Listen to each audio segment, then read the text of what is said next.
Welcome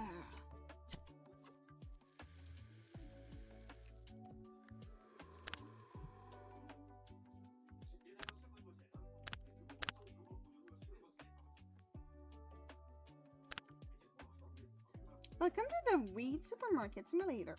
Weed Supermarket Simulator is now available in early access, and this is just the beginning of your journey into running your own green business. Throughout early access, the game will continue to grow, expanding in complexity, scale, features, and long-term strategy. Your feedback will help shape its future.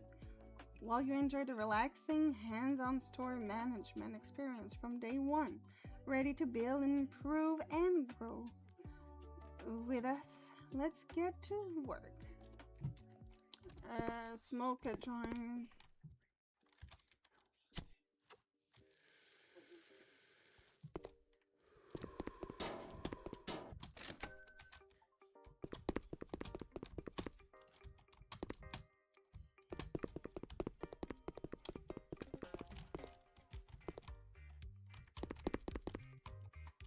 Hi.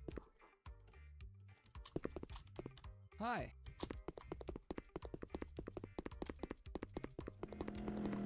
Hi. Hi. Hello. Hello.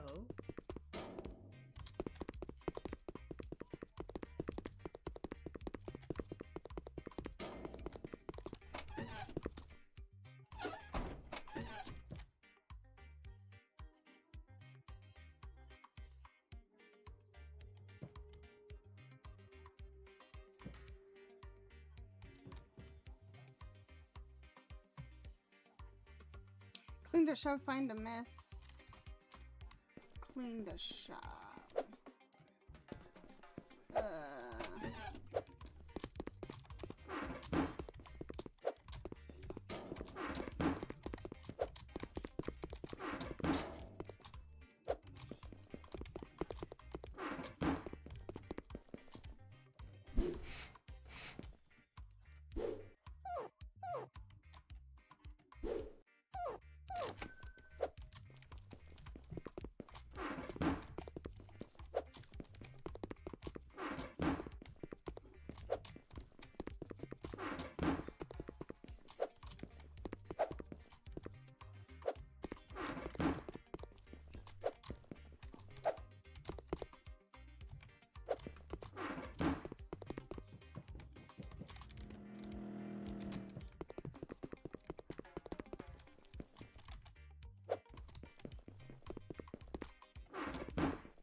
Nice.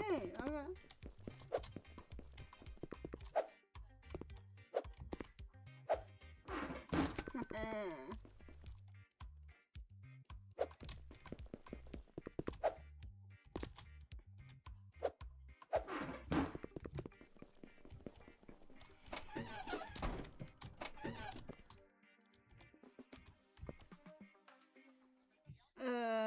Store closed.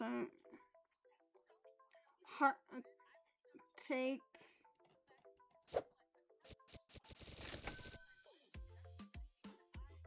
Put wheat buds into the sorter to create packed.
Hi.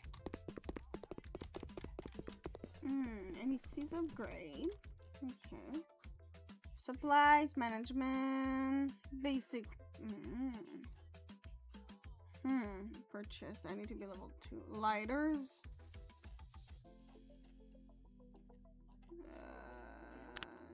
Seed.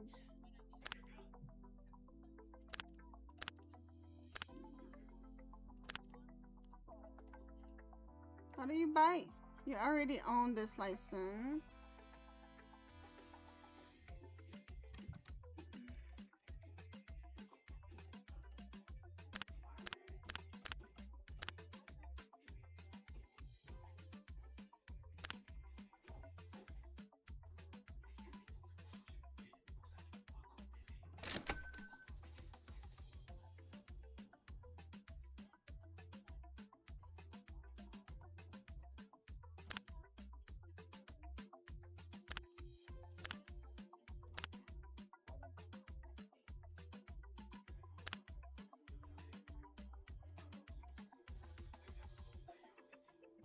How do you buy?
Description as citrus aroma resulting in +8 quality.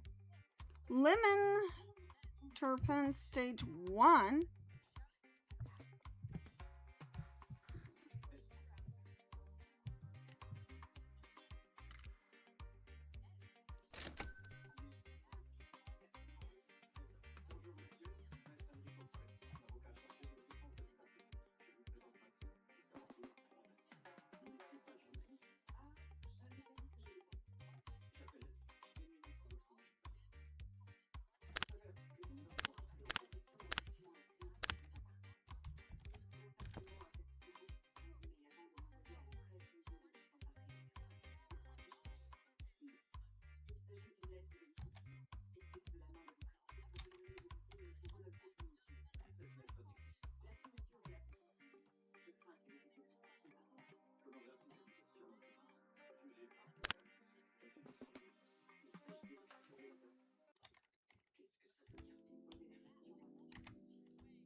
Yeah. Okay, why am I jumping every time?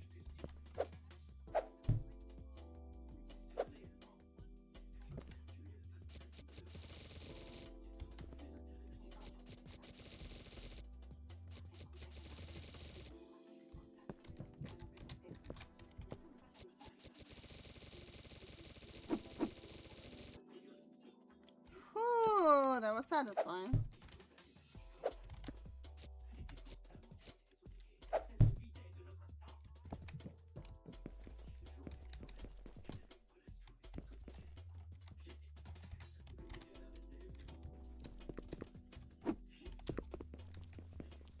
Order supply classic pot. Ow. Classic pot. Well, I already had one.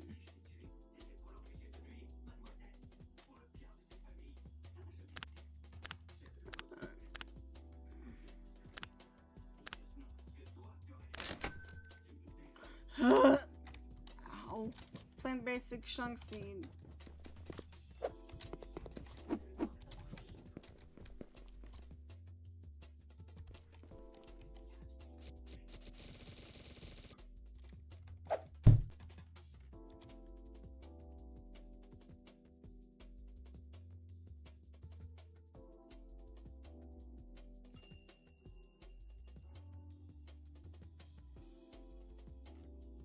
Hi.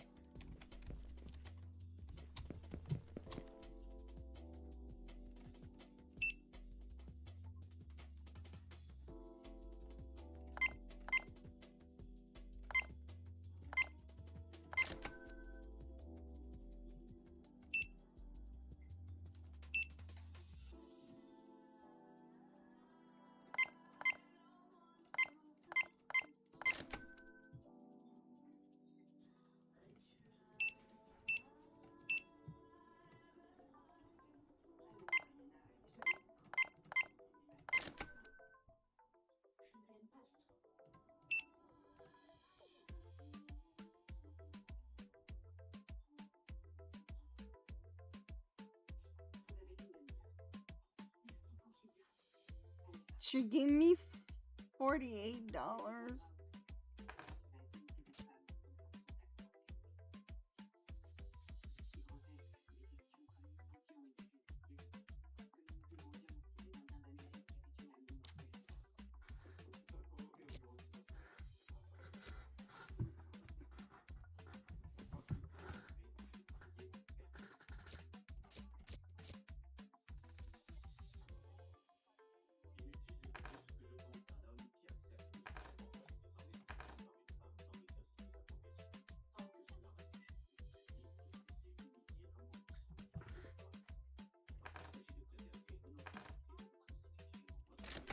Dang, that was long.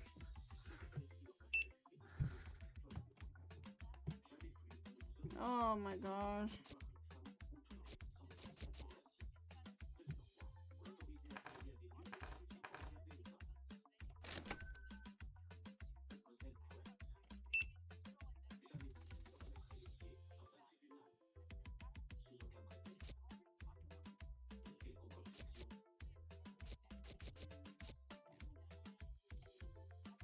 Toot toot.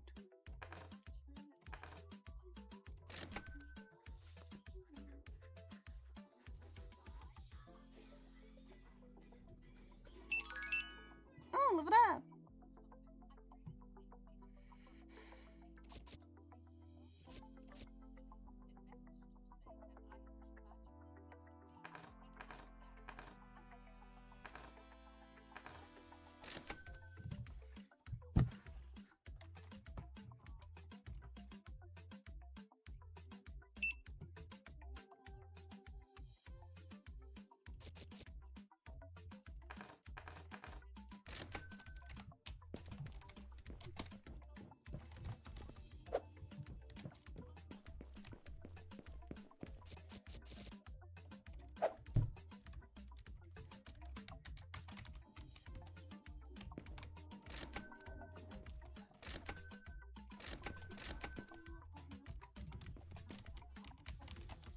How do I?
Oh, I'm a dumb.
Nice.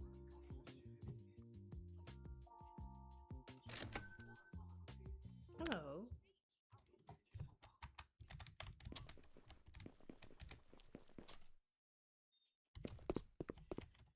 Hi.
Mm.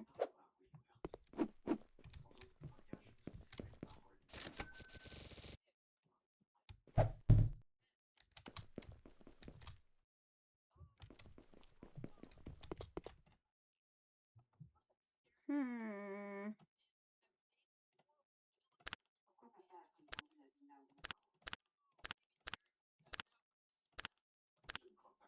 What I do?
Really?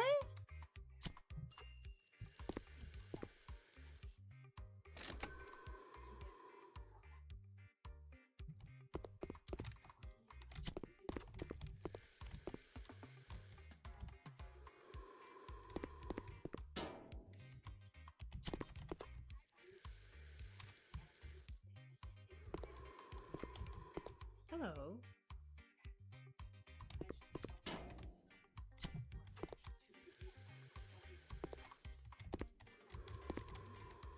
Hello.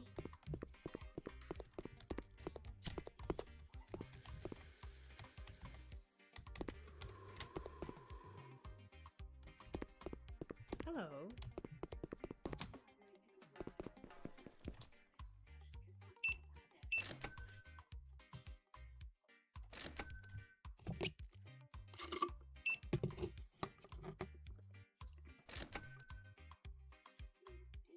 Oh, maybe I can get an employee now. 5, 5, 4.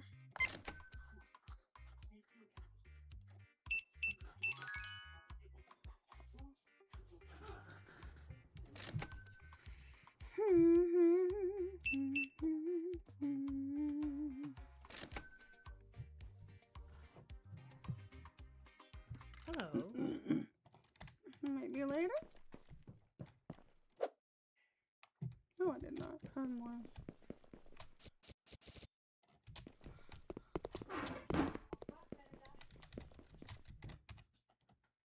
Okay.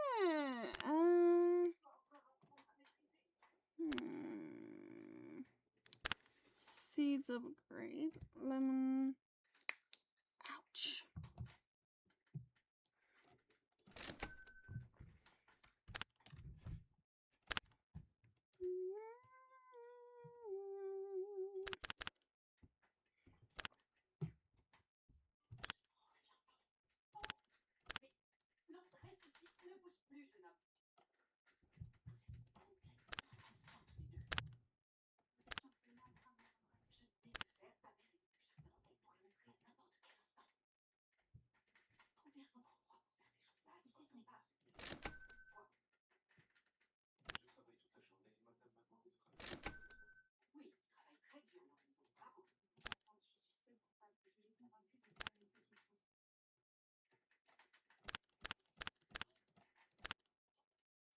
Oh, I need to be level 10. 10.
My wife.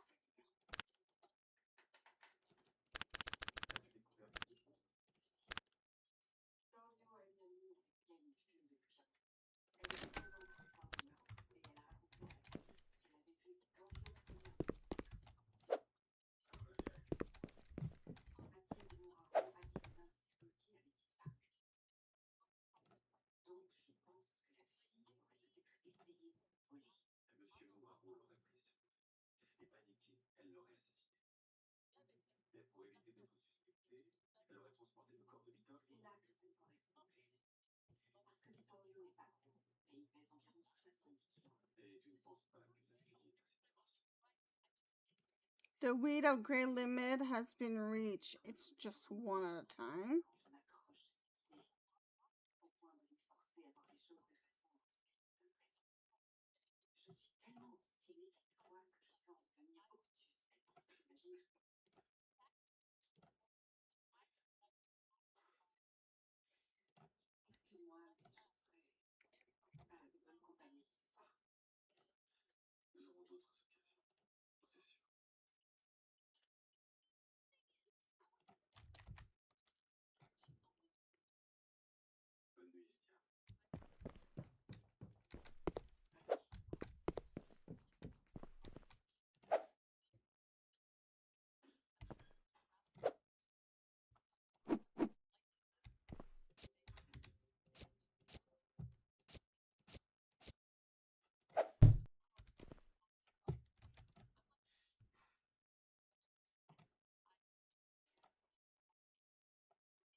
level 6.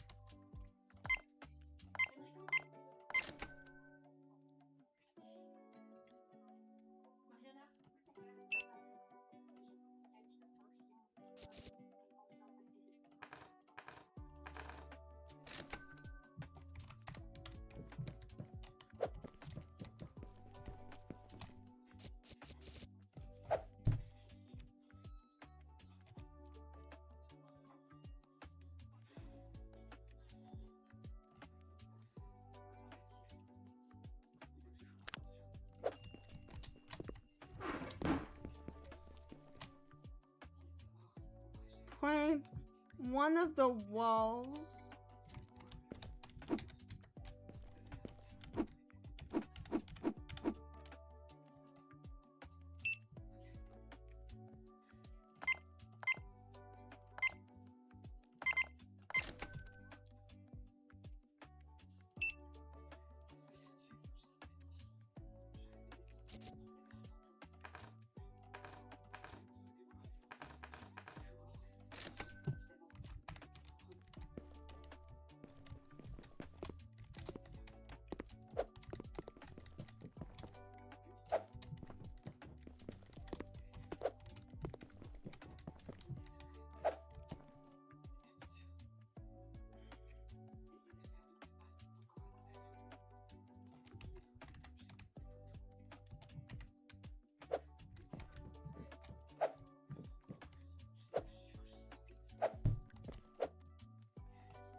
Supply order product seeds and furniture management.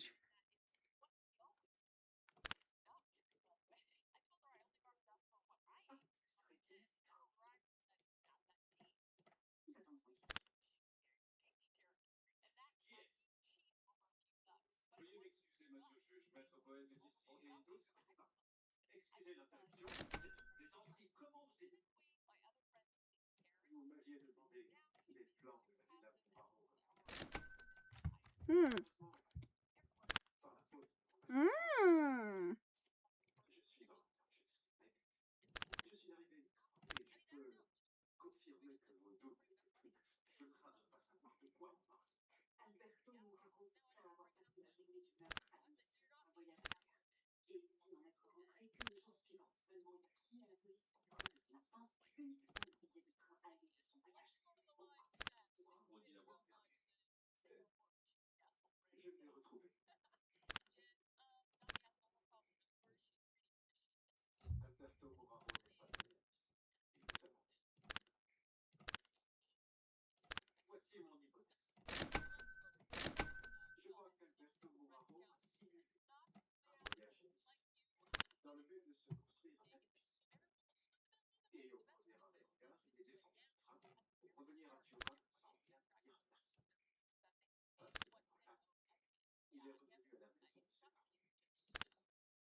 Is there a way to get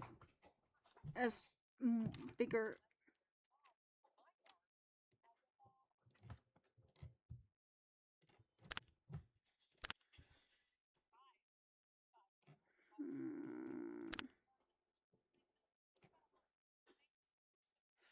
Basic UV light.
F.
snacks?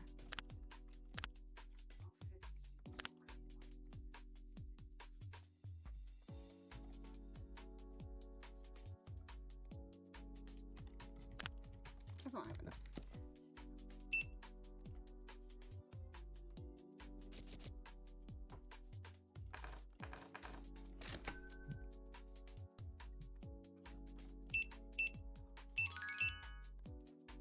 Nice.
Got things to do.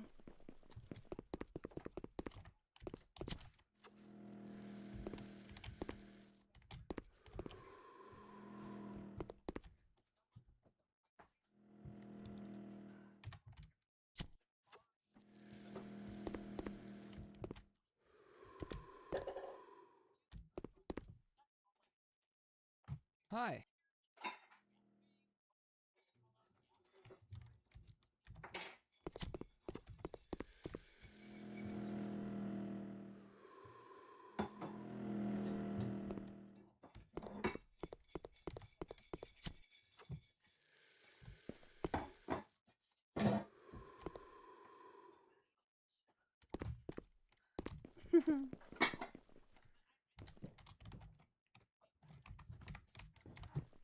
Did I even bought anything?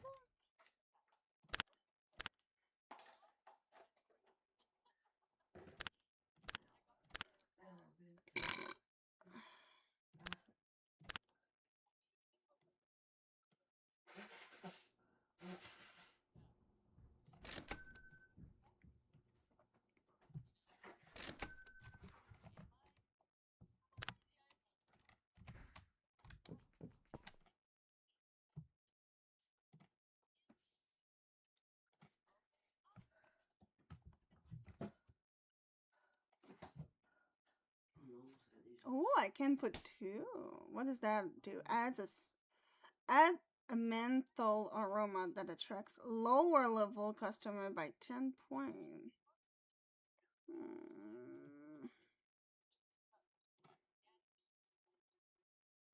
Hmm.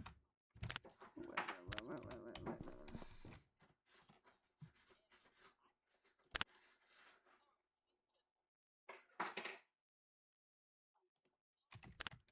Dang it.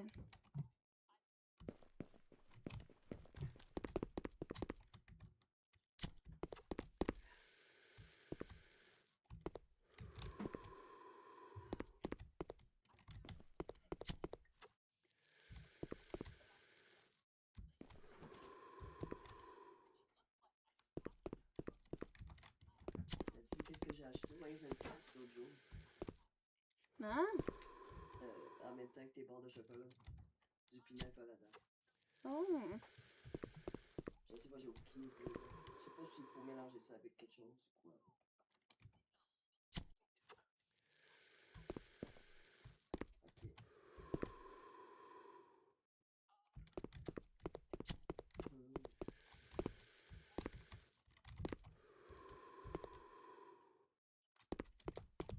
Oh, ok, ils disent de mélanger ça avec du rhum.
Huh? L'épidémie de bébé est intervenue. Okay. Fatigant, c'est peut-être.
see now.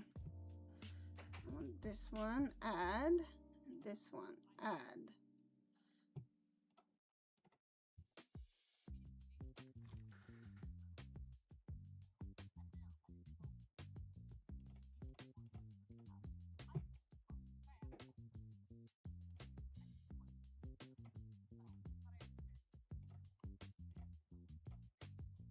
So why is that?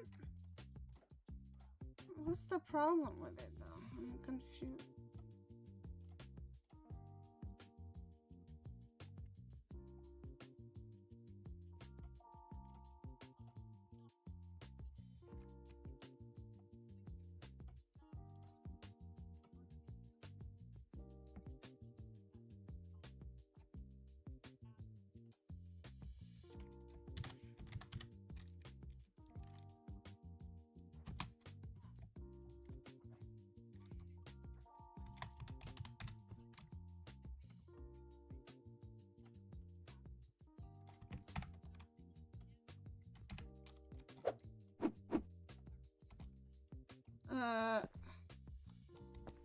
Wait.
Toujours en tête, c'était comme la peau de la cache.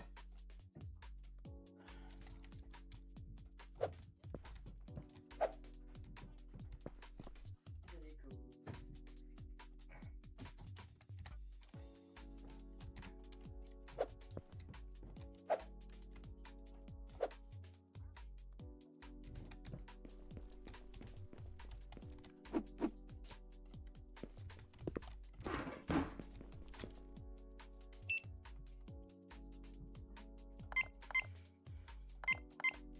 Yahoo!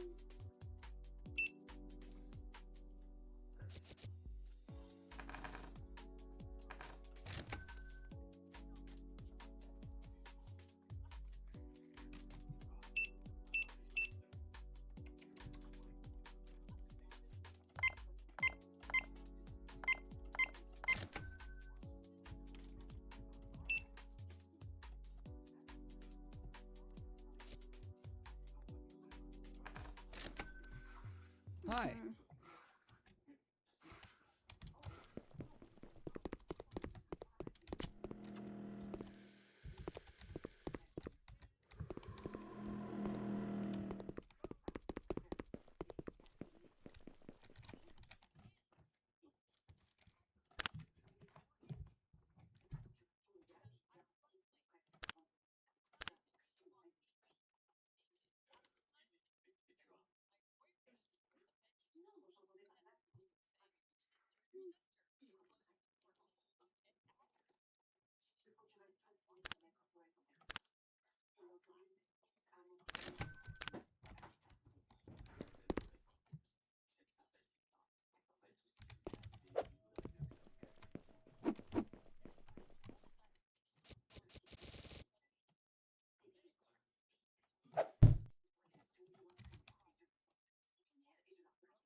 Mhm. Mhm.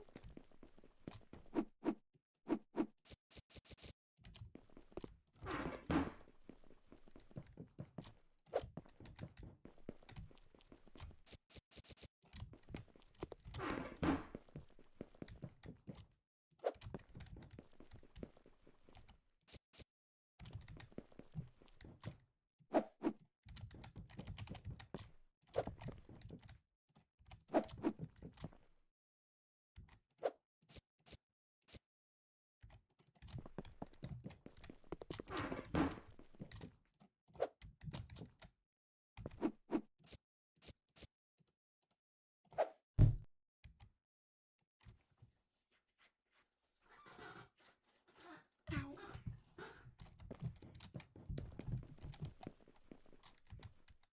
I feel like I'm doing it wrong. There's something I'm doing.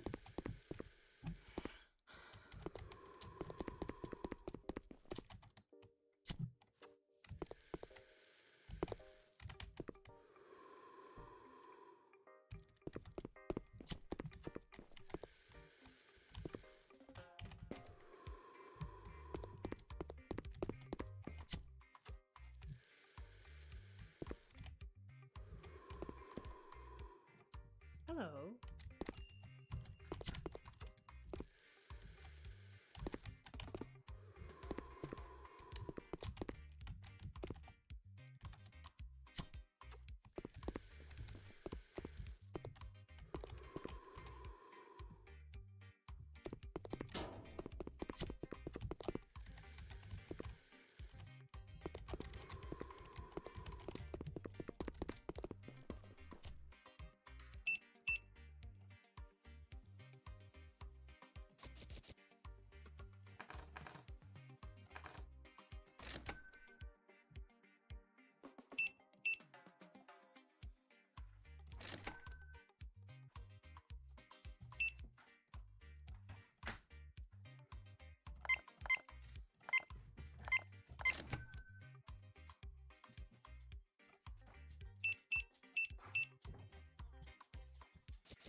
Moi, je peux sur mon restant.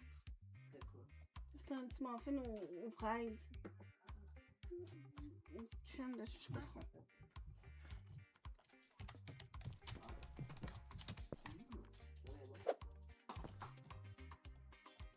C'est nouveau, ça? Ah? C'est nouveau. Ouais. J'ai le sens d'acheter un. Ah, oui, voilà.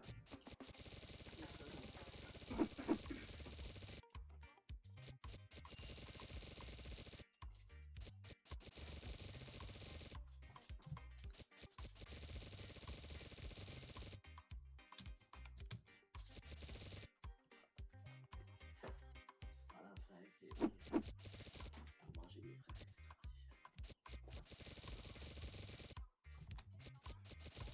Je vais mettre pas ça, puis je vais juste manger du gâteau.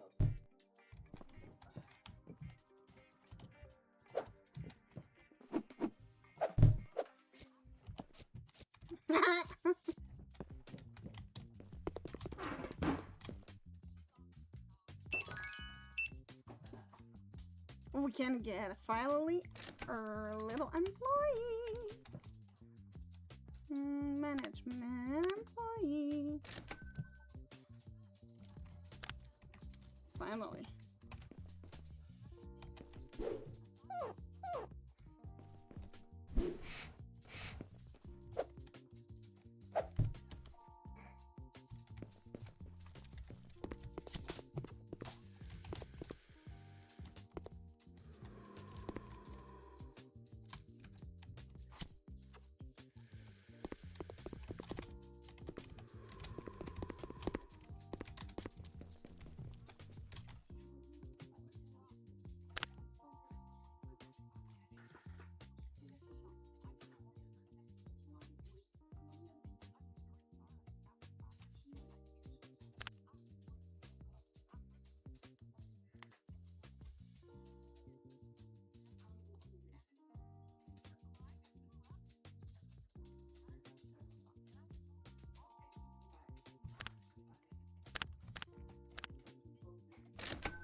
Sell 69 of free.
Wow, we're already at 1,500. Dang, that was fast. Sodden. More wheat strain, quality 22.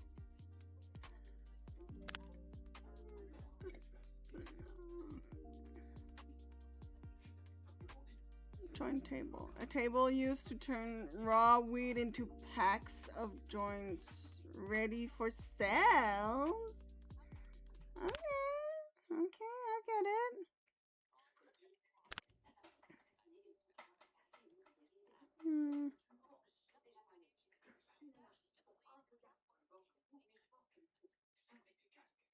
Grinder, bongos.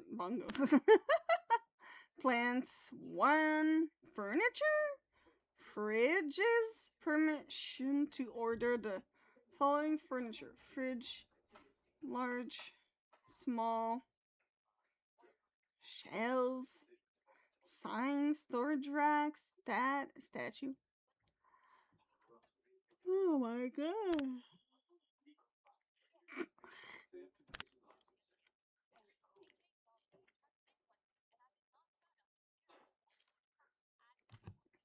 Okay, I can hire other employee, like a stalker.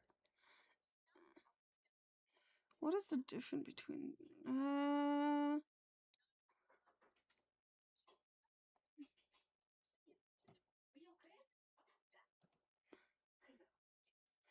unlock the warehouse first? I don't have a warehouse? I guess it's not a warehouse, it's literally just a cats! Tuki, Kovu, leave the plant. Stop sniffing it. Hey! Lâchez les plantes. Ah, there's a bug. That's why. Inside? I think it's a fly. I don't know. There's a bug in the plant. Non, non, c'est pas le temps des mouches, là. Donc c'est sûr que c'est des débiles, ça.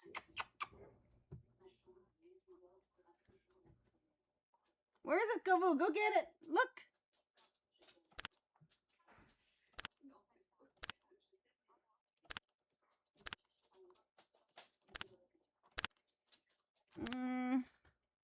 Bon, bravo, ça va être ça, la nouvelle épidémie. Okay, let's see now.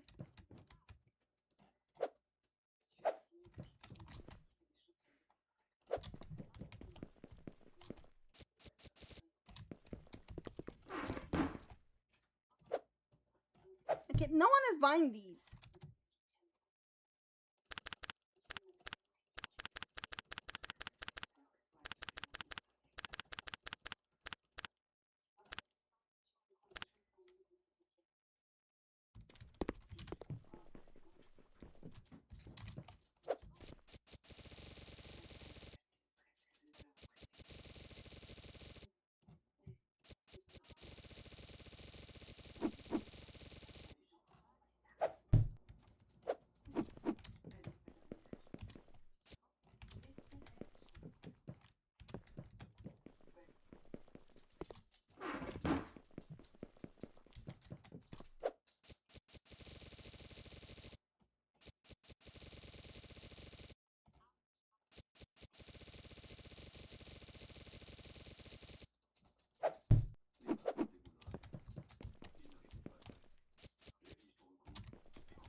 Oh, I'm an idiot. I keep taking the first one. That's not the one I need.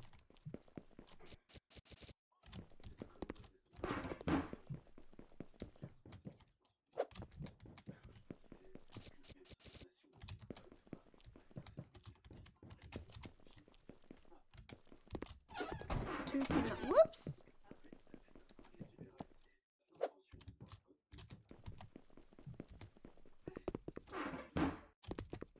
Oh, it's the day now. It's day almost. I need to. Okay.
That's my employee.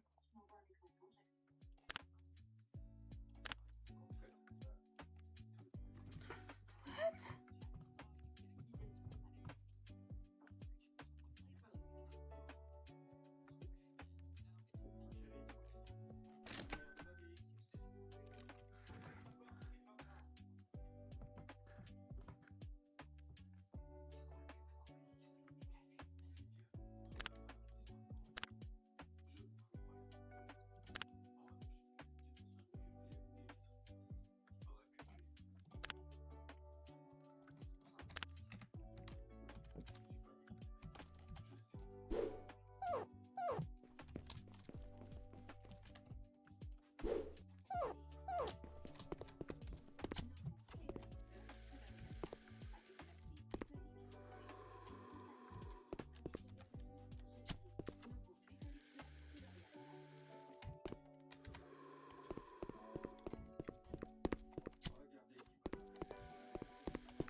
Nice.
Welcome back, baby.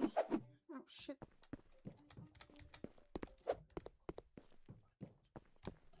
Mm-hmm.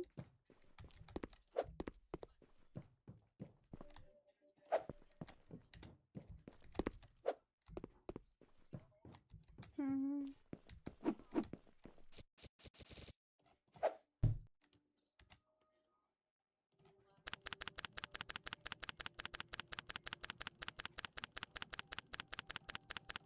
Mm-hmm.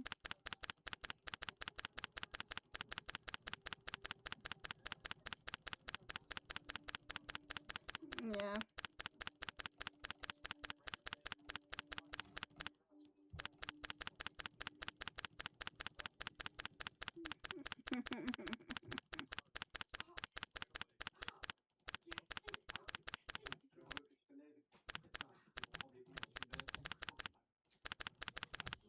Yeah.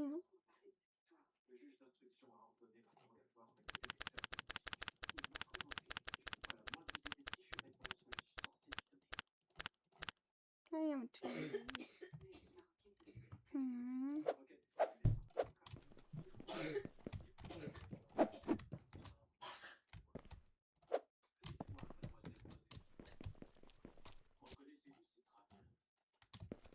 Even poop though?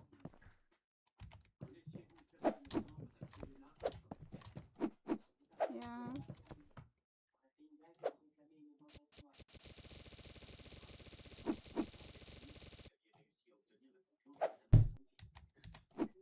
Mm.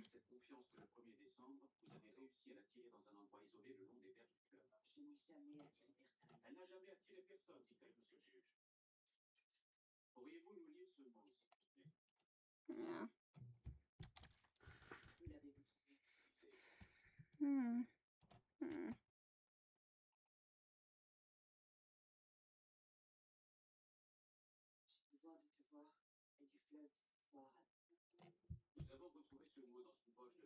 Just 15? It's just 15. It's not a lot. Why is this so bad?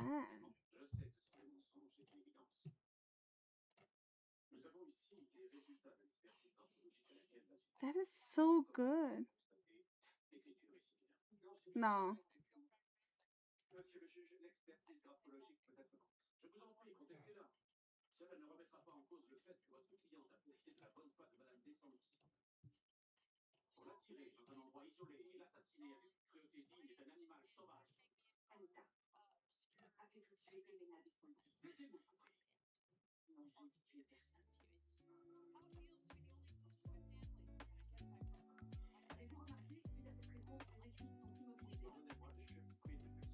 $26. Huh.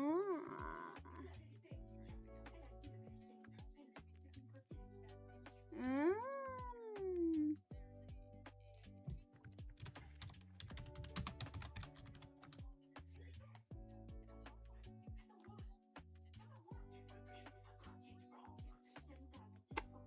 I love you. Good luck.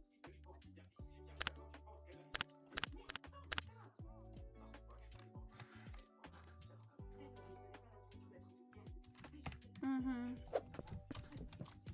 Mm-hmm. Oh.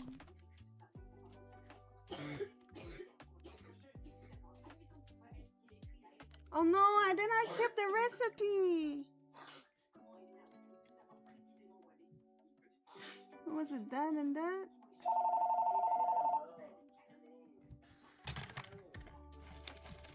No, I know you. Just ring once. Thank you, baby. Love you.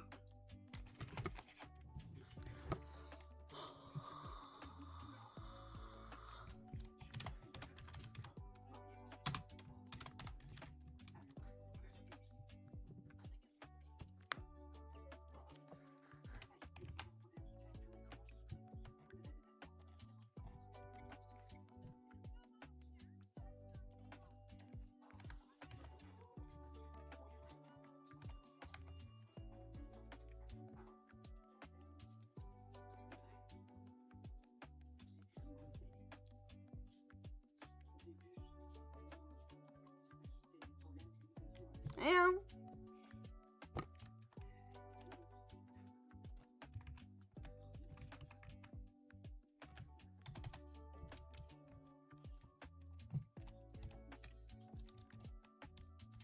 I feel fantastic.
Mm-hmm.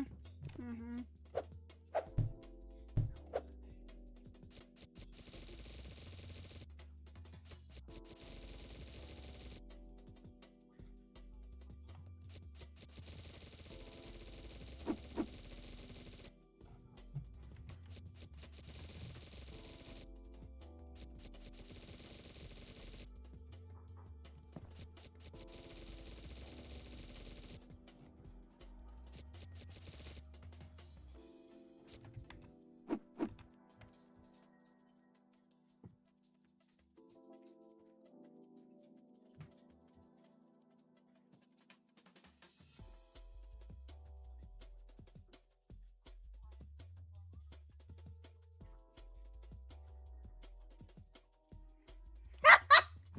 How did they get this foliage?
That was funny.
Finally, someone bought some.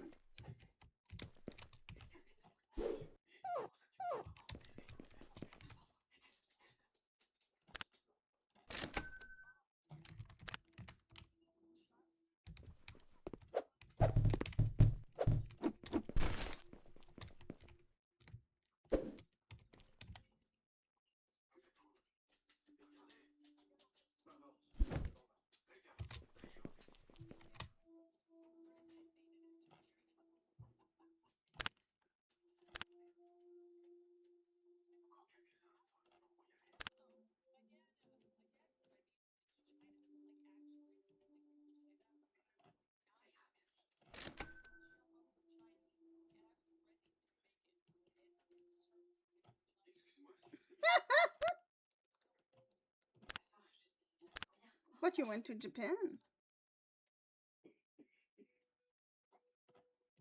Hmm.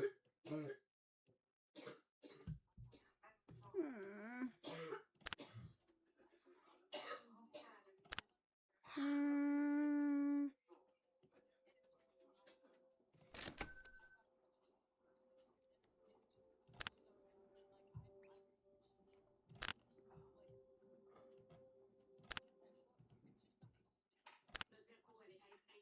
Joint rolling machine. Oh, it's 1,500.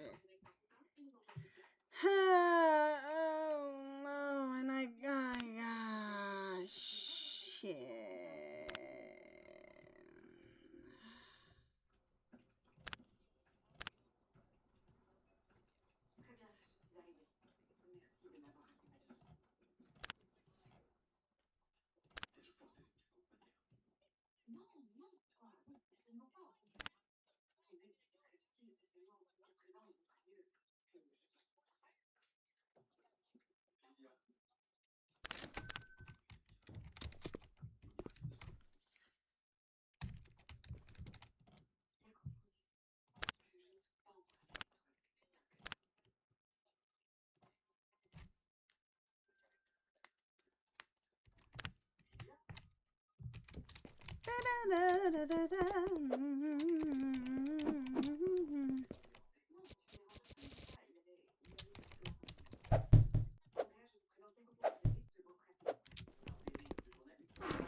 Yeah.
Yay!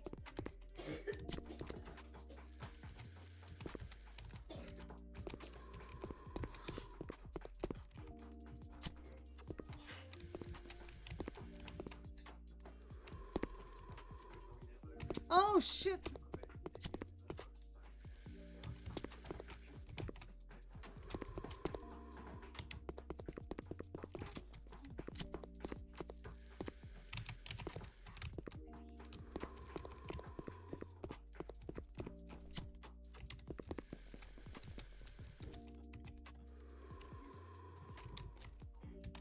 Why is my employee not here?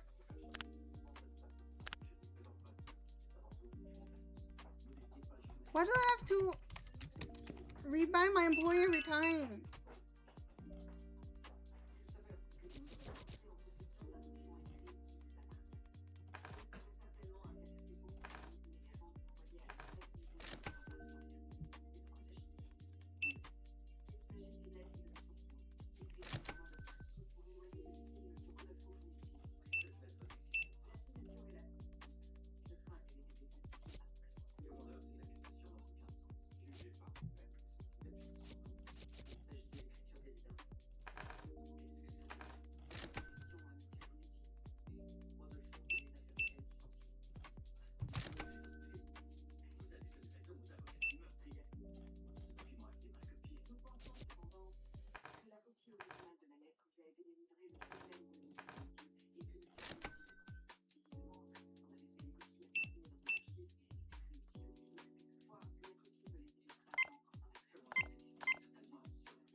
Allô?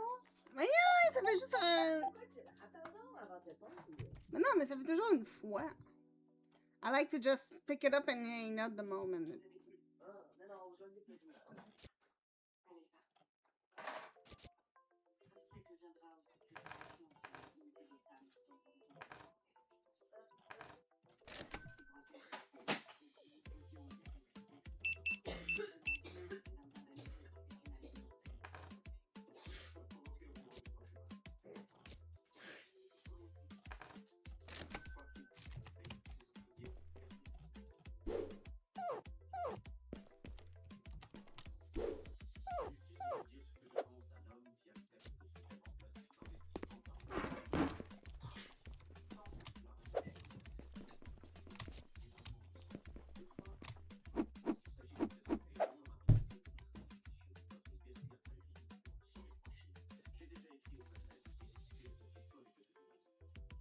The goal is 420? No, there's no way. This is just for the memes, right?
Ah, seats. Haze. Quality 30. Okay.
Hi.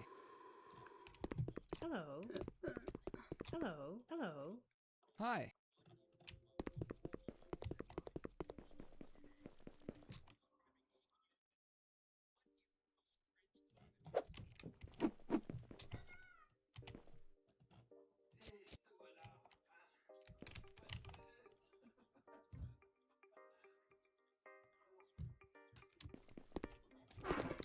What? It does not matter?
cement.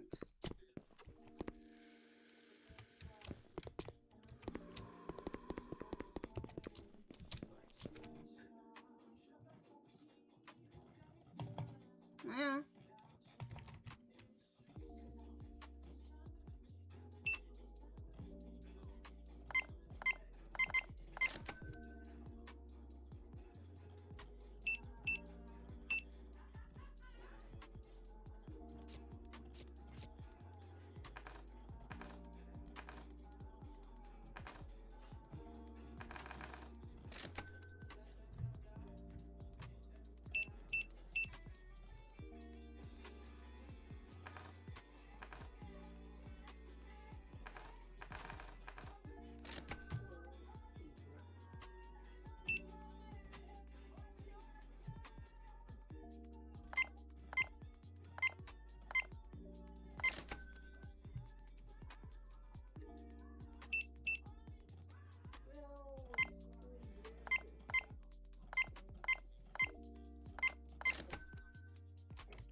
What the fuck is much?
Mm-hmm.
Hmm?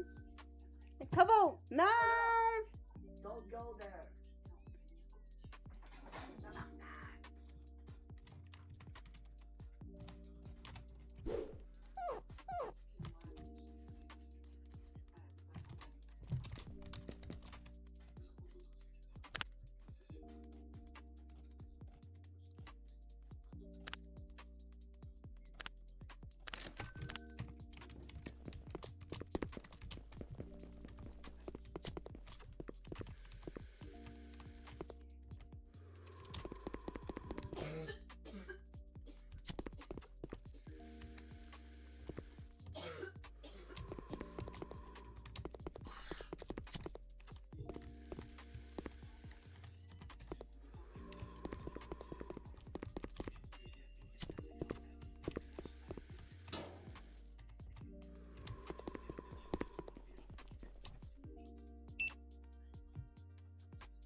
40, 35.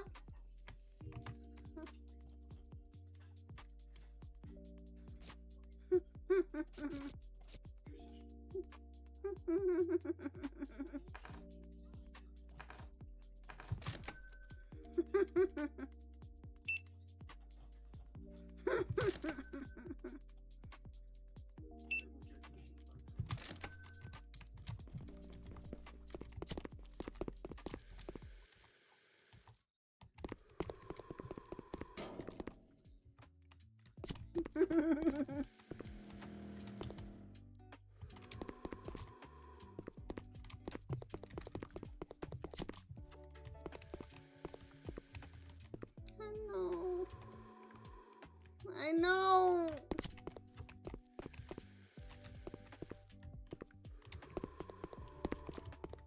I know he is adorable.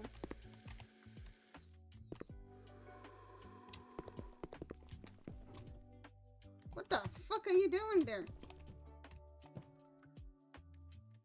What the heck? Am I just high? What's going on?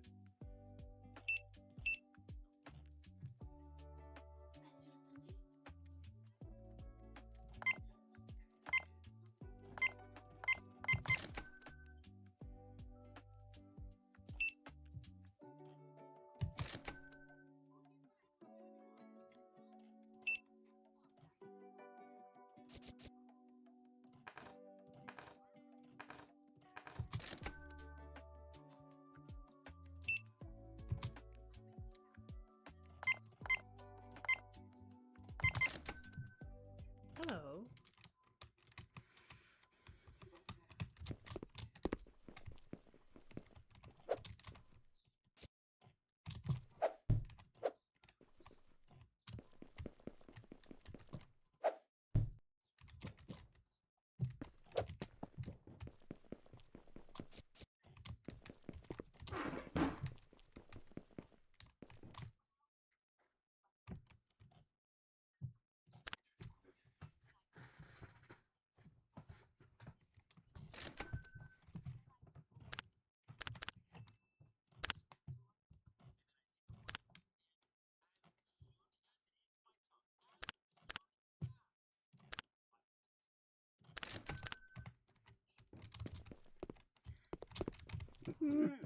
Ow.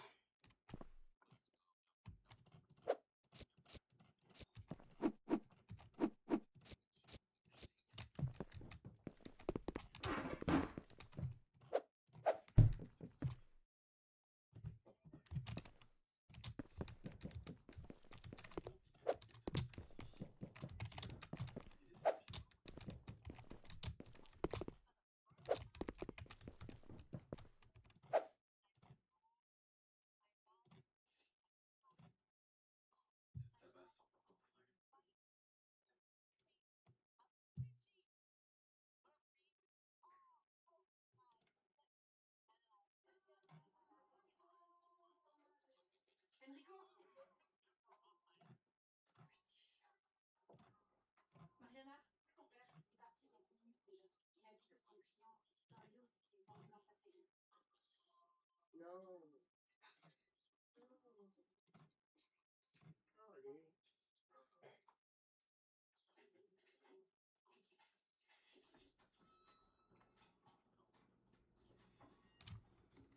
Mm.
1,000. Okay, it's 1,000. Bon.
If you're me, last episode. Oh wait, was I saying Tara the whole time? Jesus fucking Christ, it's Tyra, duh! Dude, okay, let's watch this. Many people trying to live the American dream. They're actually closer to living on the streets. And believe it or not, being homeless can happen to you. I thought the best way to bring this story to all of you was to experience it myself. What? Tyra Banks goes homeless chic on Skid Row for a day. What? Today, I'm going on the streets, downtown LA, Skid Row. Out there, just anything can happen. Oh my god, she did not do this! Oh my god, she's uncontested at being tone deaf. Truly, it's actually a skill. I'm being for real. Like, she's like the perfect TV personality because she has like no concept of like what's okay and what's not.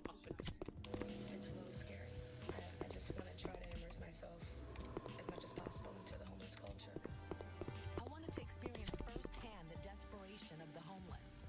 I wanted to understand what their lives are really like and walk a day in their shoes. No makeup, no lights, nothing. Yeah, but there's like two giant TV cameras following you around. So nobody's gonna fuck with you, obviously. Not the real experience. So I was dropped off on Skid Row to meet Danielle, the once homeless woman that was to be my guide today. Hi. Hi, Tyra. I met Danielle, and looking at her, I was shocked to think that she was once homeless. What are these fucking camera angles? What are these shots? Tyra Got the munchies, girl. 45-degree angle, shocked face. You were homeless? What? You look normal. Hey, hey. Quoi, ouais. Il va descendre. Il va sauter de l'autre côté. $10,000 cameras right here. We're probably getting those right now. Mais non, non. As we were walking to Skid Row, the actual street is called San Julian. I felt like I was entering into a nightmare.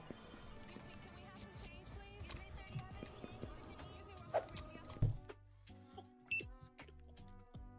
have some. What in the fuck? I mean, how is this not gonna be S tier? right off the jump. I think we found the clip.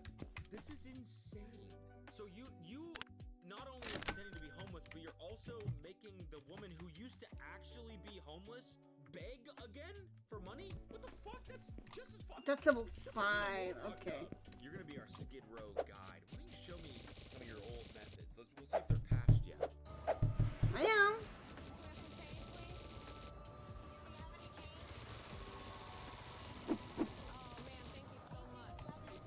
Tyra Banks, right? I'm a huge fan.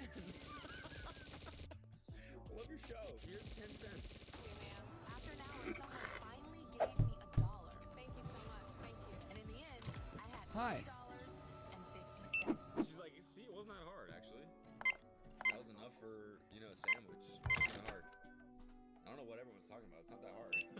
Why is everyone complaining? Shit was easy. While we're walking, we passed a trash bin full of food. And at that moment, I knew that if I was truly homeless, I would have eaten that food out of that bin. That would have been my lunch, maybe my dinner, maybe my breakfast. But you didn't, because you didn't really commit. I'm actually kind of surprised you didn't actually eat something from the trash. No, I'm not. Actually, no, I'm not. She's a Kaboom! player. If it was me, I would Oh. have done it. That's next, folks. Homeless food challenge. Il fait le truc, maman. Right in there. La bouche qui bouge. Il voit quelque chose. Food in there? Oh my gosh, Kazu! Away in the trash? I mean, yeah, I do. Pretty much all of mine. So yeah, makes sense. Checks out. Wow. Danielle said that around this time we should lay down and make our bed. So I would go to bed and then stay awake and watch. You'd stay awake and watch, like to protect me. And then we switched turns. And I knew I wasn't going to spend the night there, but I wanted to feel the terror of actually laying on the hard cement out in the open. Cement. Cement? Why did she say cement? What the fuck is cement? And calling it my bed. Okay, to cover the face. Yeah. She should have fucking committed, dude. I hate this. I knew I wasn't gonna actually spend the night there. I mean, I'm Tyra fucking Banks. I'm a celebrity. I'm an A-list celebrity. Obviously, I'm never gonna spend. No, commit to the bit, Tyra, aka Tara. That was truly fucking insane. So I No, do an need. entire episode on clips from her I show. do What I was need gonna yell about okay. before is we just watched the America's Next Top Model documentary. It's just also like hours of that. One contestant on the show, her mom died via gunshot. Allez, And in descends, one of mon the bon, photo là. shoots, it was a violence-themed photo shoot, and they picked her as the one that had to dress 6'7". up like she got shot. 0.30. Please post her gay for pay episode. That's what I'm saying. Like, there's just a breadth.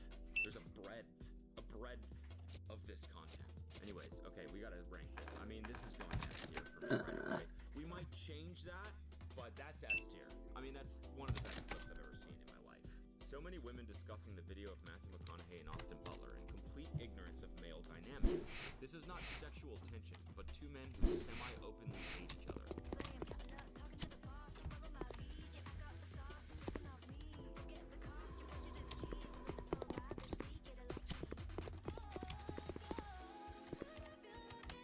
There's zero sexual tension there. What are you talking about? I honestly think Matthew McConaughey just has no concept of personal space. That's what I think. That's what that is. That's my take on that. People talking about sexual tension. They hate each other. No, I think Matthew's just one of those guys. By the way, Matthew, first name basis. I think Matthew McConaughey is just one of those dudes that just gets in your personal bubble. He just has no concept of space. That's what it is. You know that's fucking true. You know if Okay, you were so to talk to him, he'd be like, I "Oh, have to do the all right, low. how we done?" I You're have too to scared have to walk away 'cause you don't want to, you know, rack. mess up the moment. It's fucking Matthew to McConaughey. the you know? low All right. for each level. Good, my man. How we doing? Like that, I am making everybody happy. Not everybody wants to be freaked up. Hello. Yeah, man. Nice weather. For Very sure. atmospheric. Definitely smells good, bro. It's a little cringe. That one, I mean, this is a tough one to follow, so I'm gonna go C. No, you know what? I'm gonna go D for that one. Wow, what a crazy start. We had an S tier and then a D. Bottom of the barrel. Shia LaBeouf on what he would say if he could meet Jesus. This, if you could meet him, I wouldn't say shit. Really? Nah. Bro, I kiss him. I kiss kiss him. I kiss his feet.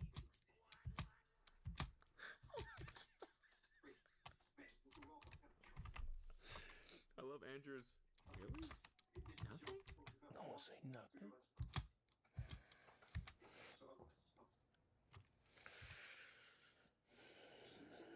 Chill out with these questions, Andrew. My bad. I didn't know it was Yeah, make you I'm emotional. a real cat. Like, bro, a real one. I just thought you had thought about it. No, I'm a real one, bro. I want to believe. Yeah. Something. Well, hey, bro, you gotta hit your head into the wall hard enough where you just go, F it. It's the only way, dog. That's how you find God? Yup, for me. Oh, he's back to he's back to being completely serious. Say what you want about Shia LaBeouf, he's insanely captivating. I don't know. He has it. Whatever it is, he's got it. How are you gonna go right from crying on in a fucking instant too about kissing Jesus' feet to you gotta bash your head into the wall, man? Really? Yes. Yes, for me. That's what that worked for me. Oh, sorry. Back to serious. That's not a comment on who he is as a person. I'm just saying it's hard to look away when he's doing this shit. It's insane. I wouldn't say it was that cringe though. Cringe is like the tire one was really cringe. This to Why me is is the time I'm gonna go not see. passing fast? You know what I mean? Kevin Gates. Oh, let's fucking go. Not starting no car battery with your bare hands. If I didn't, may God murder my children. I hate that I even spoke about that. If I didn't, may God murder my children. No, don't say that. Please, kill them today. Right now, What today. the fuck? Please don't say that. And to be honest with you, I just put my hands over the battery and prayed, Lord, please let this woman battery start. On a physics level, that's impossible. On a physics level, human beings emit electricity. Our bodies are electric. Not enough to start. You a ever car. touch somebody and shock them? Yes, I've gotten Okay, static so shock. what you was doing? You was emitting. Whoa, okay. I'm sorry, Kevin Gates. I didn't respect your game. I didn't know you were a low-key physicist. Our bodies are electric, and when you touch something, sometimes you shock it. That's actually a good point. Could that start a car battery? I mean, I don't know. Sounds like he knows, though. Listen, I took chemistry. That is so minuscule to compare to what you need to start a car. Okay. That one, I mean, Okay. the fact that he, why did he go so hard with the kids thing? I don't like that at all. And the fact that he doubled down by saying, today, kill them now. I don't like that. I don't think you should ever use your kids in that way, especially on a podcast with academics. It's just not worth it. Like on the off chance that God does do that. Because I don't think you did start a car with just your hands. I don't think you did. So yeah, that one's pretty bad. But I'm gonna keep it at a C though. I feel like we can do better. Selena Gomez doesn't seem to mind Benny Blanco's dirty feet because during her appearance on her husband Benny's podcast, she kissed and snuggled them. My mom said I was very. They liked that. You like that? Don't make me foam then. Oh no, I wasn't. I liked it. It made me feel good. I love you so much. I don't think having I dirty love feet you. is necessarily a bad thing. It just means that you don't wear socks, which is fine. It means you're like actually touching grass. I don't think there's anything wrong with having your feet connecting with things, like the skin. I don't think that's bad. I think it's actually good. I think it brings you closer to the earth, keeps you actually grounded. I'm not being sarcastic right now, so I don't think it might smell though. In which case, I don't fuck with smelly feet. But having a little bit dirty feet like this means you're outside. You're walking outside on the soil. I don't think it's a bad thing. I don't think that means that you're not clean. So I'm not cringed out by that. And yeah, she kissed his toes. There's probably a group of you that got turned on by that. Sickos. You would rank that D for dick is hard right now. Maybe car dampers is tougher than you think. What? Oh my god. We're not gonna win this thing. Kafu! Esta, Lala. Come on. Holy shit! They should have never. Who put this clip out? They should have never, ever, Thank you. ever put this out. Oh my god, this is like one of the funniest I've ever seen. Maybe car dampers is tougher than you think. I'm dying, dude. I'm dying.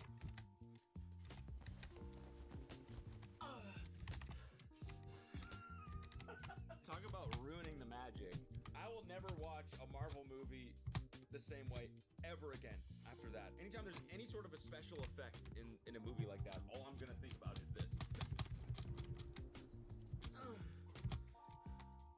Oh my god, I gotta watch one more time. We're not gonna win this today.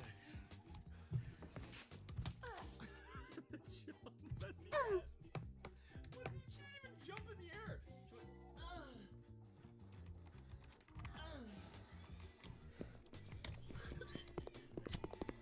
Attack! Get him! Right away! Done. Oh my god, that's like one of my favorite clips I've ever seen. We gotta watch it one more time. Maybe car dampers is tougher than you think. The sound of the suit is so funny. Just the suit rubbing against each other. Just the fabric of the suit rubbing in the armpits. God. Oh my god, dude. That's like A for me. It doesn't touch S. It doesn't touch the Tyra aka Tara Banks clip, but we'll keep it in A. Oh fuck, I'm having a good ass time. I have my Looney Tunes characters on today. We love Looney Tunes. Yeah, there he is. Yes. Now, don't you do a little quacka? There's Tweety. Tweety. Oh my god. Honestly,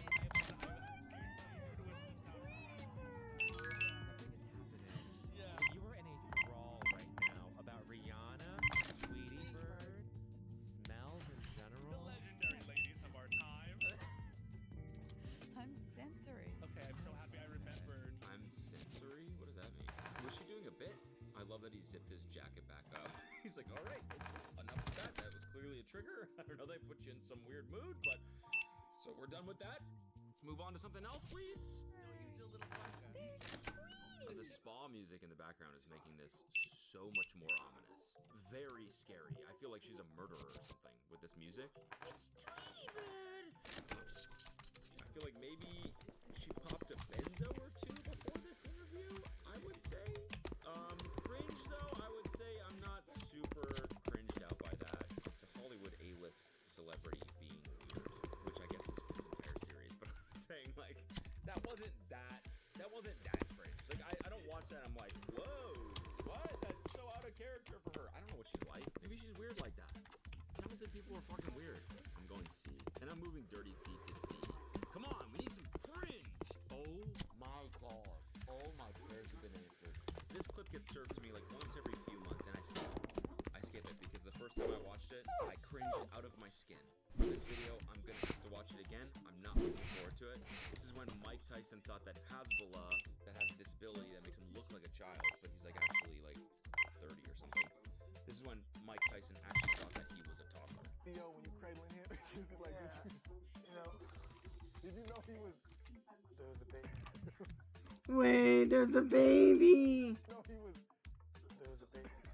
I thought it was a baby. And I didn't know, I wasn't punching me. I don't know, man. I just thought, that's how I am with children. Yeah. I'm hugging on this guy. He's so adorable. No. You're a 23-year-old dude, and Mike Tyson is like blowing raspberries in your neck. What are you doing, bro? Ah! God! Yeah, I didn't know if you actually knew it. Like 26 years old. 26 years old. I didn't know if you were like playing it up for the camera or not. It's a baby. Oh, fuck, man. Makes my stomach hurt. Even if it was a baby, why were you hugging and kissing him? That's not your baby. It's a random baby, dude. You're kissing its neck. You're on a podcast. This is being filmed. What are you doing? When Hasbullah kept saying no to him, it was the cutest and funniest thing ever, but he was saying no because he's a grown-ass man. Bro, get off me. What are you doing? Stop Question kissing my da? neck. Ah, so no. Yes, finally I made it. You can't just be kissing babies like that. 61. Oh my god, dude. That's S. It's gotta be S. incredible two moments right here. We are blessed to have watched these two moments in the same video. Tyra Banks' brazen, bizarre bagel video resurfaces following Netflix documentary. But let me tell you how I do my bagels. I take my bagel, plain bagel, on a day that I'm not going to be in front of somebody's face. Onion bagel if I'm going to be speaking closely to people. Wait, I said that opposite. Turkey breast if I'm going to be close to people. Okay, flop that. You know what I mean. Word. Tyra, get it together. Okay, flop that. Cut the bagel in half, and then I scoop out all that extra bagelization and put that on the side. Then I take my whipped cream cheese and I dig deep into that pot of it. She does so much. Dig deep into the pops of it. You're just putting a knife in there. It's not that dramatic. And I fill up the entire scooped out bagel rounds like a moat. But I'm not finished yet. I take that plate of that moated cream cheese bagel and I put it inside of the microwave. And I shut the door. And then I take a bite, and as soon as it hits my tongue, as soon as I can taste it. That's right, I taste the cheese, I taste the bagel. Whoops, sorry. So as far as Tyra Banks clips go, that one was pretty innocent. It was insanely over dramatic though for like the thing that she was explaining, which is just scooping a bagel and putting cream cheese on it and then toasting it. Oops. It was like a 2-minute monologue about like the simplest thing that most of us do on a weekly basis. I don't scoop my bagels, I'm not insane. I blow on it because if I take a big bite, it's gonna burn my lips. So I have to blow. And then I slowly bring it to my mouth and I bite. And I try to get the cleanest bite, but there's whipped cream, cream cheese, whatever cream, all over my lips. And then I lick it and I lick it. Alright, never mind about this clip being innocent. Never mind. Till it is all gone. I mean, she really is like the perfect TV star. Like, how are you gonna explain the most mundane thing and just be so fucking extra about it? Like, any producer would meet her and just be licking their chops. Like the fact that she can drag shit out like this and make it so over dramatic. It's honestly impressive. I respect her talent, I really do. That also made me extremely hungry, which kind of pisses me off because I even ate food before this. You know what? That's gonna go and be for me for bagel. That's how this works, right? It's not quite as funny as the Superman clip. It's definitely funnier than the Shia LaBeouf, Kevin Gates, Nicole Kidman. I feel good with that at B. Kanye West and Elon Musk at the Donda 2 listening party. Oh my god. Oh my god. Yeah, thanks for inviting me. This is an amazing experience. It's a rare experience. Yeah, I don't know what to expect. This is amazing production. Yeah. What is this? Like an idea of a base. Okay. This is a bit. Yeah. Interesting. What could you imagine? Like this. Bring on.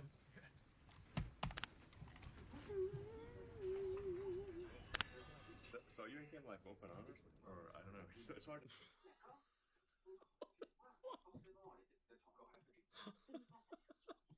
What a bizarre time to ask that question. Tell. Claire and I rhymed with we're still in the same text stream. She's like, I love you, and then like, you know, a day later, like I hate you. I really need that. And what do you do? What the fuck, bro? These are the worst vibes. These are the worst vibes I think I've ever seen. I did write it down exactly, and I'm like, whoa, okay. Yeah, exactly. Did I? Yes, I did. Oh my god. Do you think the camera dude's like, can we stop? Can we stop rolling? I need to end this, whatever this is. This needs to end.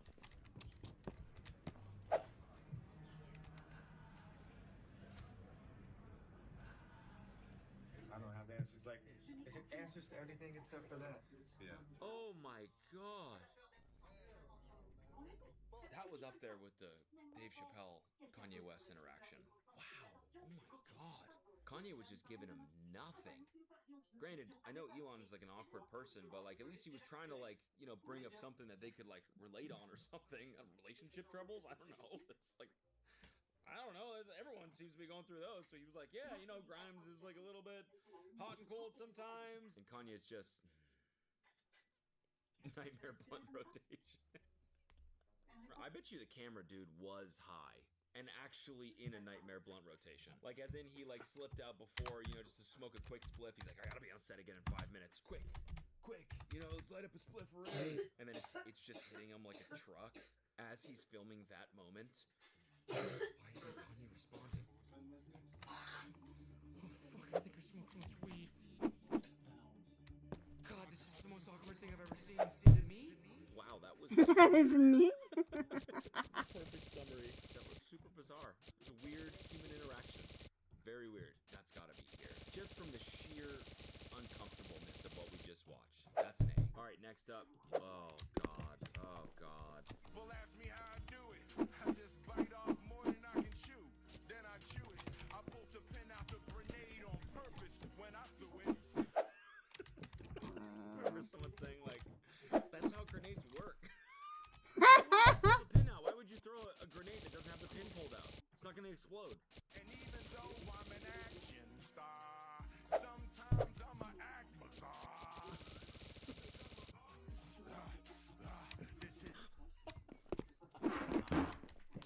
Every time I see this, it just makes me think of that dude's reaction on Instagram when he goes, he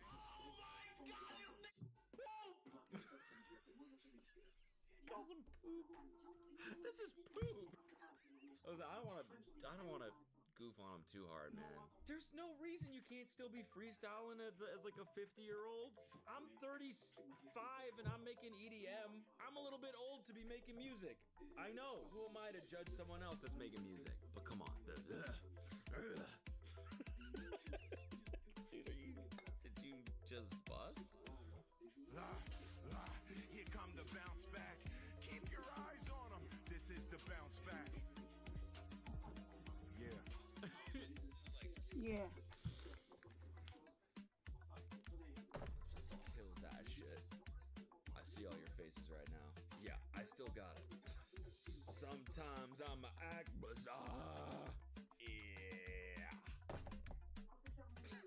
I put the batteries in the remote on purpose before I used it.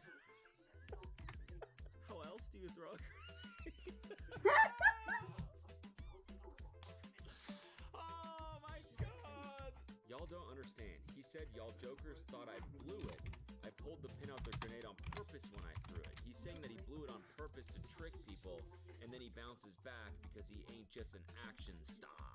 Okay, yeah, I see you. I see your point. But then to say that in a freestyle where you are currently blowing it kind of refutes the point that you're making, you know? I mean, that's gotta be A. It's not quite S. It's definitely A. Oh, we got another Tyra Banks. So we're the gays. Why are they all wearing shirts that just say gay on them?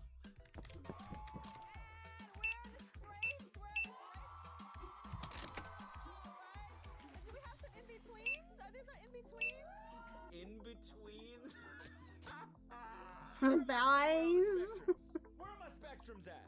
Okay, that's pretty good. That's gonna go beside the bagel. I think I'm killing this right now. You have to let me know if you agree with these. I feel like these are spot on. This is a beautiful Hermes tray that does not belong in the kitchen with a bunch of candles. I thought he'd use that in his office with like water. I mean, well, he didn't do this. Who did this? Does he know? I'll just take it back. No, he loves it, but he didn't know what.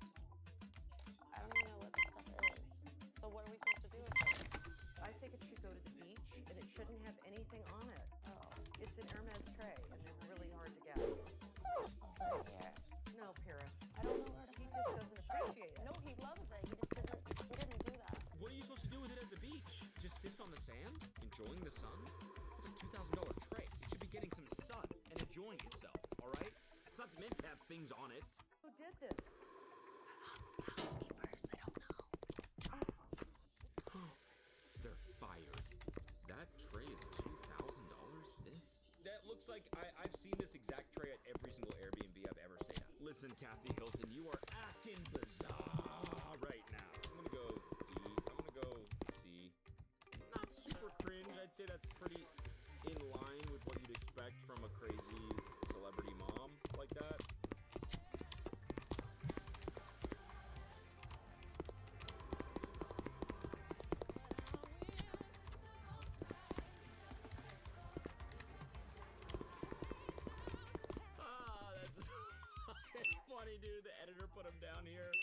thought he was gonna be right here. God, that's so funny. That's really good. That's a good clip. It's probably, I would say that's a B. You can't be that vain where you're like, I'm Usher. They're definitely putting me in the middle. So I can do this crazy performance thing where I look down at everyone because I know I'm gonna be in the middle. The editor probably did it as a fuck you. He's like, nah, you think you're just gonna be in the middle? You'll be bottom left. Oh, never. That's impossible. Yeah, nah. Unless it's like going to the grocery store. You wear gray sweats and a black hoodie. But like to a game? No, never in my life. No. You guys take that? Oh, no, I don't. Oh no. So, that means he's never repeated an outfit. His answer stands. Oh, never. That's impossible. That's impossible. That's such a crazy answer. That's impossible. To be so rich, you don't even know it's possible to repeat an outfit. But you can wear clothes twice? What? I thought they were single use. That was a funny clip. That's not that cringe. I think that's more funny. I like the clip, but I'm not... What I'm voting them on is the perfect balance of like cringe and funny. That one was sort of just funny. I didn't really find it that cringe, so that's going D for me.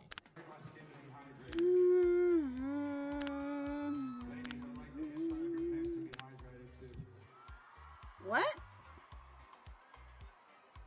What can I do to help that?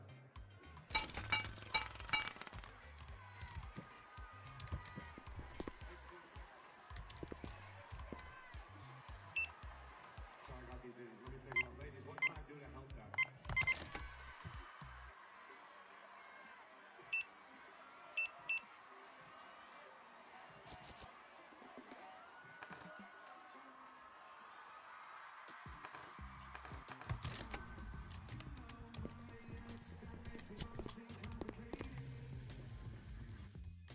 That was a tough one. Tough one to watch, for sure. Whew. Someone said he's pushing 40. No, he's not. He's not. Don't say that. Do you think he could pull something like that off if he still had this hairline? That's an honest question. Honest question. Okay, that was a really, really tough watch. But it wasn't that funny. It was just cringe. I didn't really laugh. It was just difficult to watch, so that's gonna go B. And our last clip for today is going to be this jelly roll clip.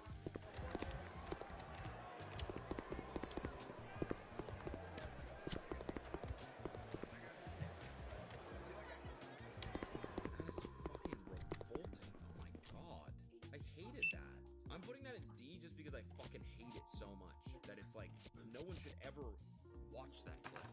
How are you a 41-year-old man eating your own boogers? My 2-year-old son does that sometimes, and even he's like, oh, he'll do it and they'll be like, ew. All right, there's the final list. Let me know if you agree, and if you don't, you're wrong. So, like this video if you enjoyed this format, and I will see you very soon. Goodbye.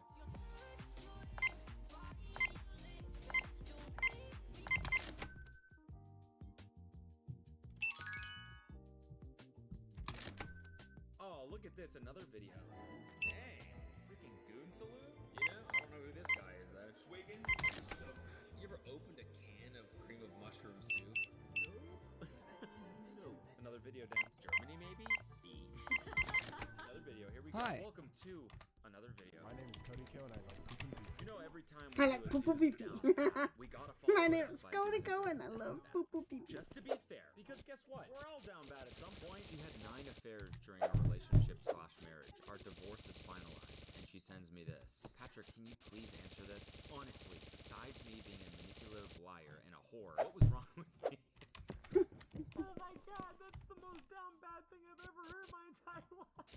That is the most down bad. I was gonna say it's the most down bad email I've ever read, but like the fact that you're even sending this as an email is the most down bad thing ever. Not even a text, probably because you've been blocked. So you sent an email? Besides me being a manipulative liar and a whore, what else was wrong with me? Please answer. Oh my god, that's so down bad. How did she have 9 affairs? Like, without you finding out? You know, you gotta think after the second one. First one, I'll give you a little grace. I'll give you a little grace. I don't know your situation. I don't know you guys as people. I don't know you, right? So I'll give you a little grace. After one, okay, maybe you work things out, right? Maybe you guys drifted apart a little bit or something. I don't know. Go to therapy, work things out. Okay, after the second one, okay, maybe I'll give you a little bit more grace. But after the third one, I mean, now it's kind of your own fault. 3,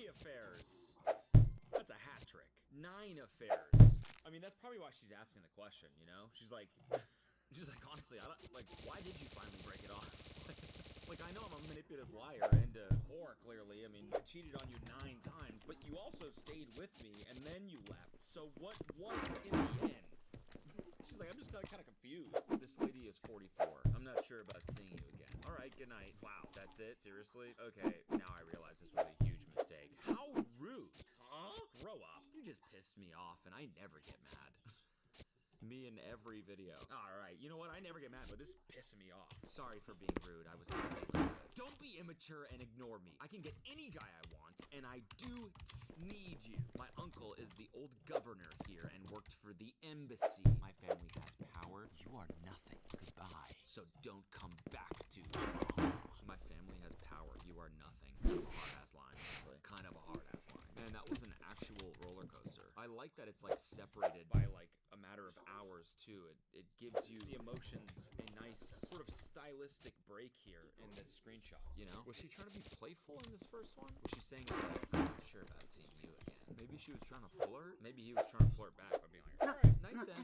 Okay, fine, night. And then she kind of blew a lid. But it's nice. She's, like, mad, and then all of a sudden sort of regretful and reflectful, and then a couple hours pass, mad again. And I'm sure she's probably exactly like that in person as well. That's probably what it's like to hang out with her. You know, one second she's like, I like this place. I like where this is headed. Thanks for taking me here. And the next second she's like, you know who my family is? You are nothing. You're just a piece of dirt. You're a little piece of dirt on the bottom of my shoe. My second uncle's cousin was the old governor in the state next to this one. Already 44 years old and still getting mad at people over text message. Like, fucking, just say it on Zoom. Grow up. You know, you're 44. You should be saying these things over Zoom. I'm almost 35. The longest text I have sent in the last however many years is like four lines. Because it's like you either say it in person or you say it over Zoom. Michelin stars only. Oh, trust me. Trust me, we know about that on this channel. Kind of the perfect title of a post for me right now. If you don't know what I'm talking about, watch my Michelin star video that I posted a couple weeks ago. Not far. There's a pizza place I wanted to try. Would you like to join me Friday night after work? Is that a weird first date? Do you like pizza? I should have asked that first, lol. Yes, I usually go to Michelin star restaurants or someplace equivalent to that on the first date. Usually the guy likes to impress me and I like being impressed. It makes me feel like he's really interested in me. I appreciate the offer, but I'm looking for something that feels a bit more thoughtful or aligned with what I'm seeking right now. Thank you, though. I'm looking for something more aligned with what I'm seeking right now. That's such a funny way to say, like, my standards are too high. It's such a funny way to reject somebody. I'm actually looking for something a little bit more aligned with what I'm seeking. Listen, as someone who only consumed calories that were Michelin starred for 7 straight days, I will say I'm with you on this. The girl, not the guy. If this hustle is working for you and these guys are taking you out to Michelin starred restaurants, fuck it, keep it up. No, those places are delicious and expensive. No, I mean, this is insane. It's actually insane to be like, I usually go to Michelin star restaurants or someplace equivalent to that. What does that even mean? There is nothing equivalent. Like, that's the point. Don't they look at every place? I usually go to Michelin star restaurants on a first date or places that, you know, just opened that are equally as good, but like Michelin hasn't gotten around to rating that city yet. And for the next year's Michelin star guide, either one of those two types of spots. Also hilarious that she's like, usually the guy likes to impress me. Okay, where are those guys now? What happened? What happened with all the other first dates at these Michelin star restaurants? What happened with those? Conversation the day after I told her I just want to be friends. Thanks for everything last night. I'm really happy you said that we could be friends still. It's something I'd really like to continue to be friends. Like those dates we had, I thought we had good chemistry. Do you want to have lunch tomorrow? Hey, Melodyne. Hope all is well. I can't have lunch tomorrow. I mentioned last night that I'm flying to the East Coast for 2 weeks to see family and friends. And yes, we can be friends, like I said, but we just saw each other last night, so that's a pretty quick turnaround, no? Oh, right, sorry, I forgot. Lol, it's okay. Every single one of these interactions, they're so weird, both sides. So, is this real? Oh, right, sorry, I forgot. Lol, it's okay. Be safe. Like, have a safe flight, I mean. Lol, text me when you land safely. Flying can be stressful. Sorry, pocket dialed you. What airline are you flying? I'll be able to track the flight to make sure you're okay. I hope you landed safely. I landed. It took me a while to get my rental car. Look, I know you come from a good place with your messages, but you really don't have to constantly message me as if we're in a relationship. I need a little bit of space. You know what I mean? Just don't reply. I'm just being a nice, caring friend. I appreciate the thoughtfulness, but just the rate of message you send so frequently is honestly overwhelming me. I really don't want to be mean saying this. I hope you understand. You're like every guy ever on Bumble. Gaslighting gaslighting me, making me feel like I'm crazy. You take advantage of me, I suck your dick. Whoa. Okay. Don't clip that. Don't clip me saying that, please. I suck your dick on our second date. We fucked, and then 1 month later, you throw me away like I'm a piece of trash because you got your fix without giving me a chance for a real relationship. Typical. Well, we went on like 8 dates and really tried to give everything between us a fair chance to see if it would lead anywhere. I never want to take advantage of anyone. I don't know why you were saying this stuff now. You're full of shit. You're probably already swiping right on new girls. I feel bad for them. What's so funny is you're going to regret breaking up with me. You know how many guys are lining up for me? I can't wait to fuck a real man for once. That's a cell phone right there. For once? Why did you say for once? I keep fucking all these losers all the time. A man that's a real gentleman. Who's that flat-chested bitch in your Instagram story? Oh god, we're going off the rails here. Is she your girlfriend? Have you been cheating on her? I wonder what she's going to think if I told her that I sucked her BF's dick. Don't clip that, pig. No girl is ever going to make you feel as good as I made you feel. You're going to come crawling back to me, moron. Have fun with East Coast trash. I honestly dodged a bullet with you, misogynist. That only cares about sex is what you are. Fuck you. Gaslighting freak. This is harassment at this point. Stop messaging me. Stop lurking on my social media accounts and following my friends. I'm not gaslighting you. I'm not taking advantage of you. I wasn't cheating on you. You are the only person I went on dates with in a while, and honestly, my experiences with you have made me take a break from dating altogether. Oh, that's great. I hope you find some peace in life and find some help. Great finish. Great finish there. I hope you find some peace and find some help. Blocked. Yeah, it's safe to say Melodyne is down pretty bad. Little crazy, I would say. Instagram model reveals girls go on girls trip to get shit on for 50K. Guys tell me, I want you to come Dubai and I want you to shit on me. Like mad crazy stuff. And then we offer me a bag, like 50s, I'm saying, 100K. so girls is really getting shitted on out here though? There's Literally? a lot of girls that go to Dubai for that. To get shitted on? Yeah. I ain't never To did get that. I thought shit that was on? No, that's the real thing. How do you do that to a person though? Like, honestly, like, I don't see me being able to shit on somebody. Okay, listen, there's a big difference between shitting on someone and getting shitted on. Shitted on. Shitted on. They keep interchanging those, are they not? She said she's been offered a bag to go to Dubai and shit on people. But I mean, I guess maybe at the, poop play. Zooty. Maybe at like the, the scat play level, it doesn't really matter who's the sender, who's the receiver, right? Maybe it's kind of just, people are kind of just liberal with the bowel movements. You're shitting on people, you're getting shit on. I don't see me being able to shit on somebody. They're gonna, okay, with these guys, they're gonna offer you 150K. Close, but I'm good. Why do they keep switching it? Who's doing the shitting? Okay, I'm sorry. Take out what I said before, because it really is a big difference if you're one getting shitted on or not. She said at the beginning she's been offered money to shit on guys. That is easier than getting shitted on. I'm sorry to debate stat logistics here, but that's just common sense, is it not? Getting shit on is fucking revolting. Also, shitting on someone is really gross, but you don't have to look. You take shits all the time, every day. I've already taken 2. If I closed my eyes and pretended there was a toilet there, could I shit on someone for 150K? Probably. I wouldn't do it. But could I? Would it be possible? Yes. I don't think I could ever get shit on. So it matters, and it's bugging me that they keep interchanging these two, because they're massively different. Do you think they gotta get high, or do they gotta take hella laxatives, or? With the guys? No, the girls is about to shit on you. I think they get drunk. Wait, now the girls are shitting on each other? What do you mean the girl's about to shit on you? So now the models are shitting on each other? Is this a big shit party? Is this a poop party? Sorry if you're eating Poopy right now. party. This is the opposite of what you want to hear, I'm sure.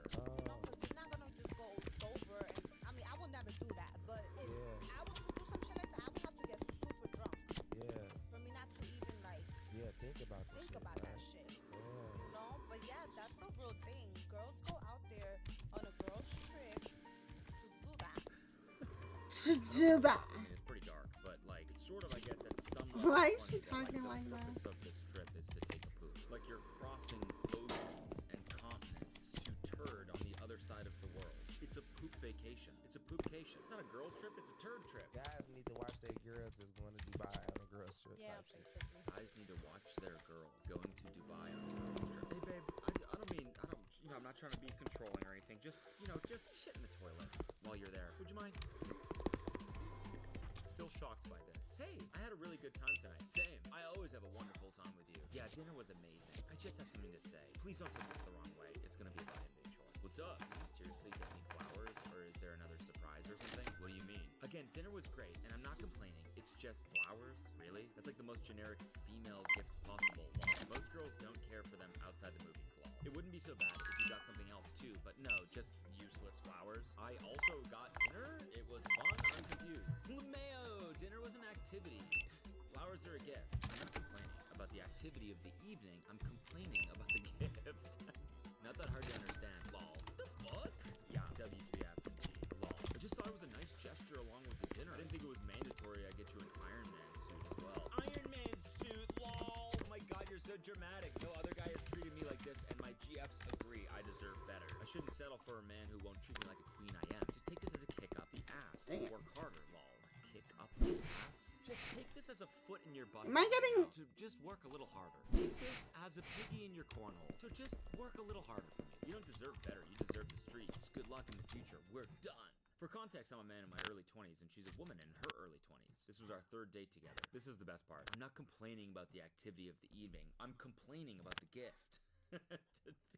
Just to discern what she's complaining about. I'm complaining about the right thing. Doesn't matter that I'm complaining about something.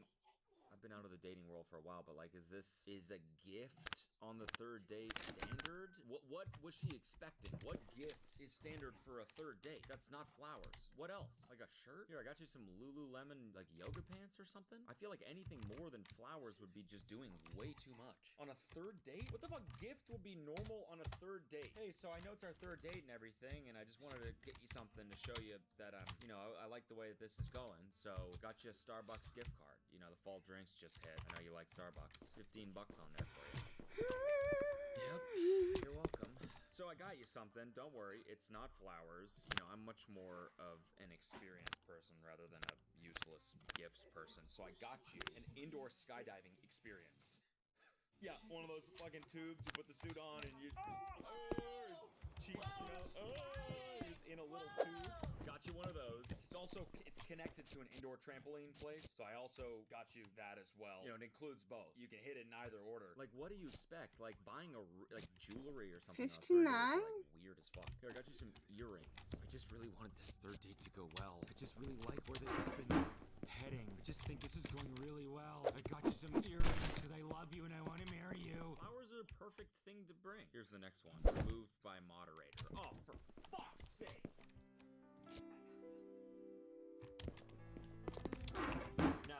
Now that's rage bait right there. First time my grandma ever met my now husband. Maybe that's why he married me. Do you think he's cute?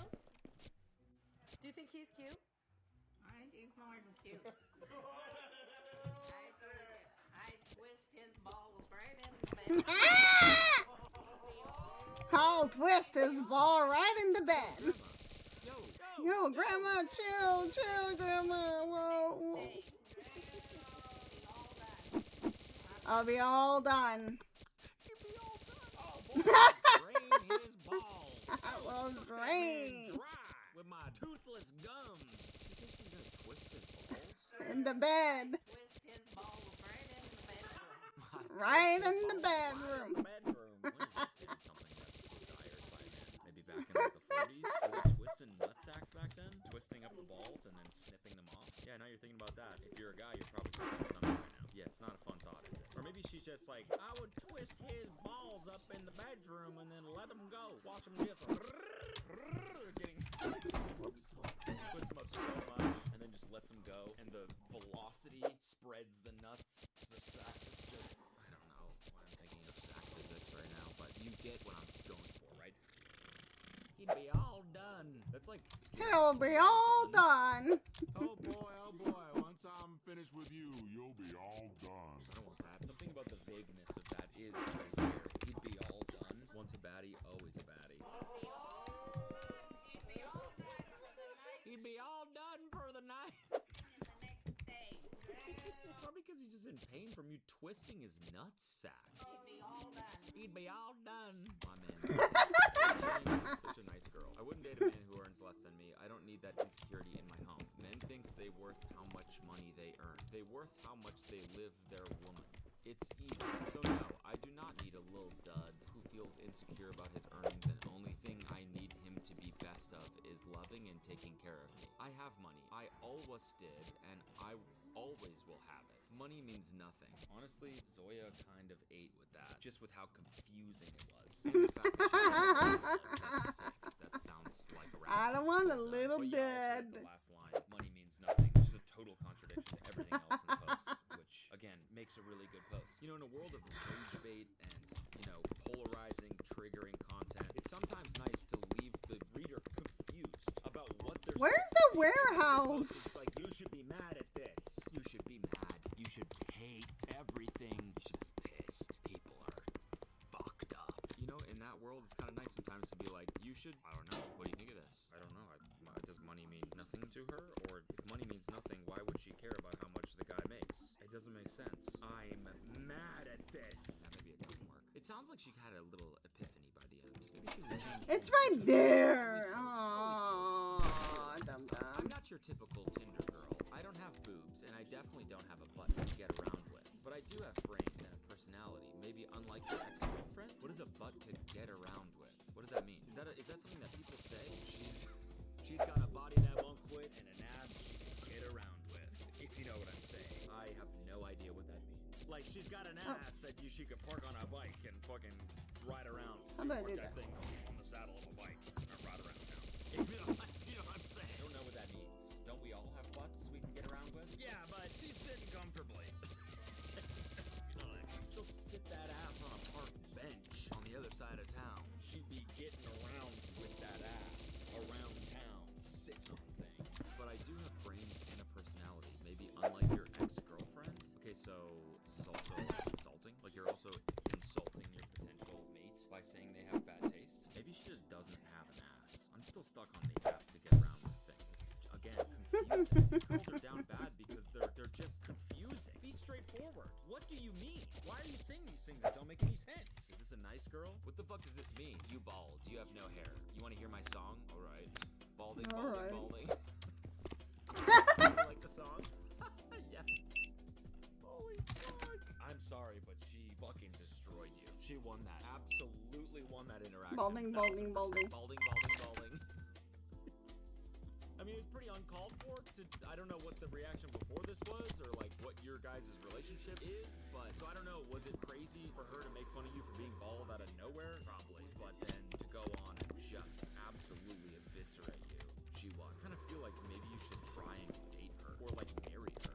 She seems really funny. I mean, a little bit mean, but like funny nonetheless. Nonetheless, I just said nonetheless. I can't date because I'm in the wrong decade. Where have all the good men gone? Okay, so I'm interested in seeing whether any other int J.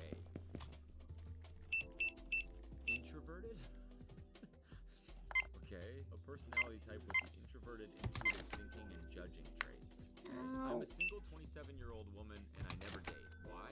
I never come across men I would even want to date. Now, don't get me wrong, I find men attractive, so don't bother with all the maybe you're a lesbian responses. fine. I am just attracted to a style of man that I think has been societally dismissed. The rise of feminism and social media seems to have canceled the more rugged and individualistic style of man. Men of the 80s and 90s balanced both emotional vulnerability and strength in a way no man of today's culture does. Am I the only int J woman that struggles with this? What made that say about me? If not, what are you doing about it in your life? How are you living a fulfilling life despite having this knowledge and not being able to change it? What does being introverted have to do with this at all? This just seems like a personal preference. I don't think this has anything to do with your personality type. It's so funny picturing, you know, a woman being like, I relate to this. I feel the exact Level same 6? way. Oh, damn it, I can't comment. I'm not int J. This I'm an is- extrovert. Shit, I'm more of a type A person. Oh, no.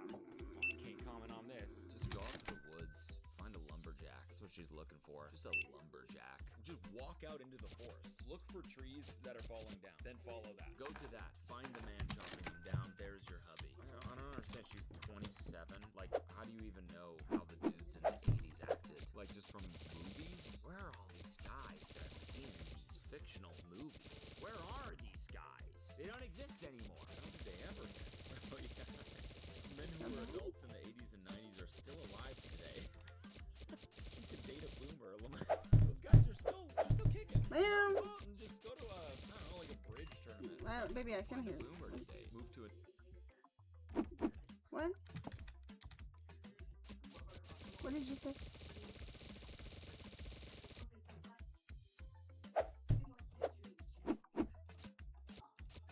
Mm.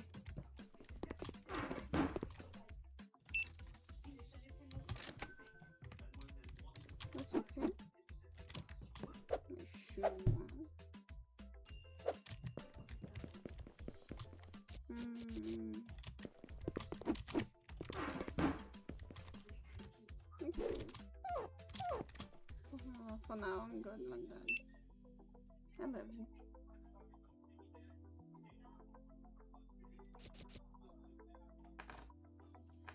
So.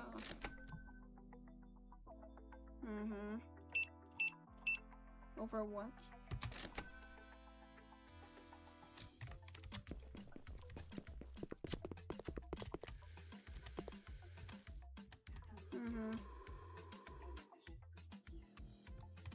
My ear just too busy.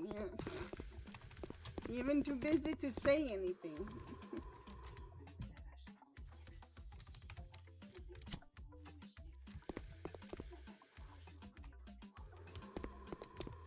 Come on, people, come in my shop. I'm smoking right there and there.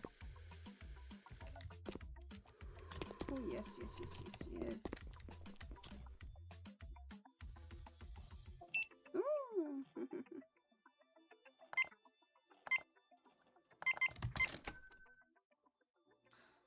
She's so cute. Whoa, whoa, what are you guys doing? Hi. Hi.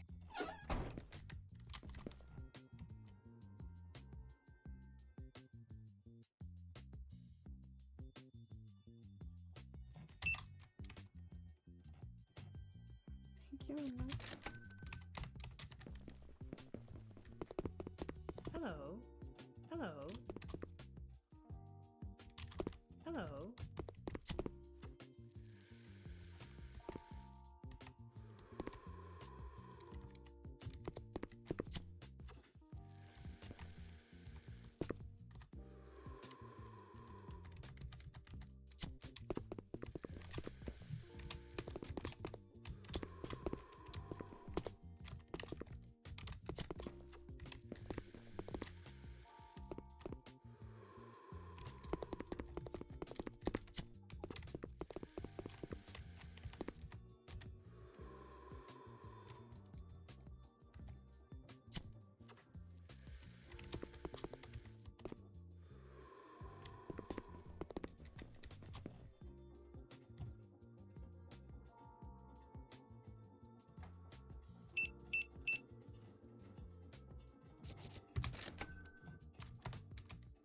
We're rich.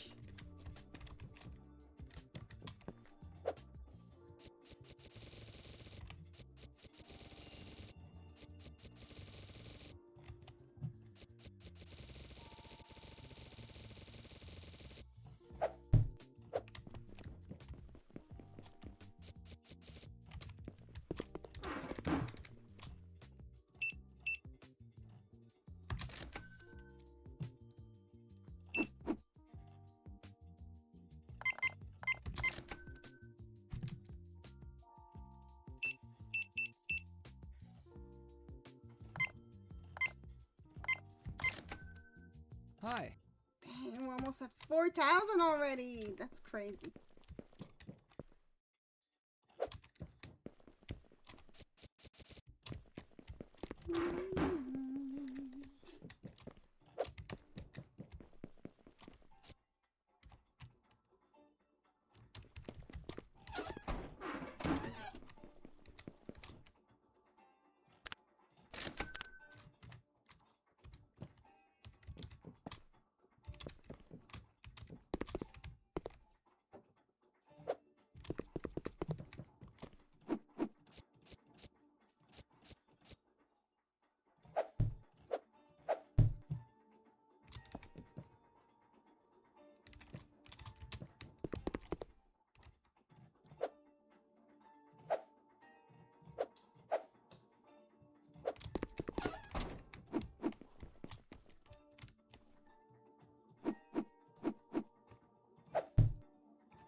big store, John.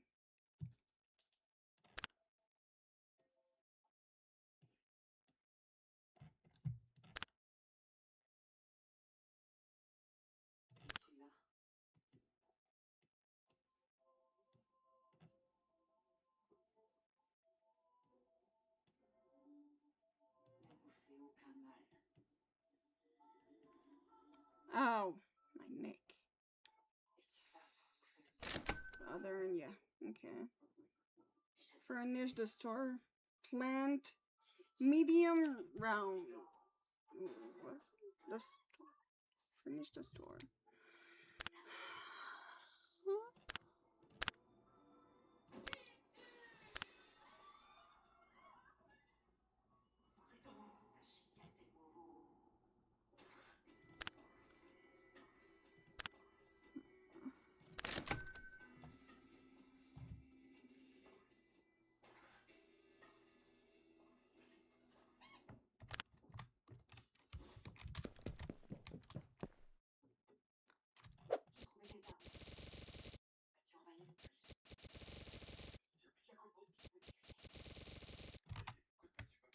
A new city and re-downloaded Tinder. This is the first girl I matched with. Why, hello, sir. Curtsies. Nice to meet you today. Giggles. What's a handsome man like you doing this morning? Raises an eyebrow. Are you sure you didn't download furry Tinder? Tailender? Tailender? Sort of.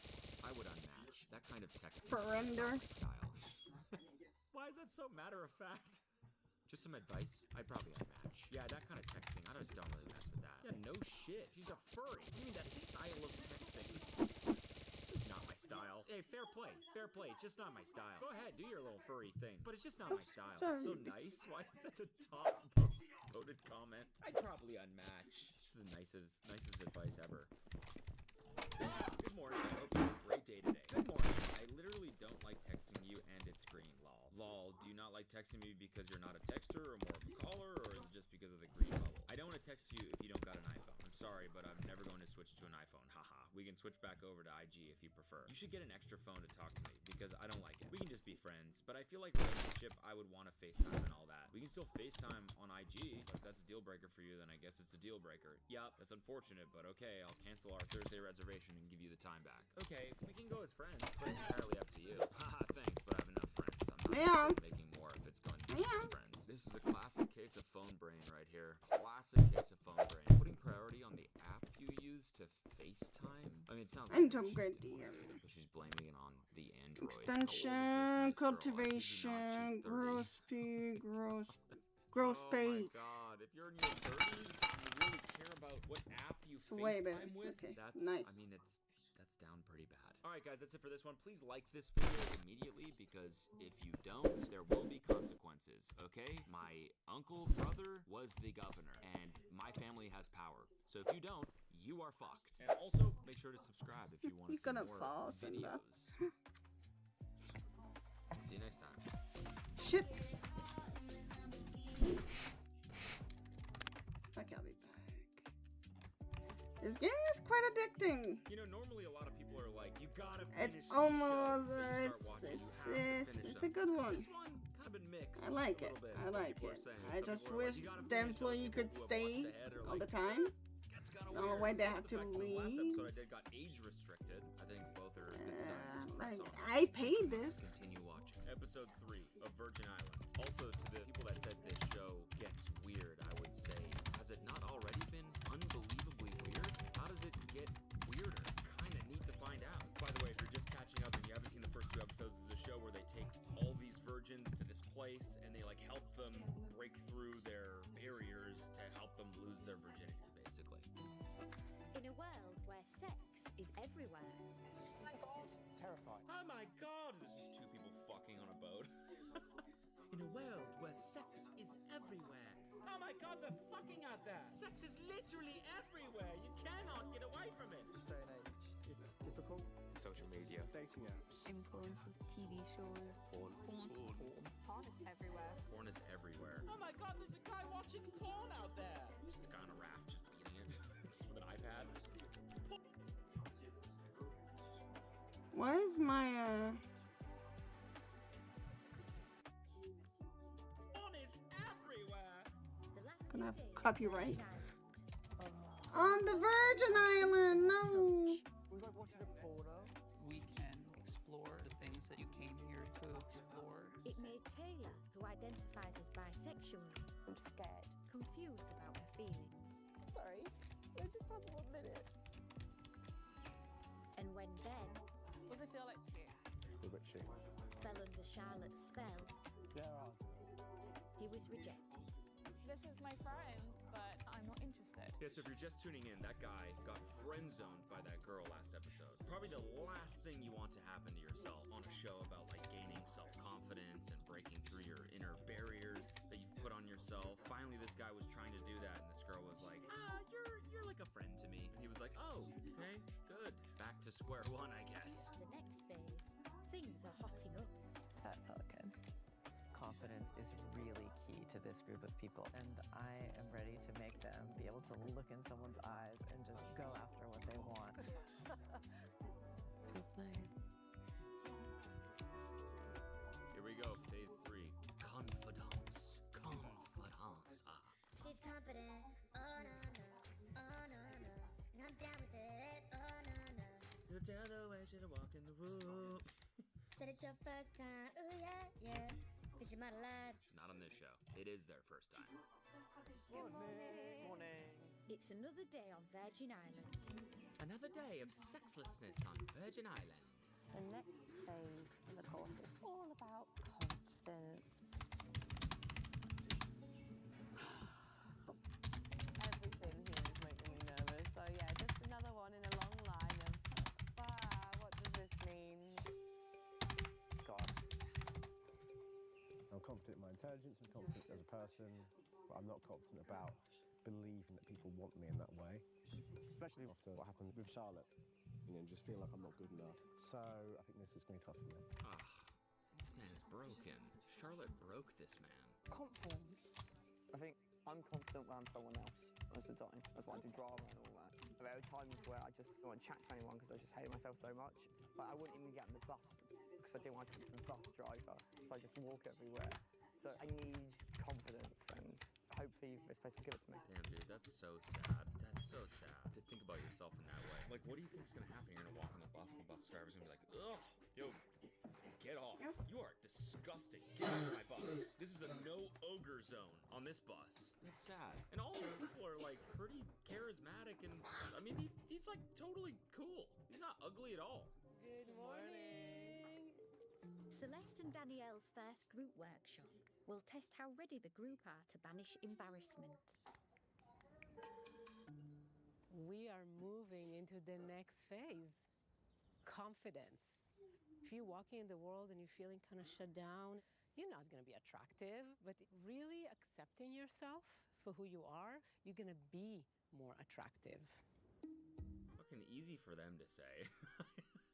I know every episode I go on about how hot these people are, but like it is funny. I literally want my hair to be exactly this when I'm her age. I don't know how old she is, but I need that hair. When I start going gray, I want to go all the way.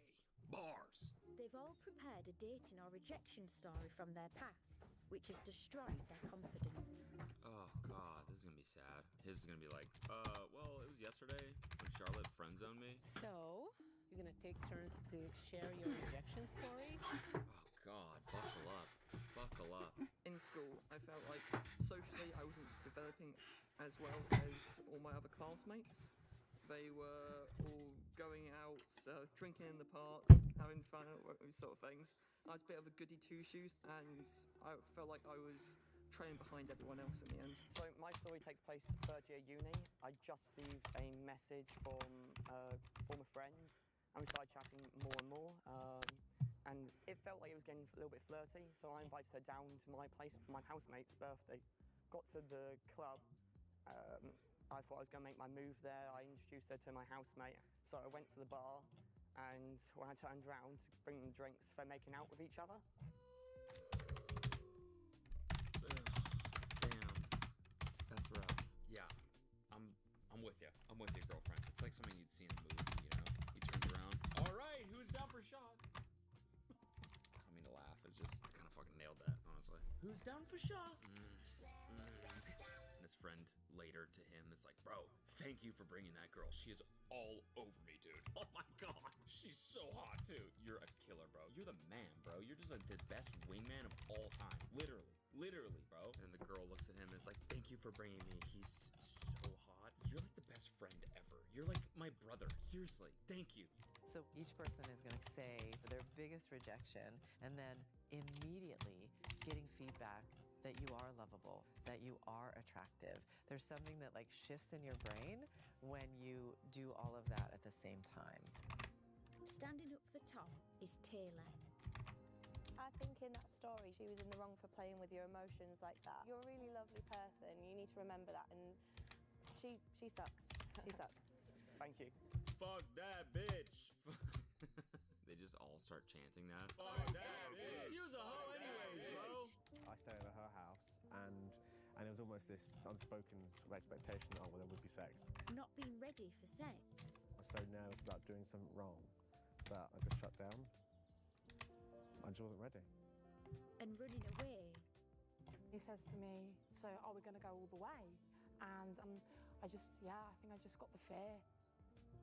A recurring themes. We're in bed. He started saying he didn't believe that I was a virgin.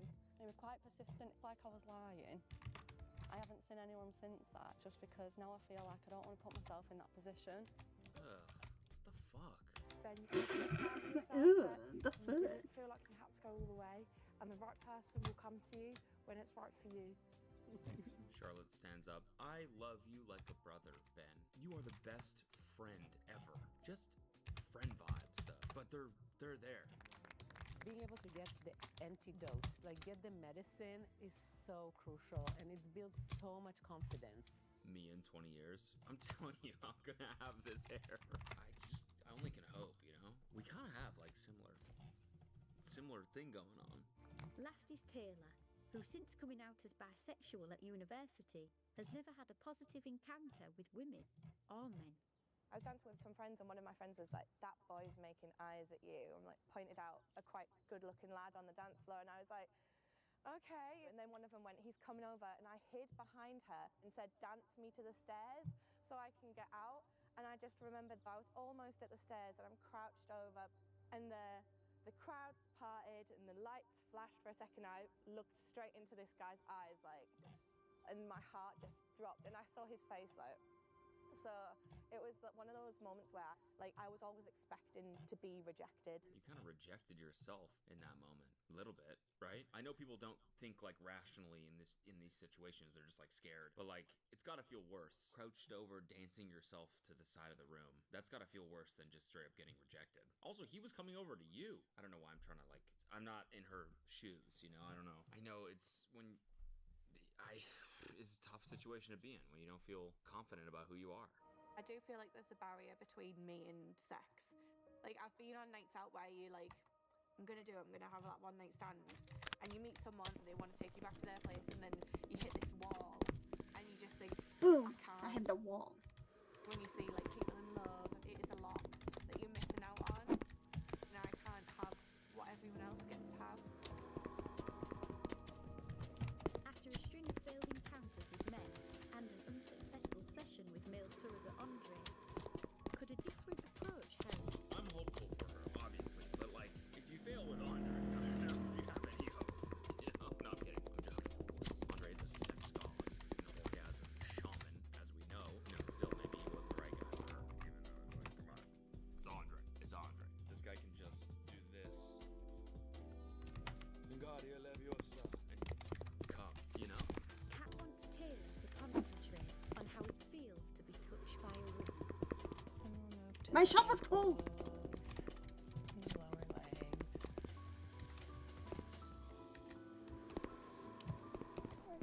No, don't apologize. It's okay. Does it feel like a release? Does it feel, yeah? Okay. It feels such a relief. I'm not real scared at all. That's amazing. I just feel like wasting my time. Oh, I need to clean the front. By feeling uncertain? Yeah.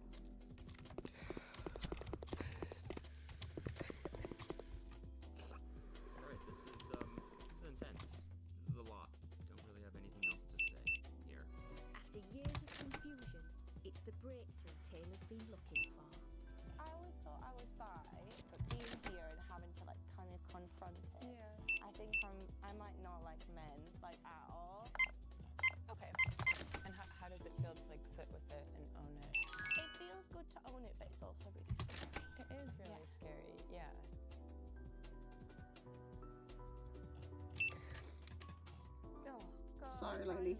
Yay! I'm so excited. It feels so good. It feels so good. Good cry.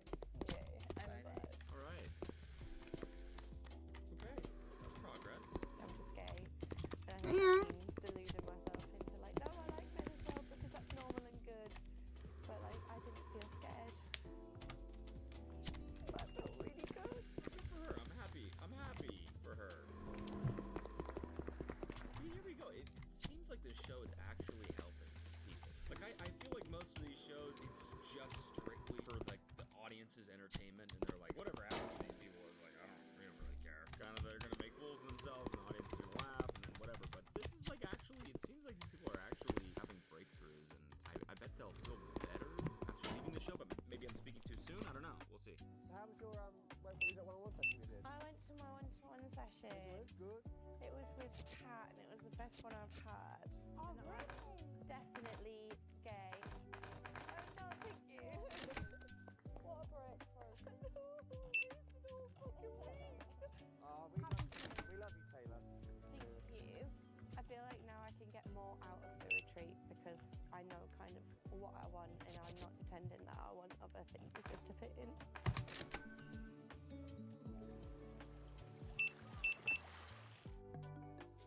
Make sure you use the hashtag Virgin Island. Make sure you're tweeting that and putting it on your Instagram story, and that's not gonna be, it's not gonna seem weird at all putting hashtag Virgin Island in your social media posts. Yo, can anyone point me towards Virgin Island? No, don't say it. Don't say that. Stay very far away from it. It's the first afternoon of the confidence phase at the retreat. What language do lesbians speak? Gaelic. Gaelic. Yeah, okay. Classic. Let's call lesbian dinosaur. Don't know. Lick a lot of pussy. Another classic. Celeste and Danielle have left something for the boys Yeah. to see if any of them have the confidence to express their identities too. Do you want Tom? I would love a pamper, to be fair. What do you want first, Max? I'll put any of it. Mascara, lipstick.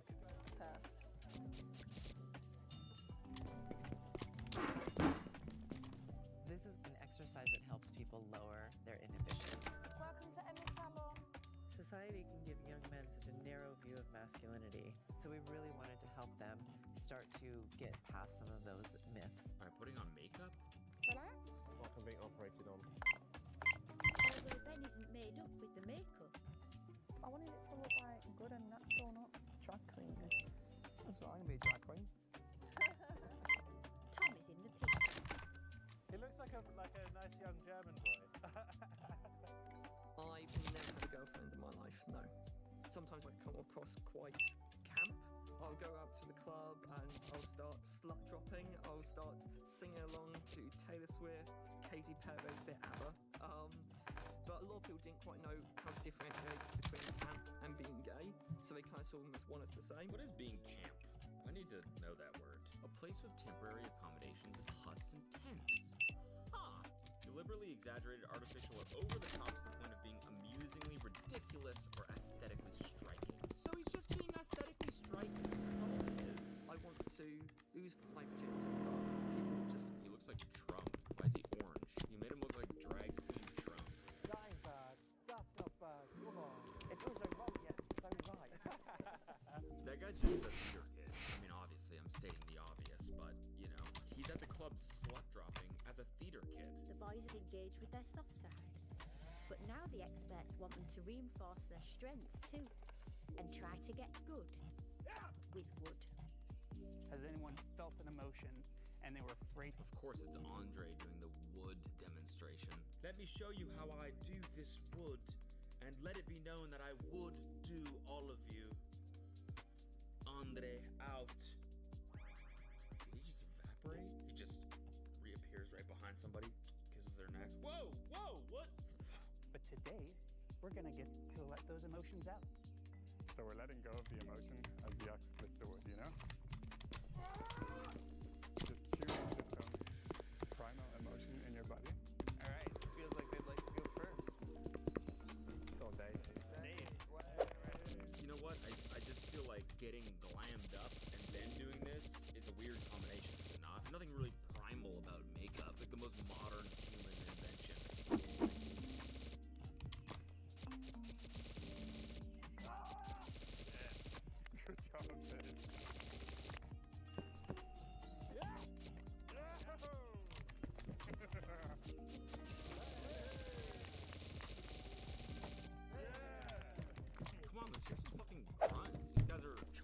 No one is buying them. Well, it just echoed off something. Something like that, you know? Some sort of cream of mushroom soup! Something like that. I'll be having that!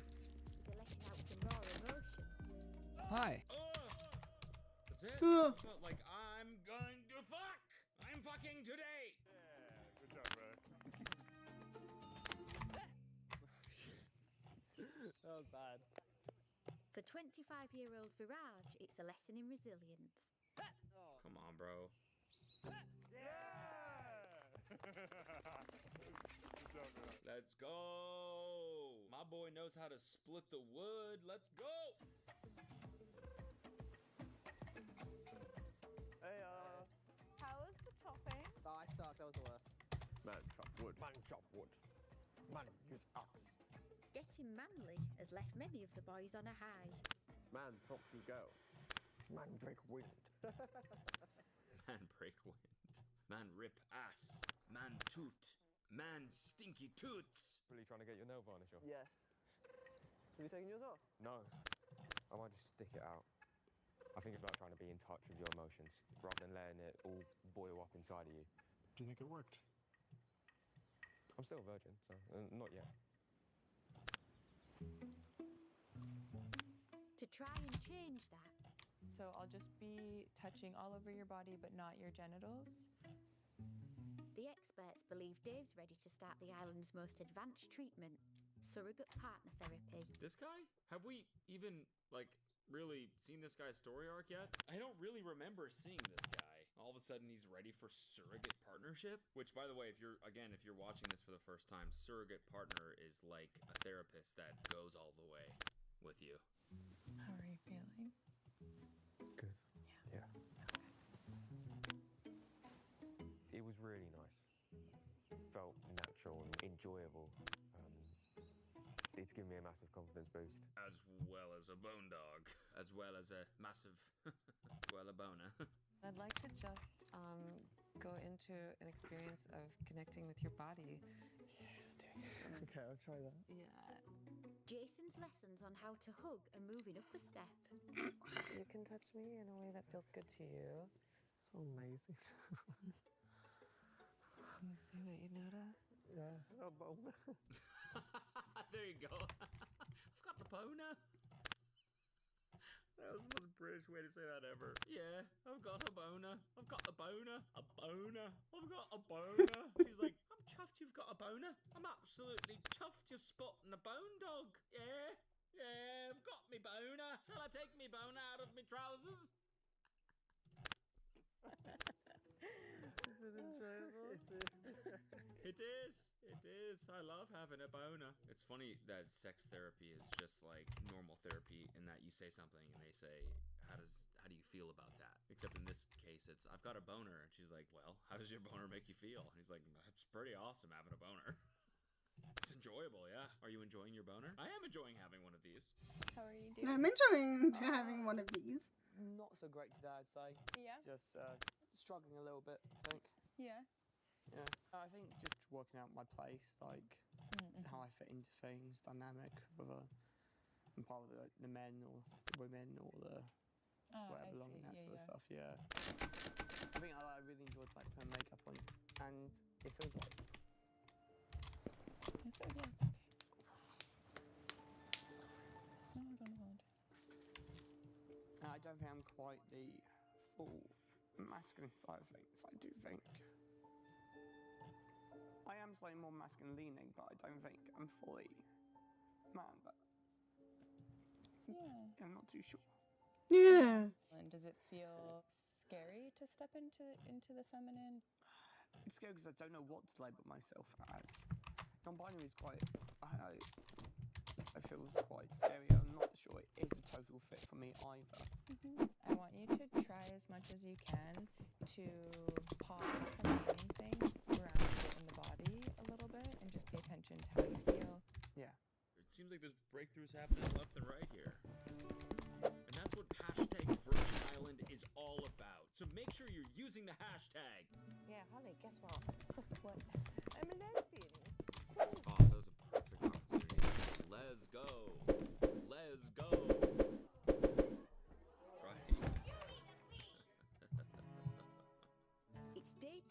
confidence phase of the course. Morning, Dave. You alright? Yeah, morning. This is all I want in life, a good cup of tea. I'm struggling a little bit with confidence, but I think it's just taking those little steps for me, and I'm really hoping that I can build up myself and build up my confidence. That's exactly what Celeste and Danielle plan to do next, with a lesson on the foundation of all romance. Oh, cheers. Oh, we're going on a date. Oh my god. I've been on so many dates, it's easy, Yeah, it should be easy. This is not going to be weird at all. Nothing weird ever happens in this room. It's not like every time we're in here, some weird chick goes down. No, that's easy. Also, hold on. I was just thinking, is that lady's name Danielle? Is that what the narrator said? Hold on. So we're going to talk about the skills of a great date. All those skills that we need to have in order to have great relationships are just skills. You want to learn them and practice them.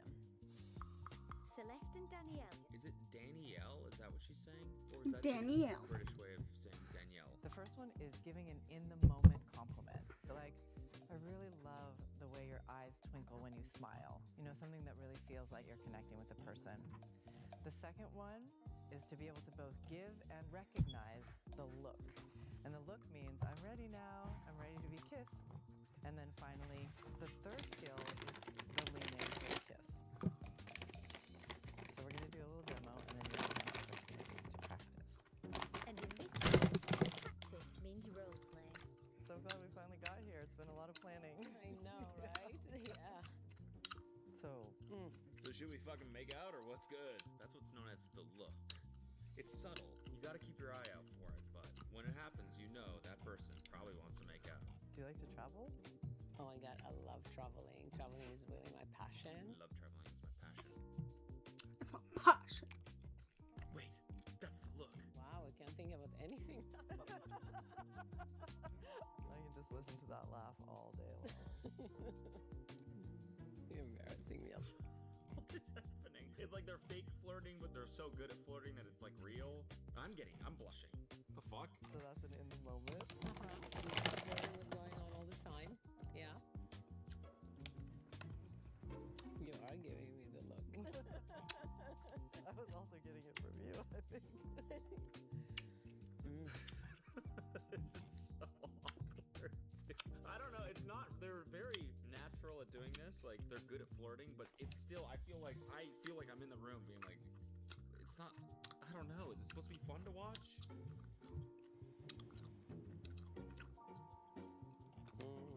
Maybe it's the fucking royalty-free, like happy-go-lucky music in the background.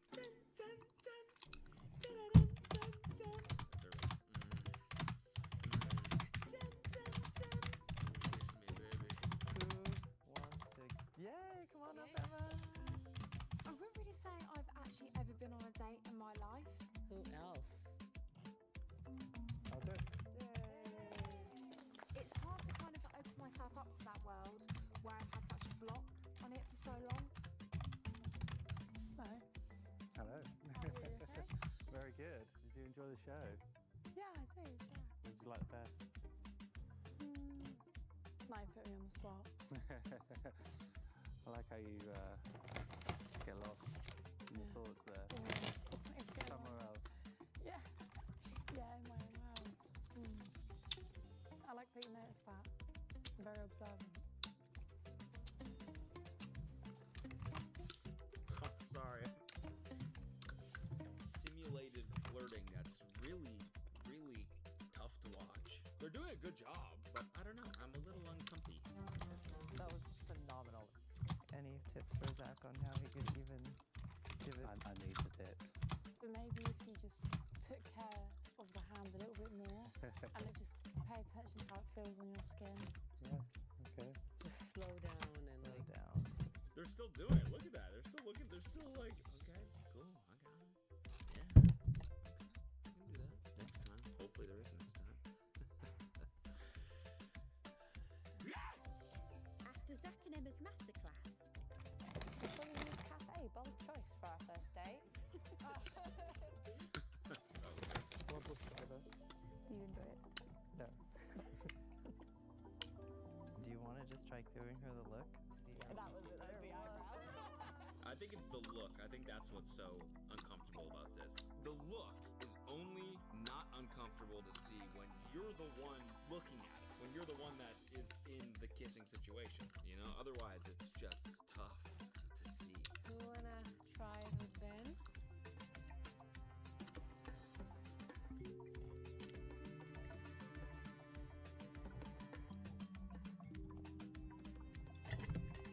Do I get to do it? Good, because this will be our second date. Yeah. Well, it's good to see you again, Celeste. It's good to see you too. What job do you do? I coach people to have more intimacy and connection with each other. Okay.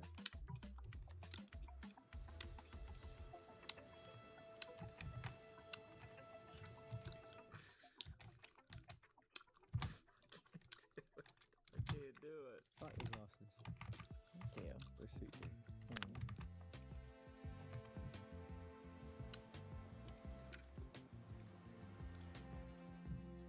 When you like get all into the experience, you're really beautiful. Thank you. So are you. She's like, I know I am. Despite Celeste's flirting, Yeah. What's with this guy? Why did he get rejected by the whole group just now? So it's not only Charlotte, it's the entire group doesn't fuck with him? What's going on? rejected by the group has hurt Ben. So tonight, This is just having the opposite effect for this guy. Everyone else is having breakthroughs, and he's just getting just absolutely decimated. Tell me how you found the workshop. Crap. Awful. I didn't like it. I got up and no one was doing with me. So that was really hard. The ironic thing is the conference section, which I knew would be hard, has probably wrecked my confidence. I wonder if like the producers of the show are like, ooh, we really fucked up with this guy. What? Not casting him, but I'm saying like just the show like kind of fucked him over a little bit. I wonder if they're like, how do we fix this? This guy's just getting shit on. What do we do? We're really fucking this guy up. Jeez Louise. Cripes almighty. The experts feel something's holding him back, and now they want to find out what it is. It's hard, isn't it? When I care for other people, it's hard to think about myself. actually have to not so much worry and take care of everybody else. What does it feel like to say, what about me? That doesn't feel natural. Of course, it's the opposite of the habit. The habit is, what about you okay? Everybody's okay, you okay? What about me? You deserve to be angry. Like, what about you? You know what I mean? It's your turn. What about me? Yes! What about me? What about me? Yeah, what about me? What about me? Right. I feel like I'm gonna need a punch in that in a minute. I'm gonna push it out. What about me? And then punch it. Yeah. Yes. What about me? What about me? Yeah, more. This is my Yes. Yes. Yes. my about me. That's me. If you've ever made me feel shit and fuck everyone except my kindness and weakness. Hello. It's all about me. It's all about you. I feel bad for that pillow. It didn't really do anything, you know? It's all good, Cody. I actually kind of like it. It's like not cool, sort of. It's all about you. Fuck you. Oh, now it's getting stomped on? What the hell? Believe it or not, Cody, this feels even better. The exercise stirs up old emotion. When I was 7, I did have a really horrific incident with another child of them touching me inappropriately. It kind of shut me off and brought up this fear of sex, and that was so horrible. So I want to move past that horrific experience, but it is so difficult to shatter some glass, but even if you put it back together, it will never be the same again. That's really sad. Just imagine little Emma looking up at you and saying, thank you so much. Thank you for looking out for me and being the strong, independent woman that I always wanted to be. You should be proud of yourself because you're so stronger than you think and wiser than you know.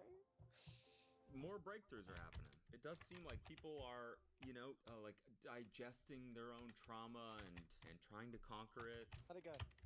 A really good session. I feel like Celeste released a new energy inside me that I didn't realise I had. Right now I feel on top of the world. I feel like a brand new, complete version of Emma. And I'm not going to let people's negative input impact me. I feel like now I'm more open to forming new connections. Why do they keep zooming in on this guy? Are they foreshadowing that they're gonna get together? He has nothing to do with what she's saying. Coming here, I've been learning a lot more about my own identity. I found that as well. Yeah. Really puts it into It perspective. does, 100%. When I had my makeup put on me. Yes. And then I had to take it off, and I felt a bit, oh no, I really wanted to keep that on. Say that. It got me thinking a lot. Sorry. I'm not sure. I think if gender is like on the spectrum, yes. I'd say I'm exactly between here and them. Yes. Oh no. But you're not. Well, yeah. Do you still identify as straight if you like them? Yes, I still very much. There's no matter like who I go to bed with. It's who I go to bed as. Yeah, of course. Whoa, damn, that hit. It's not gonna go to bed with. No. Go to bed as. That shit hit, Leslie. That's quite profound. Yeah. Go to bed as. Yeah. Exciting. Thank you. It's late afternoon on Virgin Island. And this evening, the group will pair up for date night. So how are we going to do this today? Okay, the foreshadowing is coming to fruition. This is my first proper date. Do I class this as a date? We can make it a date. We'll see what happens. One thing I don't want it to be is I don't want it to be awkward. Why would it be awkward? I don't know, I feel like I'm just like an awkward person. No, we might fall in love after this. Really? Maybe. Maybe. Sometimes when you look at me, I do feel like, are you just looking at me like randomly, or are you looking at me? Maybe I'm overthinking it. Why you just look at me there? Emma.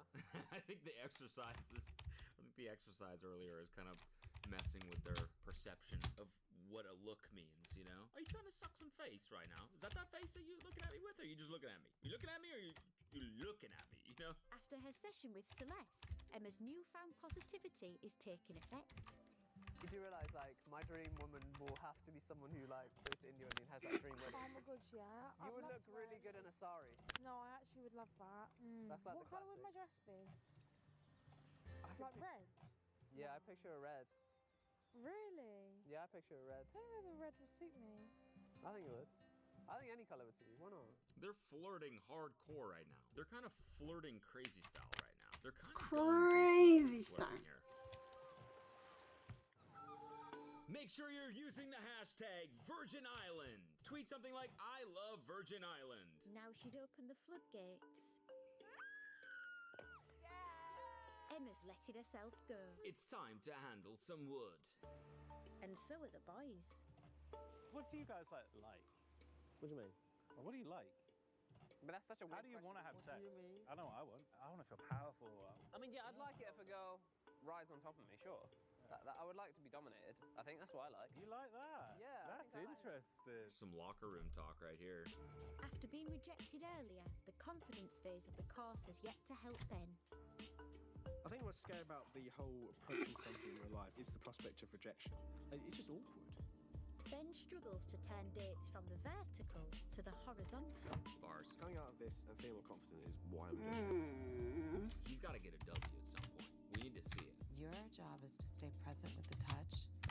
How do I make the first move, the first physical move? That's quite a big step and something you want to worry about. If there is a moment that you feel a connection, but you might just look at her and be like, you're so cute. You know? That? Yeah.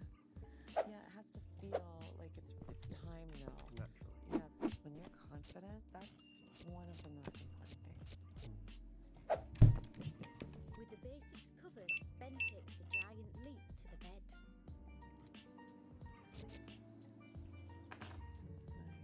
All right. Well, I mean, I guess it's so funny. I'm like, we need to see this guy get a W, and then they're like, okay, here's a W, and it's like, oh, not because of him. It's just this shit is awkward to watch. Is it not? Just two people caressing each other in the Zen dome. It's just a little weird. Yeah. Slowly, Ben's confidence seems to be rising.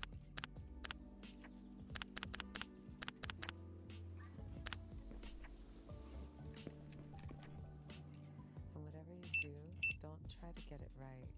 There's no getting it right. There's only exploring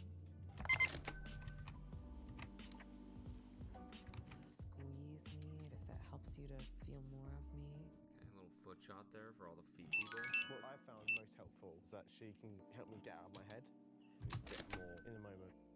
Yeah, I feel like I'm a lot more confident going into these sort of situations. Okay, let's go! Let's go, band! W! The whole group get themselves ready for date night. This feels a bigger deal than I thought it was going to be. Oh, tie.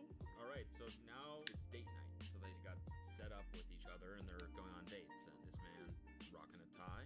Love to see it. Never be overdressed. Remember that. Lovely. The experts have paired them up ready to test their date skills. This is nice. This is nice. Ladies first. Too kind. And they've picked the island's most romantic spot. There you go, my lady. Thank you very much. Thank you. Okay. You look lovely. Thank you. I was worried I'd be overdressed and I was like, You can never be overdressed. How have you been since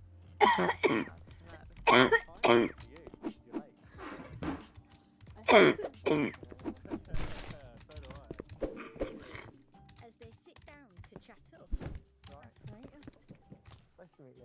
they must remember Celeste and Danielle's 3 steps of dating. I wanted to know actually, what's it like in Glasgow? Is it just full of like Frankie Boyle posters? Yeah. He's like actually like our mascot. What state did you grow up in? Florida. Oh, Florida. Oh, never would have guessed. Sorry. Really? Apparently, Florida people are crazy. Does that mean you're crazy? I think I am a little. We may be about to get rained on. You don't like getting wet? I thought that was the whole thing. Okay. I would feel a little bit weird. Like being on a date with one of the therapists, it's like they kind of have to laugh at what you're saying. That was a funny joke, but also could have been inappropriate. I don't know, but like, you know, I feel like you'd be like doubting everything you're saying. They're laughing, you're like, why are you laughing so hard at that? It wasn't that funny. Step 1, giving an in-the-moment compliment. You look nice. Oh, Okay. Not to say. I like how rosy your cheeks are. Is that a compliment? If someone said that to me, I'd be like, sorry, it's hot in here. I'm flustered, I guess. Sorry, I'm really nervous. the one thing I hate about myself. Is it? Yeah. Oh well, I'm glad I brought it up then. You got very nice earrings. You like them? Yeah. You and my friend made them. You've definitely got a good fashion sense. Yeah. Better than I've got. Thank you. Thank you so much. All these compliments. I don't know what to do with them all. Step 2 is the look. I've practiced a lot. I practiced. Oh, yes. Okay. I'm gonna. Okay. Feel my energy. Go. No, turn away and look back at Okay. you. We're gonna. Okay. Oh. God damn it. Finally followed by the kiss. You're a beautiful guy. Oh, stop it. You really are. You're a beautiful guy, inside and out. I'm sorry, it's so hard to watch. I don't know why. I mean, if she's into it. I think he was going for the full thing there, and she was like, oh, you haven't even eaten yet. My niche is like weight loss. I like motivation to want to do personal training and want to help other people. Yeah. I like that money. Date tactics is perfect. You okay? I'm good. You sure? I'm good. Don't make you nervous. A little bit. Okay. Don't make me nervous. I need to try and be a bit more confident. Ooh, I like your style, My lady. family and our Hindu culture still believe in like arranged marriages. I don't see that as a bad thing, but I just don't think I'd ever put myself in that position. Once I'm a lot more confident in myself, I think the type of path I want to go down will be love marriage. But if I don't put myself out there, it definitely won't happen. Can you take your hands? Sure. I'm just gonna. I have cold hands though. They're sweet. Like they actually seem like they are a good fit for each other. You have nice hands though. Hang on, I'm stuck. You're nice. No! I feel like I've gotten darker. To be honest, you have. But you're a nice fellow. Look at these compliments are flying organically. They're not even forcing them. They're just people are oozing compliments. They love each other. 30. Hold on, that was going a bit powerful. Yeah. You are going a bit purple, aren't you? Maybe you can warm them up for me. You mean to warm up for you? Yeah. I'll give you a little peck. Yeah, go. Look at this! Look at this shit! Beautiful. How's that? Yeah, I love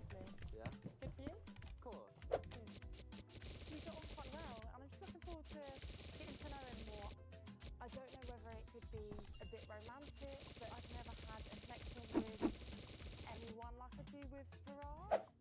Enjoy that. Yeah, Lemon, no, didn't yeah, you? yeah. I'll probably run. Oh. That was awkward. I feel really great. I feel confident, and I feel like I've pushed outside like a massive barrier with me with like going on dates. She's just an amazing girl, and I'm really glad that I was with her for that date. That was really nice. Nice to watch. Beautiful. Although she says, I don't know if it's a romantic connection. Maybe that's just like the barrier still, you know? It feels like it definitely is. And with that, it's time to celebrate the end of another phase of the Yay! I'm busy. It's like, yeah, I mean, if you're drinking champagne, no one doesn't feel confident with a little champagne, a little bubbly in your system, you know?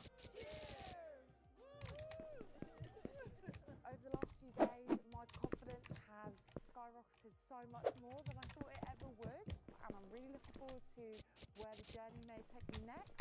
So exciting, and it's so nice to feel like these new feelings that I'm feeling. Now that I know myself a bit better, the fear is gone, so I'm hoping I can progress faster now that I'm not being held back by my own fear. Tomorrow, we are taking you to the next level. Oh my god. Are you ready? We come on a long journey together and you never know what's coming next. I just hope we don't go in tomorrow and like they're all naked or something. That's quite scary. Well, that's probably what it's gonna be. Next. Yeah, I'm sorry, but... This is my buddy. The course enters its toughest phase yet. We're going to invite you one by one to show yourself out. Yeah, what? YOLO. Whoa, let's go! Okay, I think we gotta watch the next episode. I think we have to. They get fucking naked? Push the virgins further than ever before. Just like explore. Whoa, we just saw a nipple there. I have to fucking blur that, but I was not expecting that. I forgot this is like a British show, so they just show naked people. Because they do that, they're on like cable television, right? I mean, here they do it too, but it's like on HBO and stuff. That was crazy. I wasn't prepped. I wasn't nipple prepped there. It was like, boom, it was right there. All right, well, another sufficiently uncomfortable episode of Virgin Island. Please press like if you'd like me to continue this show. I think we have to continue it, but press like anyways. And also subscribe to the channel if you're not subscribed already. I would appreciate that. And hit the bell and make sure you tweet #Virgin Island. All right, guys. See you next time. Bye.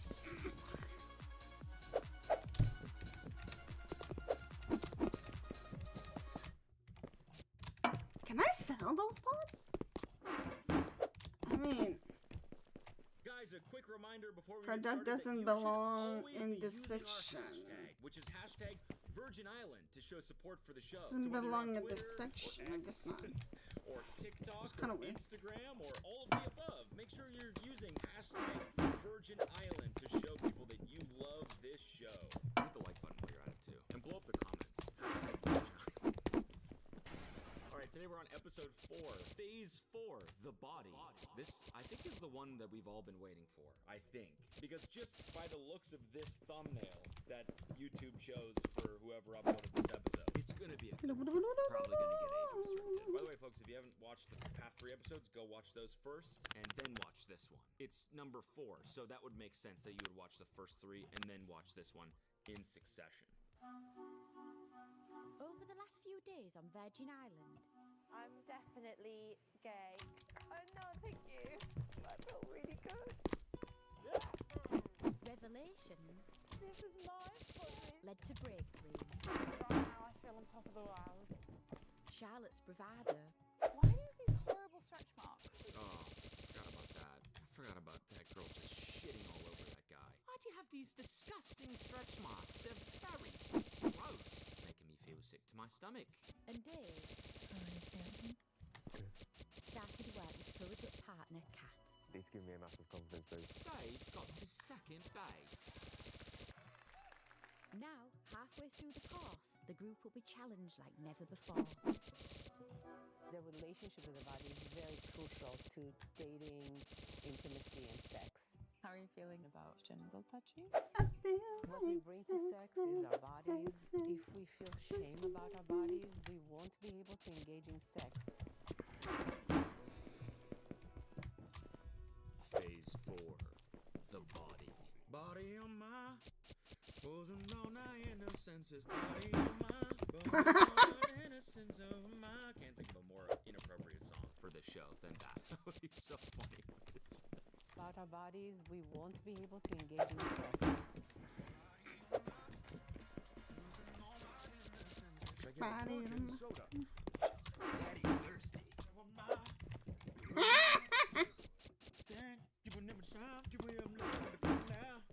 It's day 7 of the retreat, and this morning there's an extra surprise in store. Oh, sweet, a robe! It's the stage of the course they've all been dreading. This phase of the course is the body. Please come to this workshop in as few clothes as you feel comfortable wearing underneath a bathrobe. Suddenly need the lube. For What? about 4 hours just until after the workshop's over. Okay, so wait, you have to come to the workshop with as little clothes as you feel comfortable under the robe? It'd be so funny to pull up with 3 robes on underneath the robe. Take off the robe. Whoa, you had another robe on under that robe? Take off that robe. How many fucking robes you got on? You don't want to know, and you'll never find out. Take off that robe, you have a towel on around your waist. Take off that towel, now you have a suit on all of a sudden. How? Maybe one of the scariest workshops for a lot of people because it's. Oh, I had the full ankle socks pulled all the way up to the knees there. You can show a little shin. How are you gonna show your thigh but not your shin? In school, my friendship group, I was the uglier, fat friend. So even though, like, I'm not as fat now, I feel like I just still feel it. You're nervous? Yeah. I want you guys to know I'm really small and skinny, so don't be surprised. What if you're about cock? I don't know. I was just nodding my head. What did he say? Do you have a nice cock? Is that what he said? What if you're about cock? Just said something in British and I don't understand what it was. Do you have a nice cock? Guys, I just want to let you know I'm really skinny, alright? That's fine. What about your cock, though? How's your cock? I don't give a fuck about your body. The experts are keen to know if anyone has the confidence to bear all. We get horrible messages about our bodies. There's so many ways in which we think my body isn't right, my body isn't enough. come on. And then we're supposed to go out and like enjoy pleasure in our body. It's quite impossible, actually. Hello. Low-key facts. Low-key, you are spitting right now. I don't think my body sucks. I know it sucks, but I'm okay with that. I run like 50 to 70 miles a week, and I'm still like a little chubby somehow. That's just how I am, I think. Our relationship with our body makes such a huge difference to how we feel about ourselves. And social media, where it's like constant images of the Kardashians with all their augmentations and all the influencers. It just creates these crazy expectations, which is why it's so important to start to reclaim our bodies. All the runners on social media that are, you know, like almost 35 and run 70 miles a week and are still somehow chubby. You should be looking at those people. They'll make you feel better about yourself. And what better way to get comfortable with bodies? Here we go. What better way to feel comfortable in our own skin than to get our 2 most attractive instructors here and have them just show you what they're working on. Jayla, if you feel ready.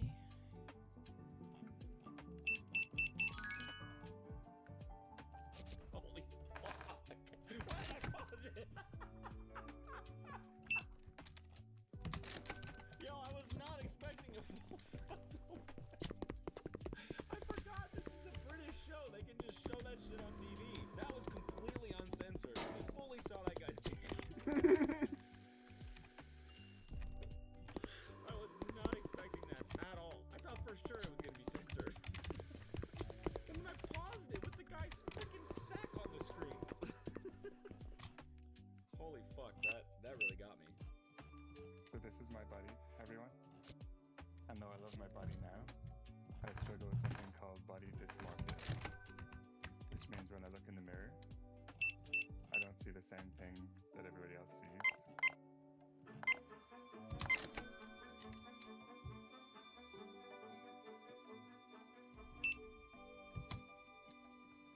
This is my body. This is insane.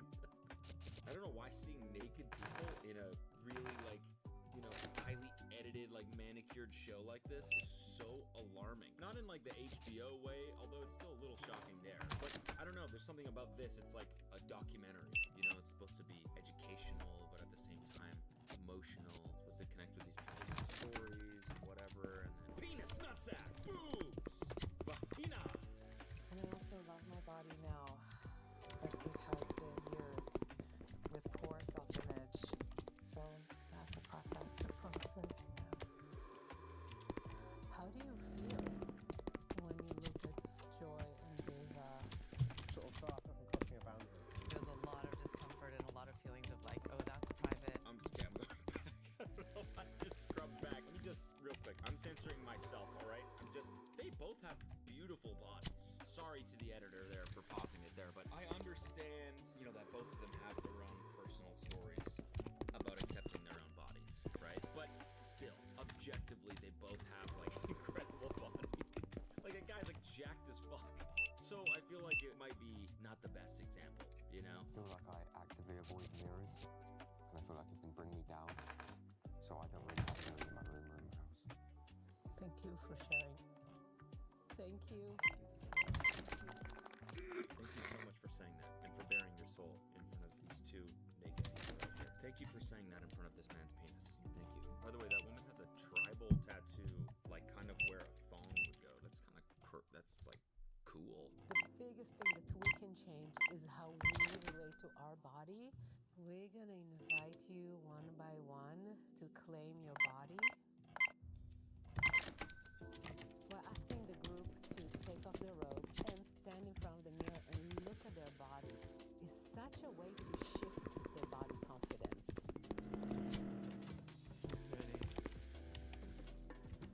Do you know what? YOLO. First to volunteer is 25-year-old Jason. Let's go, Jace! Let's go, Jace! Right, so the front I'm fine with, it's the butt and my stretch marks are really red. Looking in the mirror feels strange because I don't see myself as attractive at all. I don't like my hair, don't like my face. I've always been like stick man, like, you know, cartoon stick man. That's me. He's very nonchalant about how much he doesn't like himself. It's quite sad.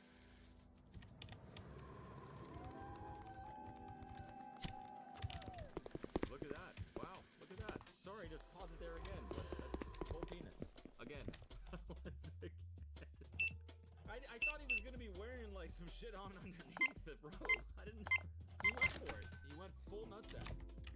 I don't know what I was expecting with this episode, but it wasn't this. This is your mirror here. Can you shake yourself I've now? seen this every day, 25 years, I'm used to it. No more flattering outfit than a mic pack, and that's it.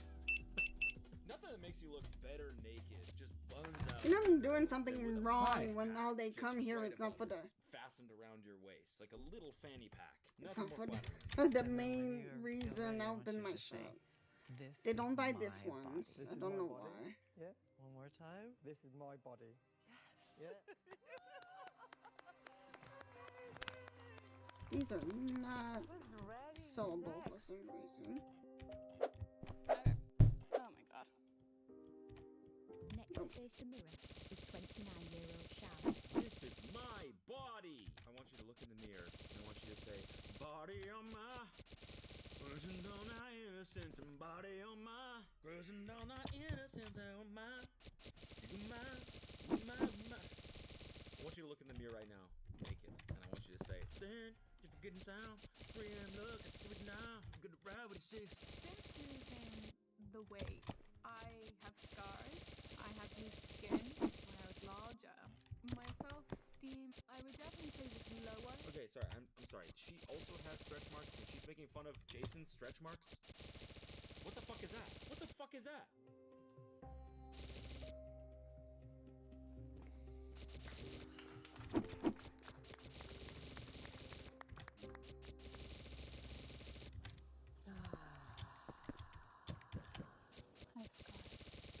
I have them too. Intense journey around your body. Remember the queen that you are.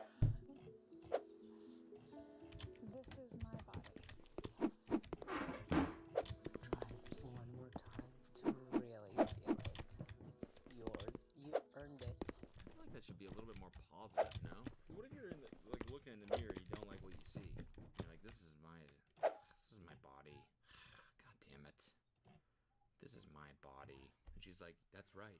You earned it. Like, if I heard that, yeah, you earned it. I'd be like, I did. I just eat too fucking much. Yeah, you did. You earned it. Probably from the fact that you're eating Halloween candy already. Halloween is over a month away, and you've already been through a bag of it. Yep, I have. I've earned it. This is my body. As they each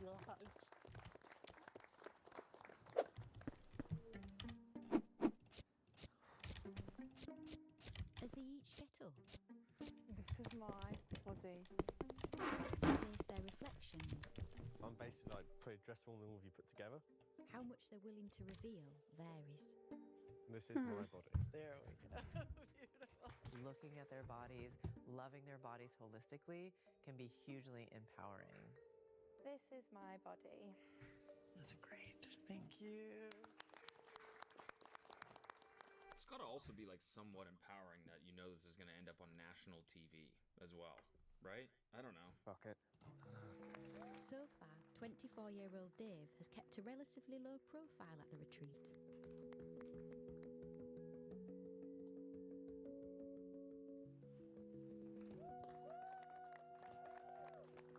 There it is. More cock. Everyone in this room knew I was going to do this today. I don't actually. This is my body.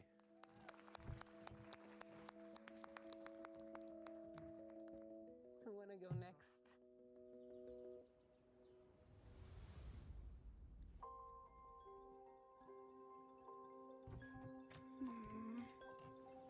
Oh, she's dipping. She's just dip setting. She's like, sorry, I didn't like your body, so I'm leaving. Yours triggered me. Nah, I'm joking. She's clearly uncomfortable with this.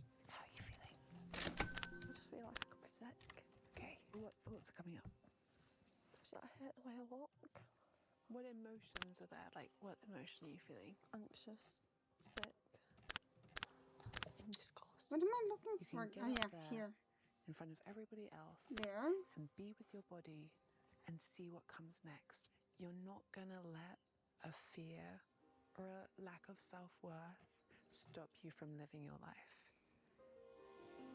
Yeah, but I just don't want to show myself. Who else is ready?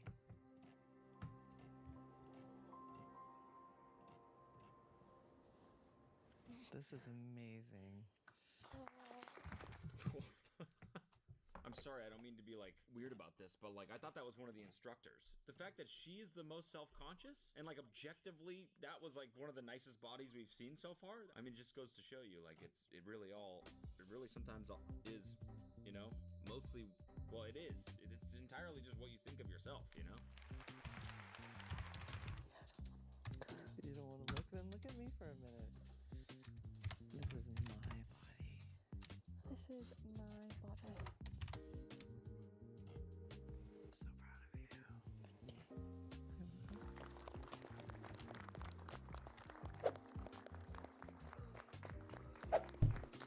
You know, Proud of yourself, flaunt your bodies around, shake them, remember what they're there for. Take your cocks out, take your boobs out, shake them around. That's why you gotta. Here, not like don't do it obviously in public or that would not. But you know, here you're good. Shake them around. Shake that cock around the island. Dave, side dog. I thought you were fucking. Yeah, but no, it's the way I say. Yeah, I've had all. I realised when I was looking in the mirror, one bullet was so much lower than the other. One bullock. Is that a ball? I've never really known what bullocks is. I thought it was butt cheeks. But is that a ball? A bullock? When you have a single bullock? People say that's bullocks. It's like that's bullshit. Can we start saying that's ball sack here in America? Fucking ball sack, dude. She did what? Ball sack.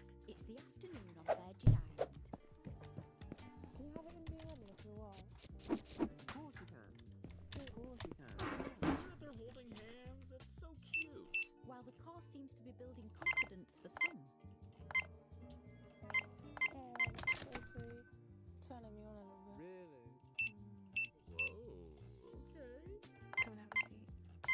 Aisha hopes that a repeat of this morning's exercise in private could help improve Louise's confidence. So, mirror work.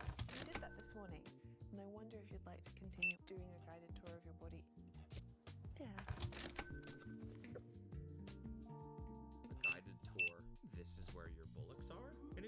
look right here above the hamstring, you'll find your ass cheeks. Those have been around since you've been born. Have you ever had compliments about your boobs?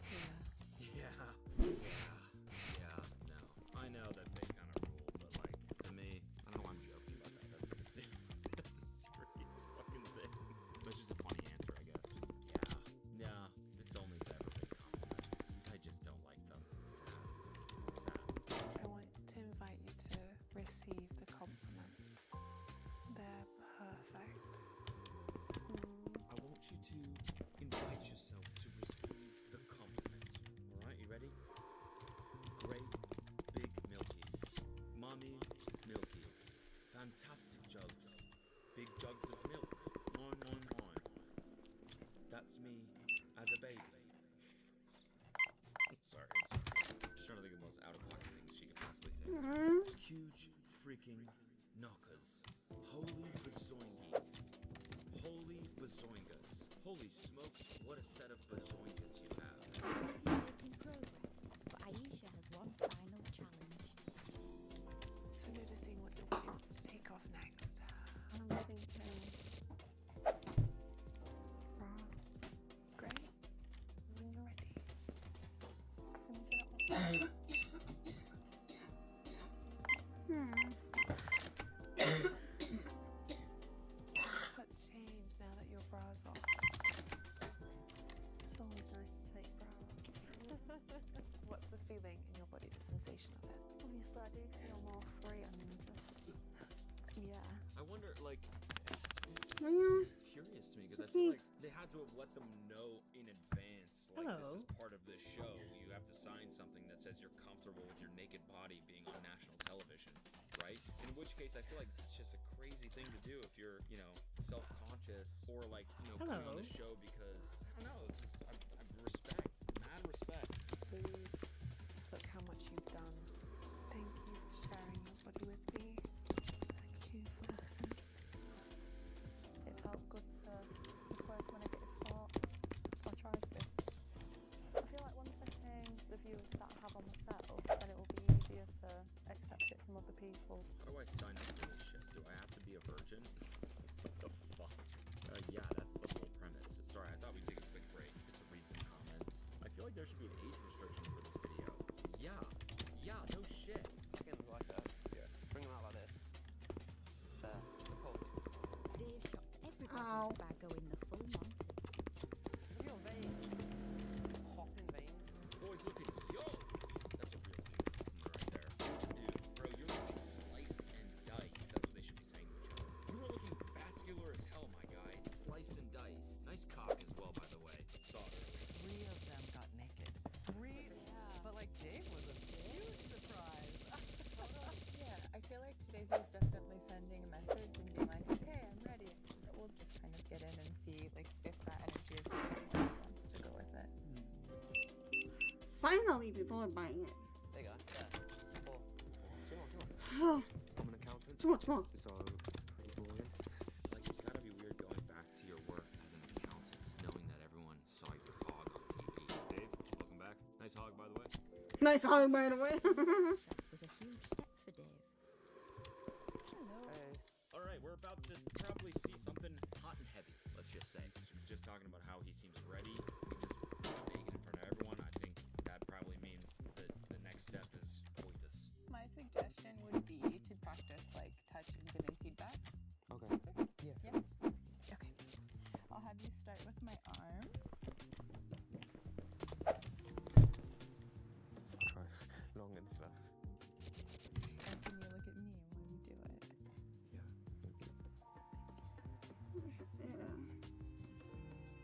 Building up to sex with surrogate partner Kat is a possibility.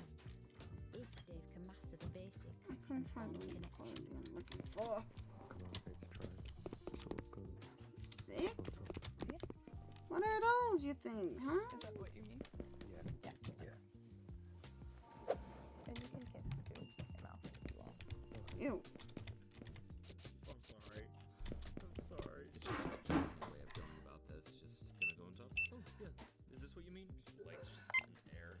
Yes. That's what I'm gonna do. Oh, and you can kiss as well with your mouth. Kisses. Splendid. some sex? He is in the best position. I don't like the way my arm is. Are you self-conscious about our genitals touching each other? Because that's why you're It's so obvious now. Yeah, okay. But does that make you uncomfortable? Subconsciously, yeah. Yeah. No. Okay. Do you Hello. want to try again with you on top, or do you want to try Couple with me on same top? batch with it, right? Absolutely. Yeah.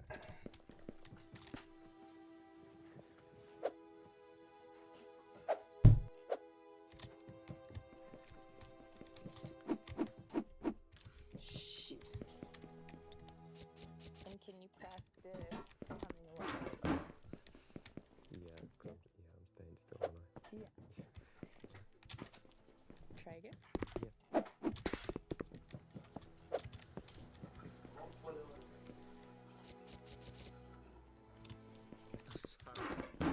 don't know why I'm laughing. It's like, I don't know. It's not really that uncomfortable, but it kind of is very uncomfortable to watch at the same time. As Dave slowly opens up, Got a good grab of the butt cheeks there, okay? Do you mind if I grab your cheeks? Yeah, go ahead. Thank you. Saw a softer side of Charlotte, and I saw like the quivering of the lip. Andre! There he is. There he is. The shaman himself. Andre. the mirror workshop revealed that Charlotte's issues are more than skin deep. How are ya? I'm good, thank you. Who the fuck is this one? Who is this therapist? How are ya? Hey, welcome! Welcome to the sex teepee. I feel like I'm trying to really just be as fearless as possible, putting on what I call the Charlotte show. And it's like I think I'm giving off this image of me. Sometimes I have to do it at work. Then you're just working here.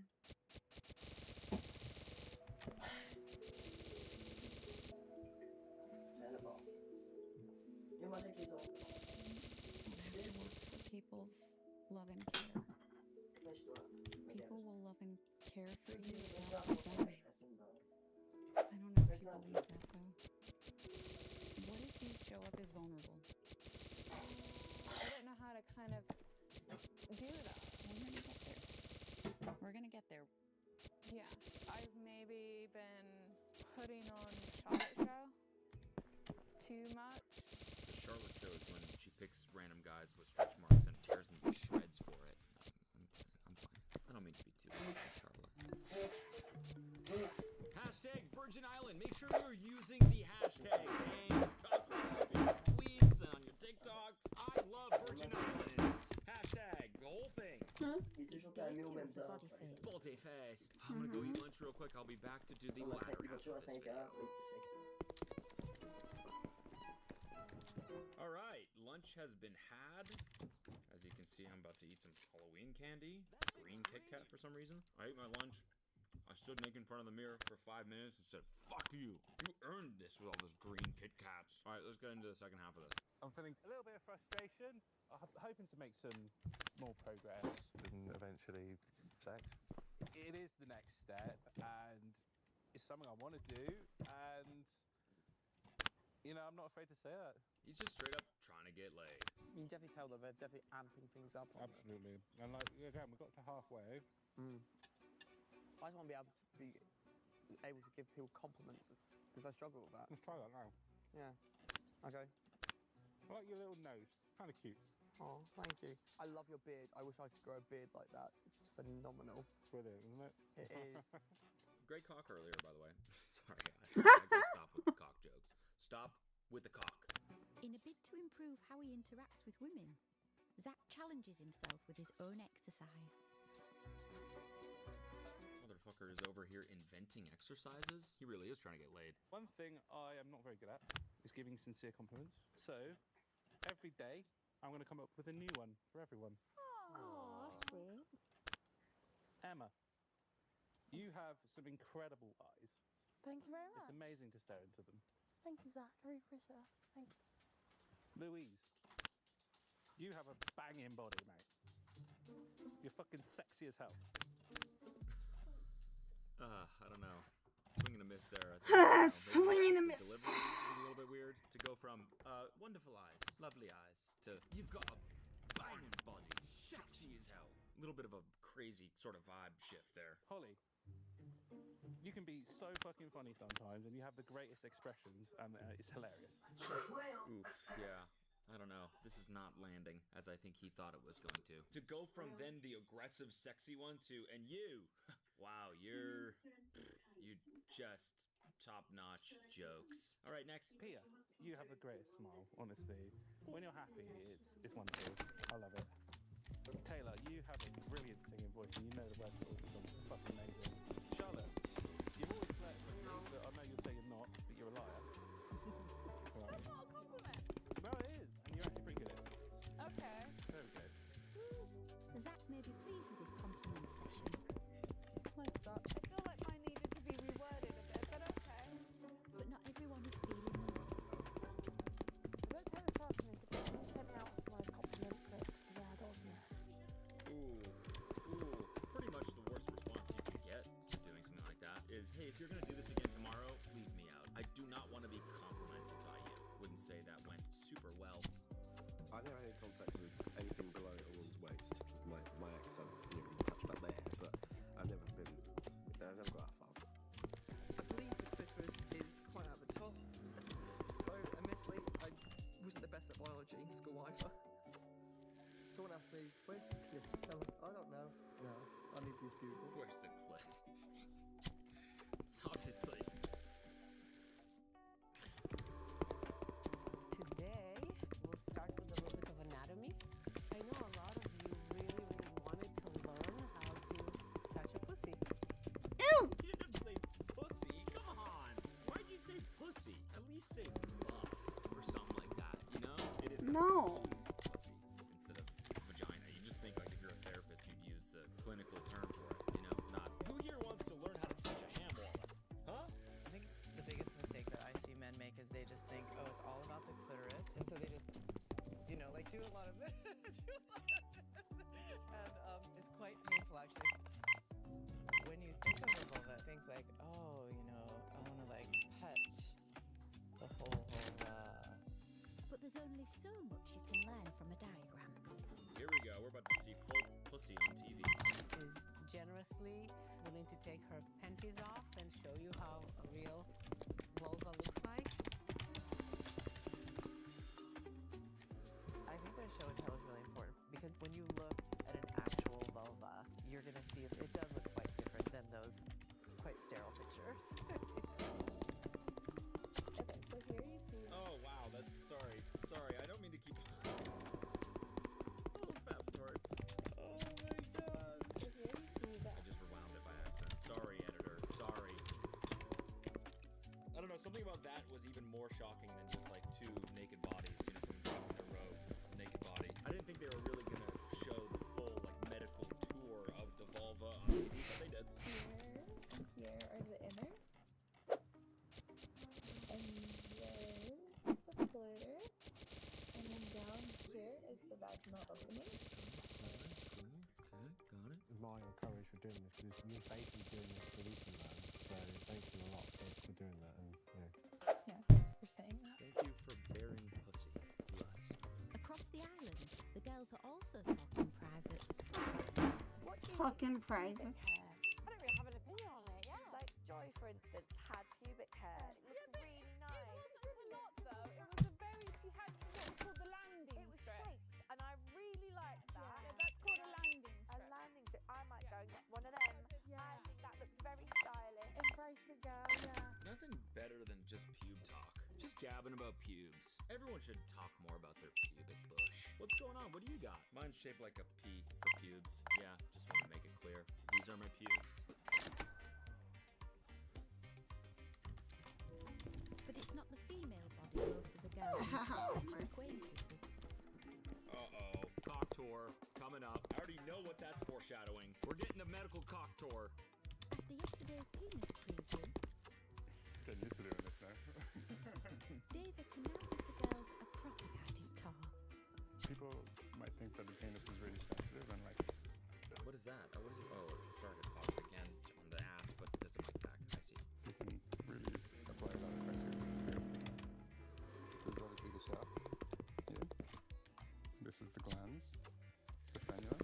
But on me anyway, it's the most sensitive part. So yeah, and this is the scrotum. You don't have to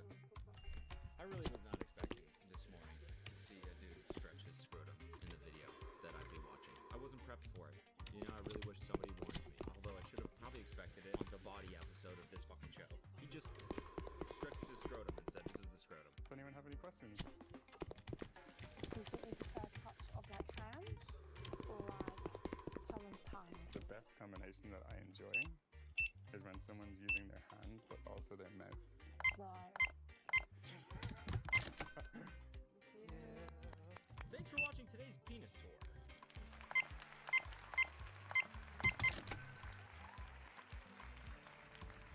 So my homework from Aisha was like my emotions down and things I felt in the past and like repressed. I started with what I thought was like maybe the biggest factor. I know what it is, but I just can't express it. Louise has formed a bond with Aisha, but whether she's ready to open up remains to be seen. How are you feeling today? I kind of want to feel what I've got. Yum. Yum? Yum. Okay, yummy. Wow, yummy. All right, Justin Bieber. Yum. Yum. Yum. Delicious. I honestly don't even know where I should start because I almost feel like there's just too much that could be playing a part in why I am the way that I am. Pause. Take a breath. I know I don't like being or feeling vulnerable, and maybe that stems from repressing my emotions from quite early on in life. All thanks to my dad. He was never really a big part of my life. He just left us for his next wife and their kids.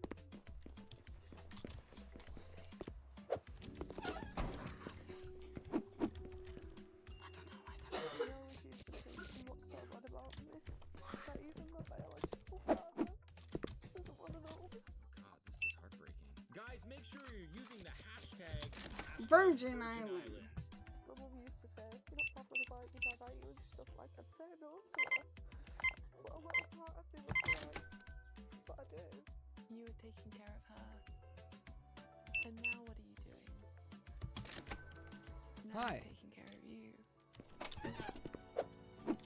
Just make me feel better. I've cried. Yeah.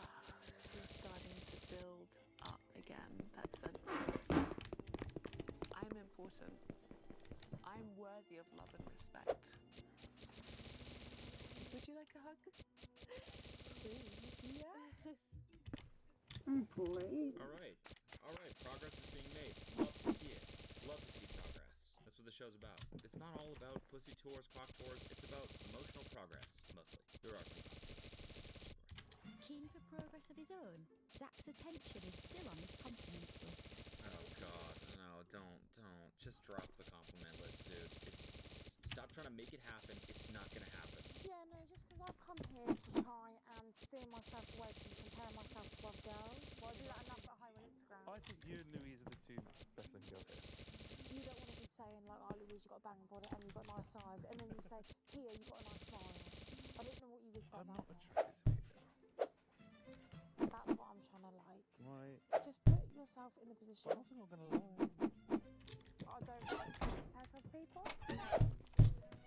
How does he not get it? How does he not understand? How does he not get it that it's a little bit insulting to be like, I would fuck the shit out of you? You!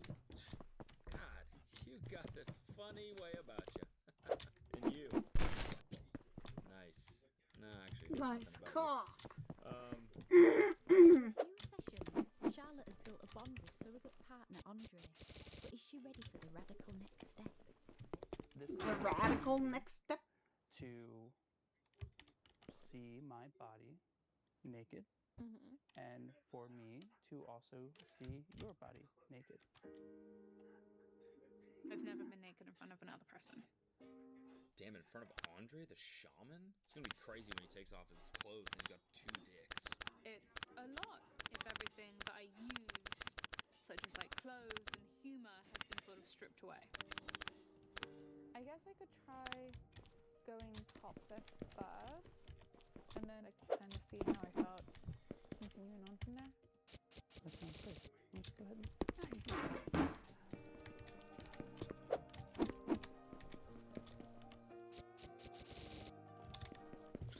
The mic packs are so funny. I'm sorry. Also, is he wearing a thong? I don't know why I'm analyzing this man's cheeks. Sorry. The mic pack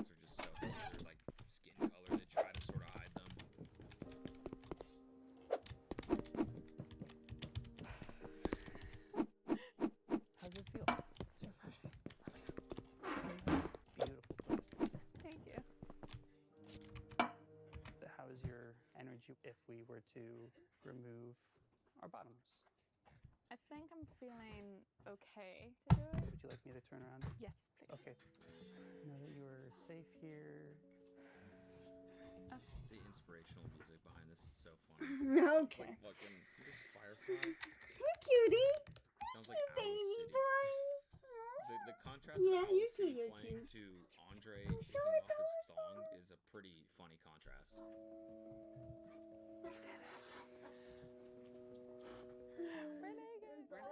Oh, Tuki, I love you.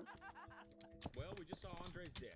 So we stripped down. Again? And it was this moment of like, we did it. And I was like, we're naked. Yay. And I just felt like, you know, Dora the Explorer. When you've like conquered whatever you need to do with Dora. Yeah. You did it. You did it. Ew, ew, ew. Don't do that. Don't do that. Ew, ew, ew, ew, ew. Like you bring a TV show, a child's TV show in there. This morning's workshop. You know what? I wanted to know how to properly touch vagina, and I feel there were some good tips there. That's it. That's I important. want to touch The thing is, if you vaginas. gain anything, I am so sorry. That was a nice way of being like, you know that pussy we saw earlier? I like that. I like seeing pussy. Me too, brother. Me too. All right, 10 more push-ups. Let's go. You are looking vascular, by the way, my guy. I did think he took a lot out of it. So too. Yeah. He's really interesting. It was super educational for him. He really wants to know more. He's thirsty for that knowledge. Yeah, for sure. That knowledge. Here we go, Dave. Here we go. Dave is about to progress in the game of baseball, if you know what I mean. Feeling about genital touching? Genital to genital touching. Okay-ish. Say more. I know I need to do things I'm not 100% comfortable with, but everything that I've done, I haven't been comfortable with. I've ended up being comfortable with. If that makes sense. Yeah. To get Dave relaxed, Kat started some kissing.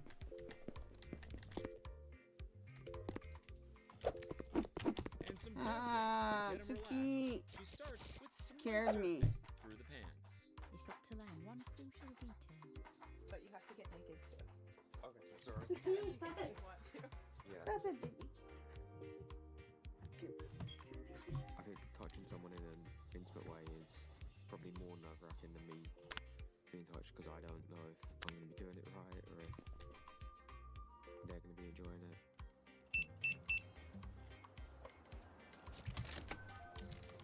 Try to just close your eyes, feel into it. She whacked him off. What's going on? Maybe crazy. Hey, my baby.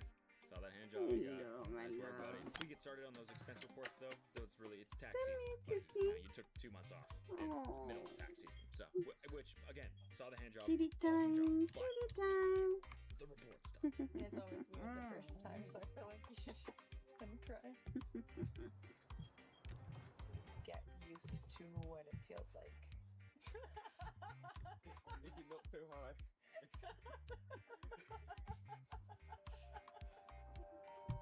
How did you expect it to feel? I don't know, not that. Your pussy feels weird. Can you find it? My baby Tuki. And then down at the bottom. Yeah, that's like the vaginal Hello. opening. Hello. This shall hereby be known as the finger blast TP. You really just got You're so adorable, Tuki. I love you. Welcome back to work. Saw the finger blasting you were doing. Finger. No, you're stepping on the thing.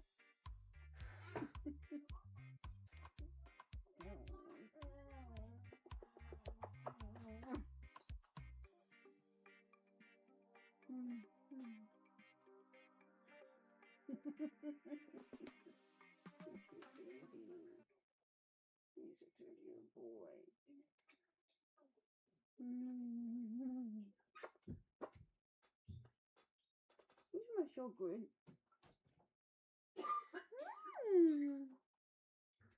Oh, I love you.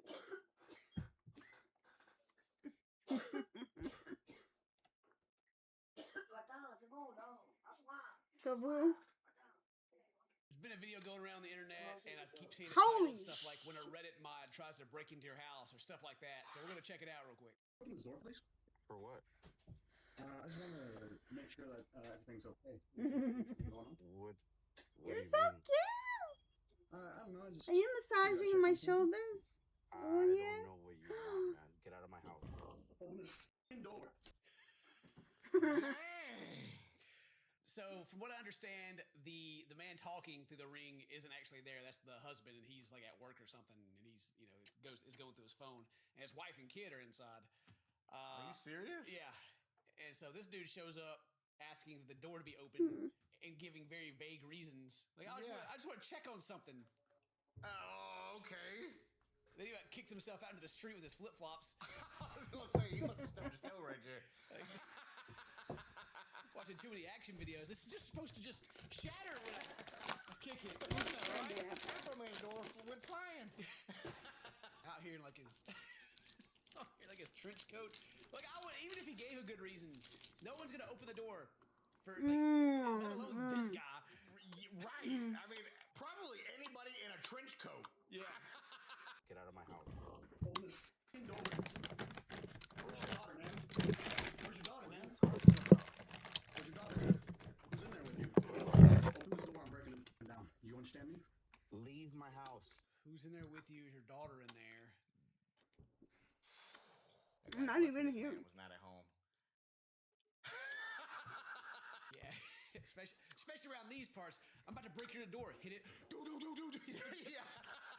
Where's your daughter? Coof. Oh, okay, buddy. All right, yeah. So he's got his Demon Slayer shirt on. He's here. He's here to. I think he's got good intentions, Dane. I'm gonna go with that. I think he's here to save the day. Think that. Probably the same reason why. That shirt on. Or hit it. Do. Yeah. Where's your daughter? Coof. Oh, okay, buddy. All right, yeah. So he's got his Demon Slayer shirt on. He's here. He's here to. I think he's got good intentions, Dane. I'm gonna go with that. I think he's here to save the day. He's here to save the day. I think he's just a little confused. Okay. About what's going on. You think That's maybe he my thinks sweet there's a victim, boy. daughter, and he's here to swoop in and save her. I almost lost an eye because of you. Why would he think that? But you're Probably lucky the my same eye reason why work he chose close. this attire. You know, He probably, delusions, Dane. Fell on my face. Delusions. He just Your got off Roblox. He's like, you know clown. what? I'm going next door. No. I'm just trying. Was it Devil's Advocate? I'm just trying. Now. You're so Some fluffy. positive here of like I don't know. It's weird. Yeah.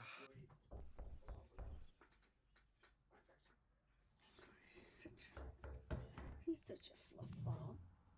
He's such a fluffy baby. What is happening? He loses more of your hair than Simba. Can you for leave some my reason. house, please? I'm sure at this point the guy is like, cops, put it on mute. Yeah. Hey, get to my house. There's a freaking psychopath there. The dude Trying to kick my door in.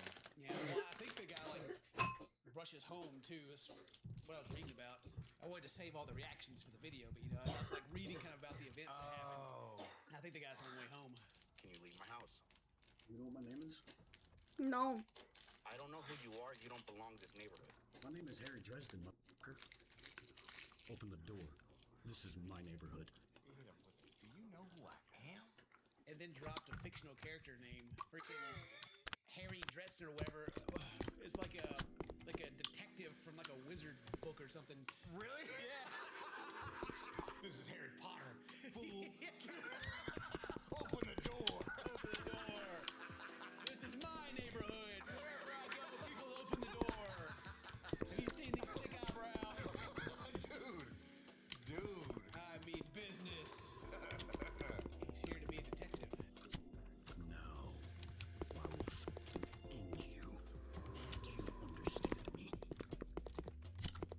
He may blink eventually. He might. This guy an alien?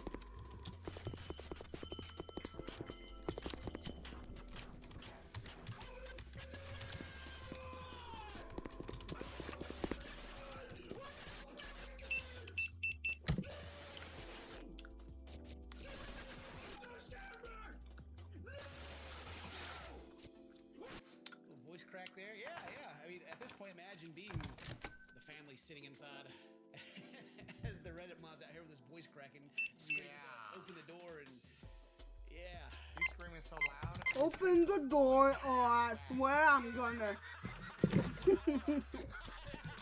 This is Ara. Yikes! Ara's Reddit mod funk, like escaping his body. One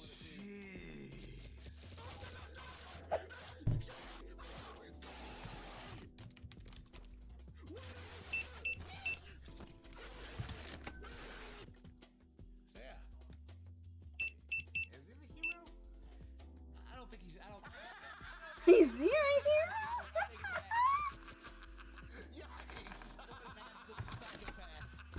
So let's go to the inside of the house. Oh, he gets in? He gets in. Well, hold on. Does he kick the door open? I'm not too sure. I can't like. I just know that this is like just more of it to where apparently he gets in the house.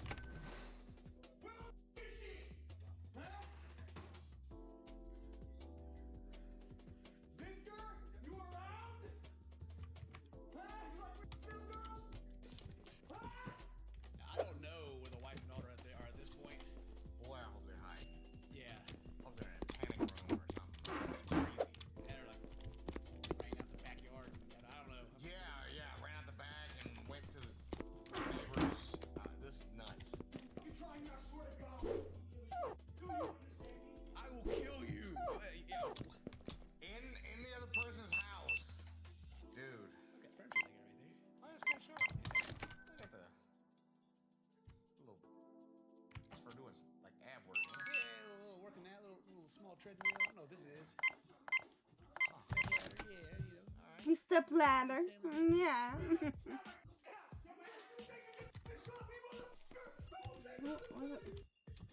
Oh, yeah, level 7. I still don't So maybe I'm wrong. He says there's nobody know here. how to make a level 7 yet. Yeah. They had to have left. I hope they left. He probably got on the phone and was like, get out of the house now. Yeah, from what I understood. How many grinders do you need, lady? They were at home. Is it gifts? Yeah.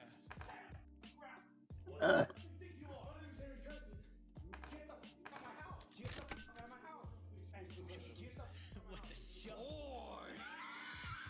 With the shovel. And it looks like he's got like a general contracting shirt on too. So this is like the dude you probably don't actually want to mess with. No, not at all. Dude's got enough grip strength to handle this dude on his own. Yeah, the shovel's just to bury the invader afterwards. There's no one in there. You better get the fuck. 1797. Pull up the. How do I scream? Are you military? Yes. Okay. Can you help me out? Okay. I understand what you're going through right now. That's a side quest. Well, do it since you asked me finally. I don't believe that he's military. I don't either. I don't believe he's Harry, whoever he said he was either. I don't either.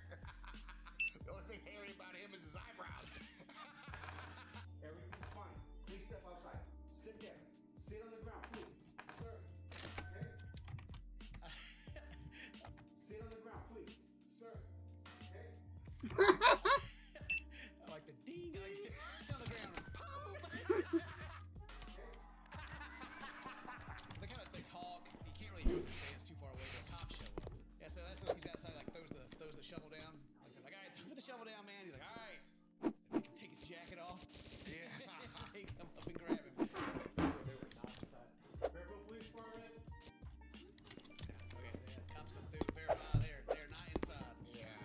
And apparently, this is the guy's arrest.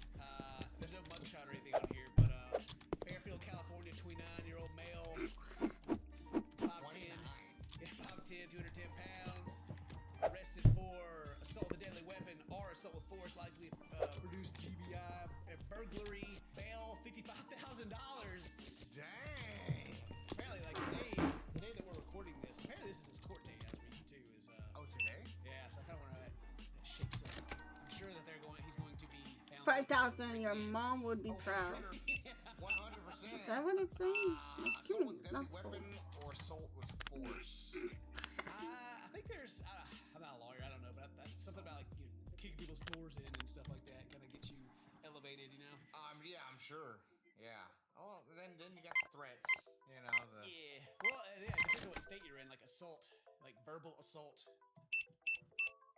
Right. Yeah. That's the thing. So. Like I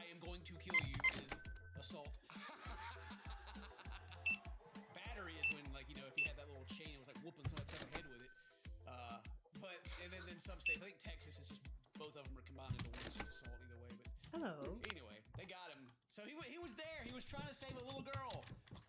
He was just confused about whether or not she was there and who he was. Yeah. Yeah. And who he was. My name is Harry Dresden, motherfucker. Yeah, he's Harry Dresden's the only professional wizard and private investigator. Solves supernatural crimes. Navigates a hidden magical world. He was there to solve some. She's trapped in another dimension, Dane. I know. Oh my gosh. All he deals with vampires and werewolves all the time and fairies. Yeah. No wonder. Oh, by the way, if you guys have noticed my thumb wrapped up, it's because I smashed it with a sledgehammer. Did you really? Yeah. Not like I had like choked up at the top, and I was splitting firewood, Dane, and I had my log splitter, and it got stuck, and so I like had it sideways, and I was trying to get it out, and it rolled, and I even like saw it come like last second. I was like, no, I tried. When it's already down. Yeah. So I smashed it real good and like hit on the joint, so it's kind of jammed. So I'm keeping it straight for a little bit. That's awful, actually. Yeah. I don't think anything's broken. It just hurts. So. Yeah. Splitting wood. Man. Ain't done nothing, man. Yeah. It's just one log. I don't know what kind of tree we cut down, but it's made of like iron. Yeah. Iron parts. Built different. Anyway, that's it. I hope you guys enjoyed it. Let us know what you think about it. If today's your birthday, happy birthday. So, my friends, I love you. See you next time. Bye bye. Sit on the ground.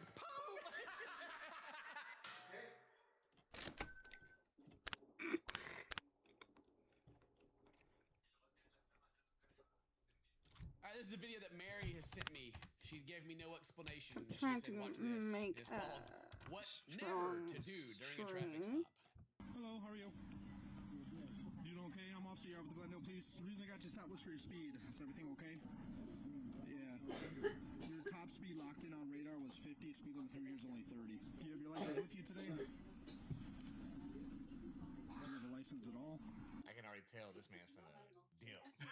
This is gonna be a chase. I thought after he said nah, he was gonna just speak on. No, I ain't got one. Matter of fact, let me show you. He's here in the work van, so I don't really know what he's gonna do. He said that he got clocked at 50. That's probably top speed in this thing. Yeah, your brother, right? Actually, I take it back. These guys pass him on the highway going like 80. Probably only has 90 on the speedometer. yeah, for real. Hey, what's your last name? Dylan? Okay, step out of the vehicle. What? Because you're being uncooperative. I just gave you my name. Okay, do you think I can run your name without a date of birth? You said you weren't going to answer any more questions. That's the question you asked me. All right. 36? There we go. And that's my name, and that's all you get. All right, get out of the car. Whoa, what'd I do? What do you mean? I gotta ask you some more questions there. I'm on your side. It's the old classic, getting the pissed off police, treatment now. I was like, all right, buddy, get out. No, ask me the question and I'll answer it. Yeah, just if I decide to. You don't think there's any other people with that name in the entire United States? Not in Wisconsin. Okay, so I need your date of birth to be able to confirm your identity. So if you want to give me that, excellent. If you don't, I'm gonna have you step out. I'm gonna arrest you. I'm confused. Why is it giving me? That worked well last time, buddy. Jeez. Oh, there's a passenger. Hell, there's somebody else is in here. They got pink text. I was doing okay. Harley. Registration and proof of insurance. That's not answering any questions. That's doing what you're often required to do. That's not a question. No, it's an order. Give. Oh my gosh. Oh boy. Maybe it's just never do this. Just like needlessly argue with lawful orders. Like, all right, yeah, identification. They got like. They have to identify you. That's just like the easiest one. If you're not going to give them any form of identification, then give them your name and date of birth. If you don't, they're taking you. Yeah, you might as well have sped off at this point. Like, why are you doing this? And so now he may not even ask for the proof of insurance or anything before, but now he's going to. He's going to go through the whole steps because he made him mad. He's like, all right. Yeah. You're not getting a warning on accident or on purpose this time. You're getting a whole ticket and or arrested. It's like, oh, you don't have your ID, so you probably don't have insurance either. So give me that. Oh boy, the escalation here. So you don't want to provide any of that information. You just want to be cited for it. How many citations are you trying to get today? All right, sounds good. You'll get all the tickets then. We'll make sure you lose your license tonight. Yeah. So the pissed off police charges. Yep. Like, all right, cool. He's even saying it. You know, you gonna lose that license tonight. I'm gonna write you the whole book. I doubt he has it for some reason. The name you gave me and date of birth does not come back on file. All right, so let's try it again. You said your last name is Kearney, correct? I'm confirming what you told me. All right, go ahead and exit the vehicle. No, we're past this. Exit the vehicle. Gave him a fake name too. This is literally what never to do for real. You think he fights with the cop? I wonder what his real name is. You think it's something embarrassing? It's gotta be. His real name's like Courtney or something. Come on, man. I got my girl with me right now. Her name's also Courtney. A Tinder date. Face towards your vehicle. Place your hands behind your back. Stop resisting. I'm gonna tease the fuck out of you if you keep doing that. You're being detained until I can identify who you are. Now, do you want to give me the correct name? Or no? Or do you just want to be arrested? You're being detained, I told you. Cop is still trying to cut him a little bit of slack. You're being detained. You're not arrested yet. I need your real name. Just stop. I wonder what the passenger's doing. She hopped over the driver's seat. Did she? I think, yeah. Oh, no. That's what it looked like. It just say on the screen. Hopped over. At least she's moving around in there a lot. Yeah. Stop reaching in your pockets. I'm reaching. What's your real name? All right, you're under arrest. No. Face towards the squad. Stop. They give you a chance. What do you mean? Oh, bro, really? Think he's really reaching for his pants falling down? He's trying to get something else. I feel like that's what. I feel like the passenger. He was trying to get it all out. Like the passenger's probably hiding stuff. Right. Maybe that's some drugs on him. Like a zooming in. moron. There she goes. No. There she goes. She's gone. Don't worry. Backup's coming. She's not gonna get very far. It's like I said, that van top. Yeah, that's fair. From like a complete stop going up that hill, it's like. She probably floored it and just went. Unless you get the diesel van, then maybe. Hey, go stop it. Cop doesn't understand. He's like, yeah, go stop him. Oh, we hop in. Oh, yeah, He's like, oh boy, we just barely got around the corner. The highway should be shut down. Another traffic stop. Oh, there we go. Oh, no, it's the same traffic stop. Okay, so they got 2 units on it. I see the big red arrows. 'Cause I actually couldn't tell that was the van. Yeah. Usually I make fun of this. This is like the one time that massive red arrows aren't just dumb. Yeah. They're usually like in a thumbnail. There's like a reaction face and the only thing in the picture. There's like a big circling red arrows. Like, yeah, I see it, dude. Jeez. What are you stopping the cop for? Because she's not free to leave. Now she's going to jail too. This man.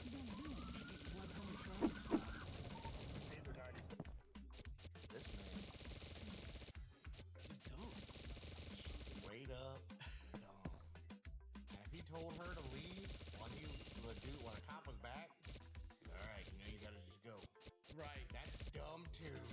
Yeah. Well, I mean, unless they got something that's more important they gotta get rid of that's in there. Yeah. That's what the cop's probably thinking too. Like, why would they do this? Yeah. If there ain't nothing in that van, this is like the dumbest. Imagine you've just never been in a traffic stop, so you just assume, like, all right, well, they're getting him. I guess I'll just leave. They're sovereign citizens. Ah, it doesn't apply to them. That's what it's gotta be. They gotta be sovereign. They're just traveling. They're just in transit. They're in transit. Speeds are 97. 97? Getting off the highway shut down here. Oh yeah. Well, I mean, this is definitely like big city highway because you can't go nowhere without them working on literally all of it. Yeah. Everywhere you go. I swear, man. Even like around where we live, like trying to go up to like Memphis. I swear they've been working that one piece of road to get the drainage fixed for like 2 years now or something. Dude, it's like it's never done. I mean, and even as like me and my dad got that construction company, right? I understand how long it takes to get things done. It does take longer than the average bear thinks it would to like do something. But still, there's like 40 dudes out there at any given time, just kind of chilling. They got that state job, you know? So it's like, yeah, good. We're getting paid anyway. Don't worry about it. I'm sure they're working hard and there's a lot more going on, but just from like going through and like everything goes into one lane multiple times, you're like, yeah, all right. You know what? It's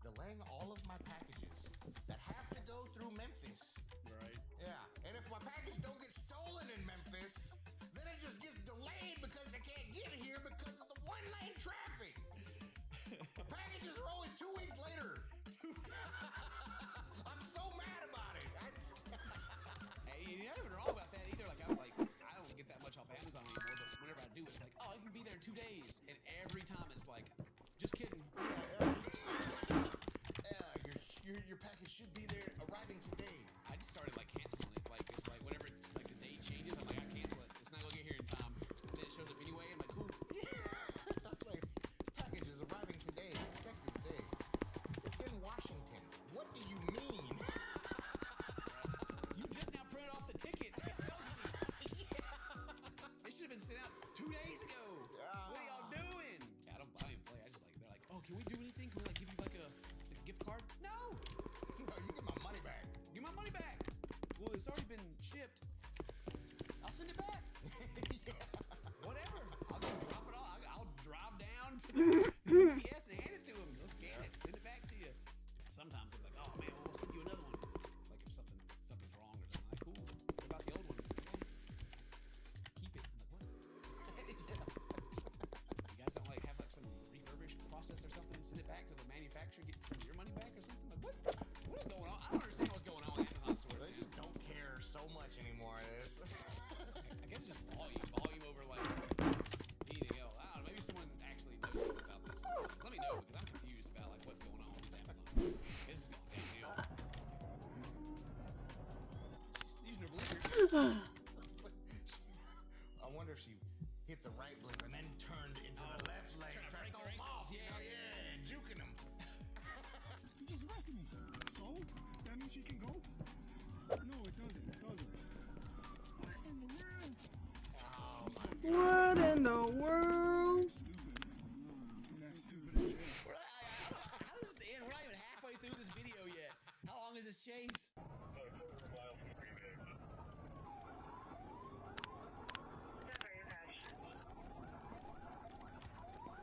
Person alert, stop! Like, it's driving me crazy. This person, this is like, that's like the most dangerous spot to be driving. There's all kinds of crap on the side of the road over there. Speaking of that road I was talking about earlier, that gets shut down to the one lane.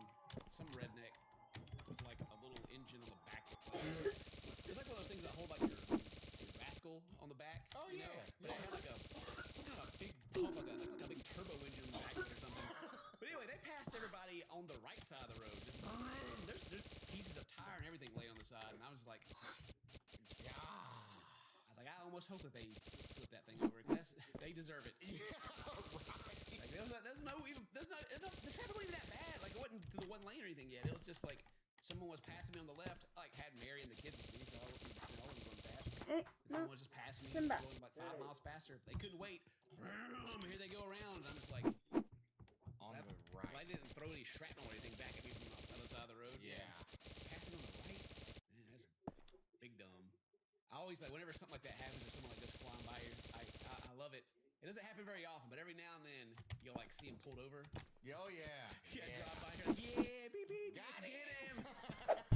I have a little bit of road rage. I tend to flip people like that off. Yeah. And roll my window down and just yell and cuss at them. Oh. Dude, I hate dumb drivers that just do dumb stuff. Make me mad. I don't know why. So whenever they're like doing all that dumb stuff and you go up at the stoplight, but both of you still get there at the same time, you're just like pulling up to him with the window down, looking at him with your finger up. Yep. Yeah. Mean mugging and just hoping. I don't know why. I'm always hoping. They want to fight you? Finally, yes. Put my biker gloves on. Cheating. Yeah, now she's fleeing too. Is that all cool? Is that what you wanted? For her to go to jail tonight on a felony? Oh. Off-road. Oh. Jump the curb. Oh. Cut over the median here. She lost him. It's probably right around the corner. Yeah. She's probably about to have to pull over and get gas in a minute. I know it ain't full. You know it ain't. That's the work van, ain't it? No. That thing's dragging it. 748, I don't have eyes at the moment. It either went east or west on 10th from Green Bay. Either went east or west on 10th from Green Bay. Is the front dude just not communicating at all? Because he's like right behind it. It's like, I don't know which way she went. Maybe this way. Like turns off and it's just like. Yeah, for real. Yeah, right there. Oh, take seatbelt off. Spidey sense that something is about to happen. Starting to get down to them speeds. Those low speeds of jumping out. Yep. Smell black. Oh, there she goes. He's running. Big guy. Straight track star. She running or she just falling forward the entire time? I don't know. A little bit of both. A little bit of both. That was probably full sprint, you know? She's wide open. It don't get much faster than that right there. Two wheels. Hey, get down! Throw me your head! Hey, get on your stomach. On your stomach. On your... Go around the corner just sitting there. It wasn't me. That wasn't me that took off. Why went that way? They finally fell over after all that time. They just sit there like, whoop. I wasn't actually trying to run the entire time. I just started falling. I couldn't stop myself. A block and a half. My bad. Oh, they ain't got the tasers out either. It's just straight up guns ready to go. Hands behind your back. Car has not been cleared. I didn't see y'all behind me. Oh.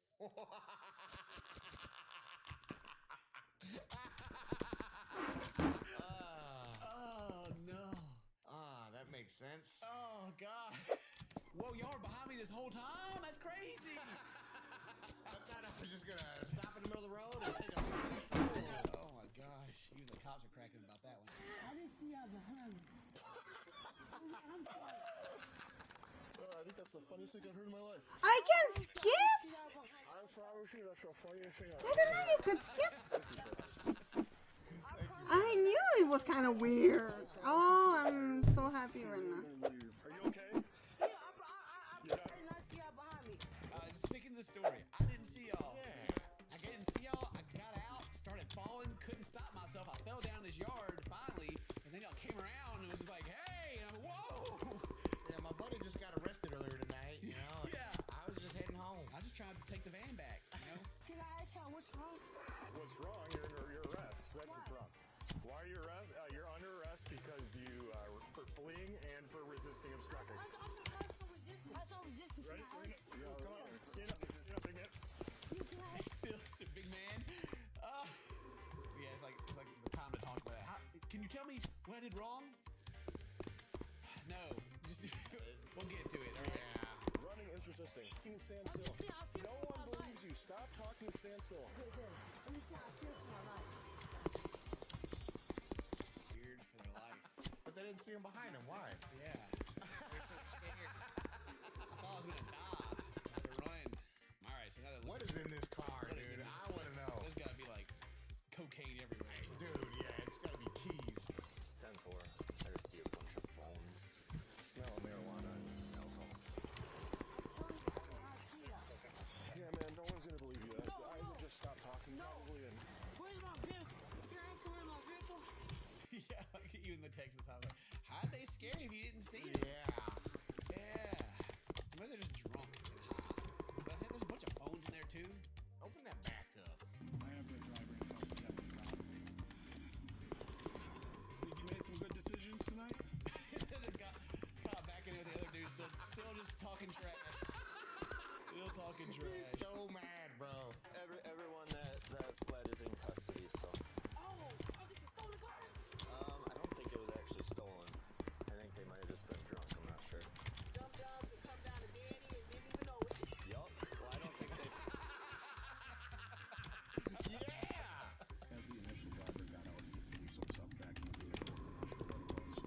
No marijuana and alcohol. Nothing exciting? No. GC. Exciting? Nice. Nothing exciting! All that because it was their first offense of being intoxicated while operating a motor vehicle. Wow.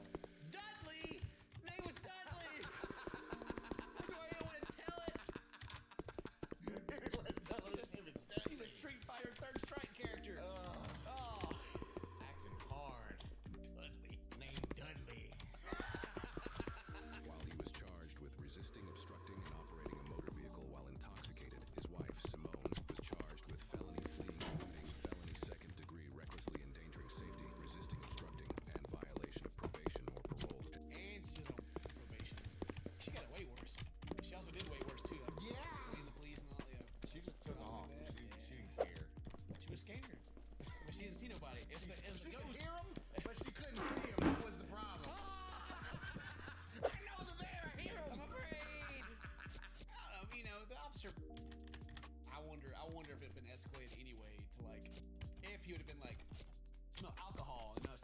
sobriety test. Because even now, they still got off what they got. ZZ. They got just a little fact here at the end. In Chicago, over 8 years, half of all police shootings occur immediately after or during foot pursuits. So when they were chasing, they pulled out their guns. Yeah. They're like, all right, statistically, this is the time that's going to go down. Jeez. Foot pursuits create psychological arousal. So they're all running. Lux? They all got boners. Yay! That's funny. Well, that's it. Let us know what you think about that one. If today's your birthday, happy birthday. Say hello to my friends. Love you. See you next time. Bye-bye. Bye-bye. Straight up dumb.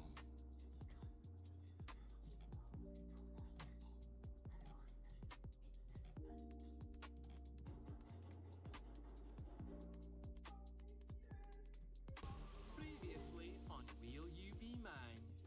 Let's get a little bit more comfortable. What do you guys think is going on in that bedroom? Can't believe I'm gonna get pregnant. You're in love with Poop Girl. I'm not.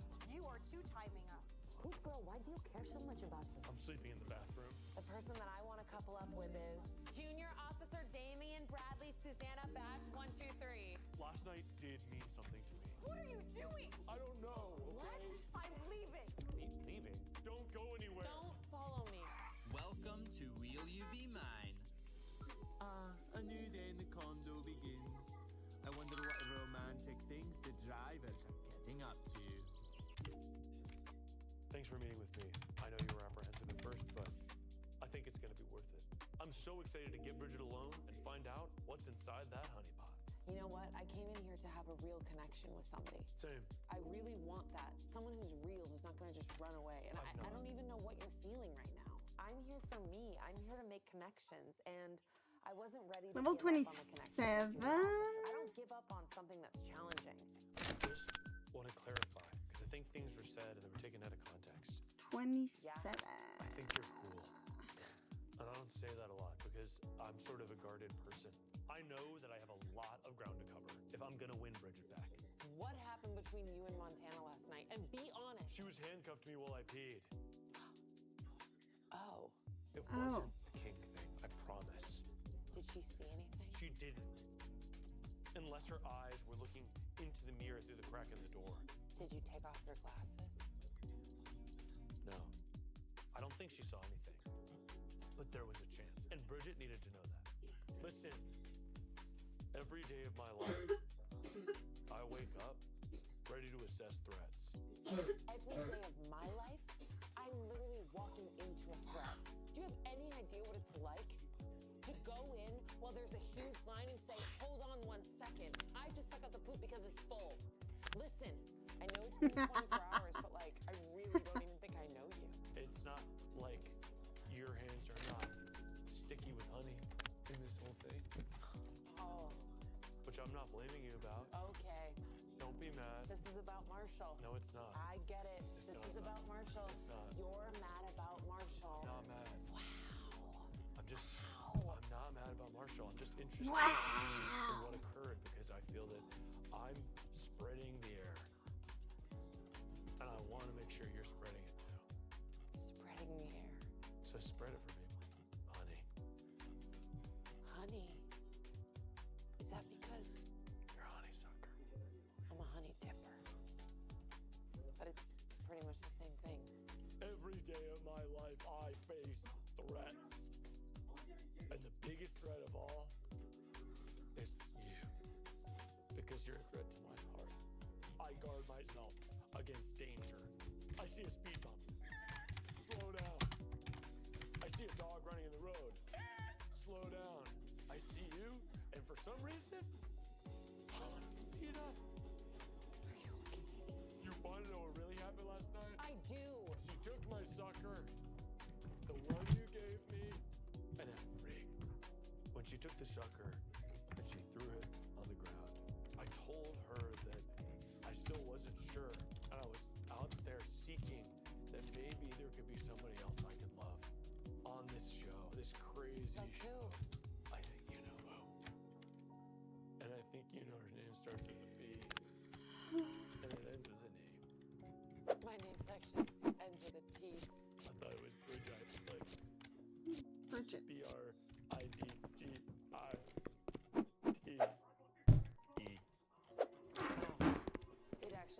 T, that's why. My nickname is also Brisket. It also ends with a T. There's so much I still have to learn about you. I feel like we barely talked. Yeah, I feel like I don't even know you. Like I know you, you know?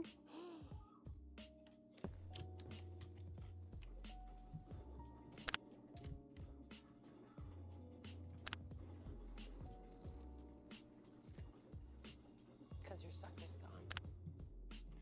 It's pumpkin flavor. I know it's purple, but it's actually pumpkin flavor. Really? Yeah, I messed up the coloring. Oh, it's broken a little bit.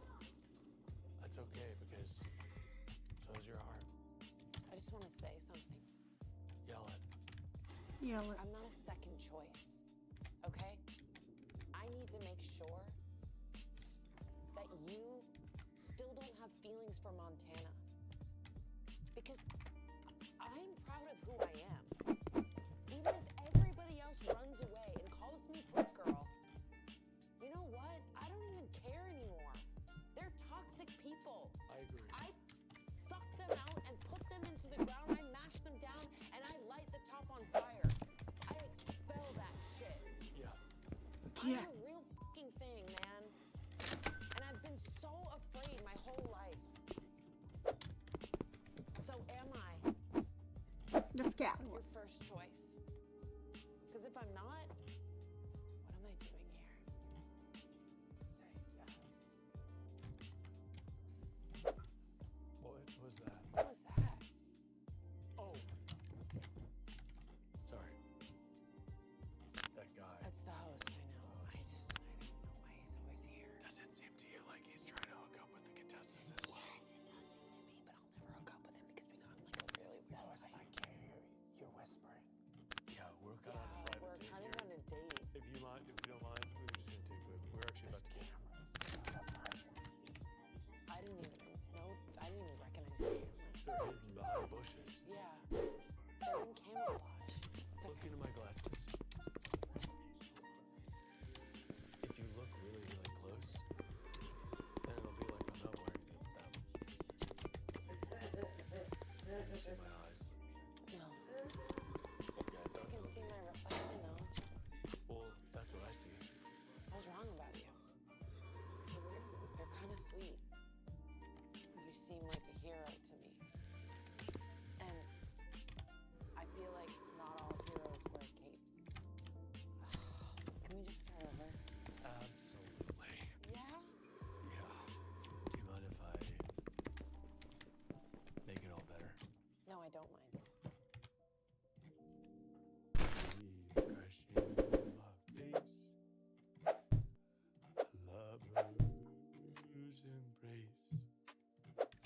Crashing in the water from down deep. I'm trying to find a shark. I'm trying to find Is this okay? a shark. Yes. When the waves kick my face so good, I'm gonna find a shark. Shark that is big. Shark so big. We're gonna be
and I came all the way here, and I still believe in love. They don't write books about love if it wasn't real. I was ready. I was ready, completely open. When I gave him the keys, my handcuffs, and You guys, he slept in the bathroom. I slept on the bed. I cried myself to sleep, and he was sucking on his lollipop. That Bridget, poop girl. she's obsessed with lollipops. It's actually really unsanitary. She puts anything in her mouth when she's got the poop in her car. I don't want to shit talk her. Did you ever like him to begin with? It sounds like you guys walked in there and He's was like, exactly what I want. He built me a house. You guys saw he built me a bedroom, built me a tower. That's exactly what I built too. She was building the bathroom the whole time, and I was like, we should build a bedroom. What do you like to do in the bedroom? BJ, OTPHJ. You can change. OTPHJ, is that over the pants hand job? Yeah. I thought so. I drive a lot of kids to prom. God, this is crazy. I feel like they're just playing us. It doesn't seem like they're here for the right reasons at all. Like they're here to connect and find love. Me too. And like really, really settle down with a person. And it doesn't feel like they're just playing games. That's what I want. I want to settle down. I want to be honest with how I feel. And I'm ready to do OTP stuff. Really? I want to do that. I'm ready. Because I think pants are sexy, honestly. I can't take my pants off. They're awesome. You have so many pockets. Sell weed with 69 quality premium. Oh, nice. Stuff in my pockets, 'cause I have a lot. 96. Oh, I have to go pick up my phone call. Keep going. Oh, keep going. You want to give me some stuff that I can put in my pockets? Actually, that'd be really helpful. Sure. I have these spare lenses. You can put them in one of your pockets. What is that for? They're my Waymo lenses, secondary night vision lenses. You drive a Waymo? Yeah, pretty cool. Really sick. I'm in between another couple of days, waiting for a woman in lingerie to walk in and do the bombshell. What other things do you know? I know a lot about Scooby-Doo. I don't know anything about Scooby-Doo. Did you know that they say Scooby snacks are actually they're actually a tuna? I love tuna. Me too. Me tuna. Yes, I pick you up. Okay. So, if you work so much, how do you have time to date and do other things? I guess I don't make time at all. But that's kind of why I wanted to come on the show. It's because there's not a lot of time living in my own life. Have you ever dated an older woman? How old are you? 42. Oh, You're 42? you look amazing. All the driving that I do keeps me young. Huh. Very alert. Hey, I wanted to apologize. Why? Not a lot of people have been giving you the attention you deserve. Like, that Sergeant Bradley guy is kind of and I'm really scared of his political leanings. I think there's nothing to be scared about. Here. Oh, since you're giving me something, will you hold my handcuffs? Oh, yeah. And I'll hold anything. Oh, There's nothing for you to hold. you got the milk. Yeah. These are sick. Thanks. Be careful. They're strong. I bet I can break it. Yeah, the whole Marshall thing, something happened at breakfast. Maybe it was electric or something. There's a spark. And Sell 420 unit of I got weed. mad at you before because Uber took all of my business. Yeah. But actually, Uber never gets hired for weddings. Limos still do. Yeah, there's a lot of things that limos are still. yeah, Yes, but if you need a driver for the wedding, maybe for when we go on a date or something. That would be really cute. We could have like champagne in the back. Yeah, I can feel really rich. when I offered to drive them to the wedding, I, number one, good business, just trying to put myself out there. Number two, trying to see if there's some love in the air for them. Because if I can't get fed, might as well get fed for others. Hey, I want you to know, I'm actually really glad you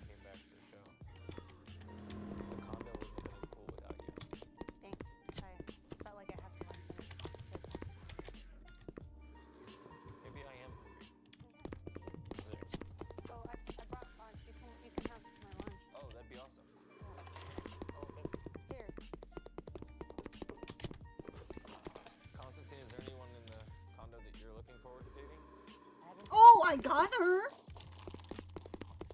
Maybe it's time for you to start looking. I don't think anybody will like it. I just keep getting set up with two people talking and I sit here. This has happened so many times. I'm waiting for a girl in a bikini to come. You're right from being on it. No, Constantine, no. I felt like maybe there was some sort of connection between us, but you know, I think it's just friendship. I did want to kiss you during Twister. I'll say it. I did too, honestly. What? I was just, my brain was not seeing straight. Yeah. I've never wanted to kiss you. I know what we had during Twister was passionate, but it was good. It was good, and I have to tell you, I don't want to kiss you anymore. I have my eyes on someone else. He's a lot younger than me, but I look young too. So I think it might work between us. Was this the moment I should have proven myself? This breakfast? I keep missing the signals. Oh my god. We both want the same thing. Oh god, I'm gonna sneeze. Good pass. Oh, okay. Do you want to share this tomato? Yeah. Yeah. I love it. Oh. Yeah. Okay. Would you wanna? I can show you my website on the computer. Your There's website? a house computer. Yeah. Okay. Oh. Did you see that? Yeah, he trips a lot, but it's okay because maybe I can be there to catch him. I guess we both are stumbling. I'm gonna sneeze again. Oh, okay. Okay. Show me your website. Yeah. It passed again. I wouldn't say there's a spark with Montana yet, but what I would say is there is definitely potential for a spark. Concepts of a spark. So I made this whole city in Roblox. You even transformed your mouse to look like a little Yeah, Scrappy Doo. Yeah. That's really cool how you can customize the pointer thing. What's that? I don't want to talk about that moment. Yes, I used the ball as a steering wheel. I don't want to talk about it. If you wanna sit in this chair, you can try it out. Okay. Wow, you made it warm for me. I like his website. It's pretty cool. I don't know what he keeps calling it, roadblocks. I think it's cool. I think it's really cool what he does. Some sort of engineer or something. Computer whiz. So one of us is Frozone, and so you can use the ice powers to skate around, and then you have to watch out for the. You're gonna want your hand on the mouse. Okay. Fine, I tried. I just think by day 2 and another couple, I can't keep hanging out with two people falling in love and just be there like a stupid statue. And then you're gonna want your fingers on the arrows. And so then one of you has super strength. Okay, so that's whatever super strength. You can This make is the super strength guy? it. Yes, exactly. Kind of looks like. That's silly. And so there's gonna be a big. I didn't have to sneeze. What? I didn't have to sneeze. Constantine, are you okay? I was scared to say something. Okay, what? I'm not gay. Oh. I find love too. I was not surprised that Constantine isn't gay. The gay guys I know have like good bodies and full heads of hair. You can be gay and find love. Be both if possible. No, I just mean I want to find love. Oh. And I haven't put myself out there this entire time. Okay, that's really awesome. And I had to get behind the wheel to know. I think Bridget has been with you for the whole time. Poop girl? I would never be a poop girl. She's a nice girl. And she doesn't actually smell like poop. No. How do you know for sure? We I was smelled next her. to her. She smells like too much leaving the dish. If you two are a thing and they're a thing, where's my lady? No, you're gonna go get Bridget. You want me to go talk to poop? Then what do you think she calls you? Constantine? Exactly. She has respect for you and you don't have respect for her. I do like Marshall. He's a good guy. I like Montana. And I felt safe to talk to them. And kind of let down my windows. They both told try while I'm on the show. And that's scary. But maybe that's the part of it, right? You have to do it. Maybe the fear is a good thing. So, maybe I try talking to Boo. I have to go. Thank you.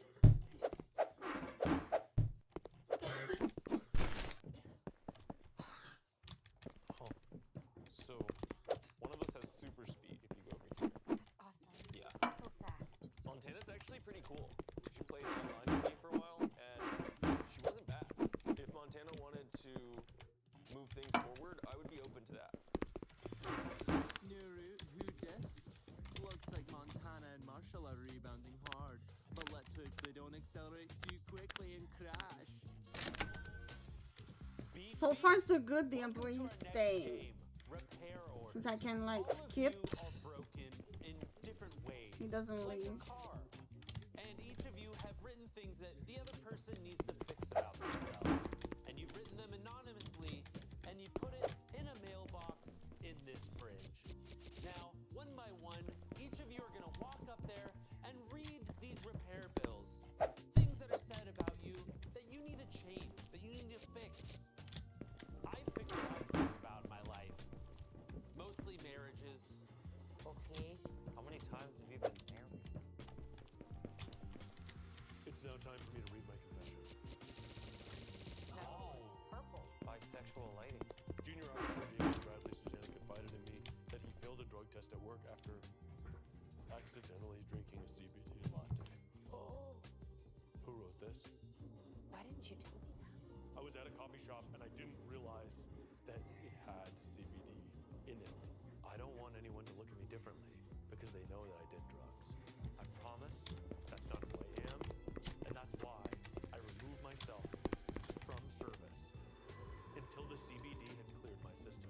During the 2-week sabbatical, I drank nothing but vinegar and eggs to clear the proteins from my system. Who wrote this? Who said this? Well, who did you tell? I don't remember. I'll confide in all of you because I feel like actually things are going really well for me there. It's going to double down. I self-tested my urine. It tested positive for CBD, so I turned in my badge. Oh my god. I'm not a druggie. I know that. Junior Officer Damian Bradley Susanna is a two-timing pig. Well, that's true. Forgive me for following my heart. Sometimes you have to drive through mud to go to the car wash. To wash it off. To wash that all off. Don't call Montana mud. I'm not mud. That didn't make me feel good, but I think Constantine defended me in that moment. Constantine's my best friend. Somebody wrote this about me. I think it's clear who. Constantine? What? Why would they do me? Really, Constantine? Really? What? No, I did. The only thing I've ever called anybody is... Don't you dare say it. Officer Bradley, please do not get loud. This is very good. Something is gonna happen. What? So we can call Montana mud girl, but we can't call Kira. Whoa, whoa, Do it. whoa. Do it, I dare. Do it. Do it. I think we need to de-escalate the Do it. situation. De-escalate! Do it. Fine. I'm just saying, I think we should all Kaya. be a little bit nicer to everybody. What's going on here? Oh, sorry. Please sit back down. You're making me uncomfortable. Okay. It didn't feel good at all for them to think things that weren't true about me, even if some of those things were true. You have to read it out loud, babe.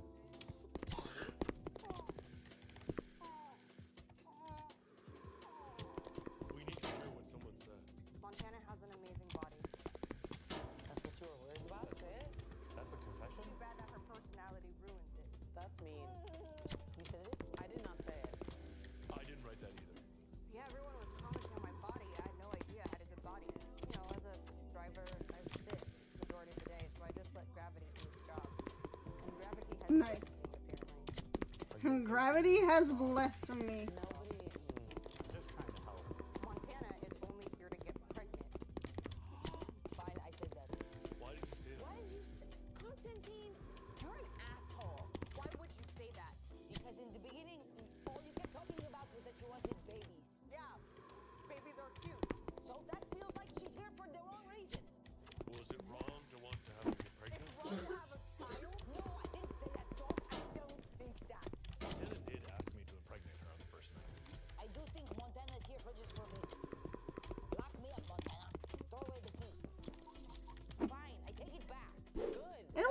this entire time? Are you kidding? I've been doing.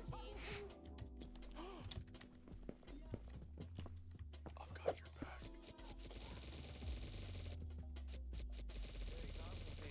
No. Anyone else know that Constantine's car keys are a toddler store?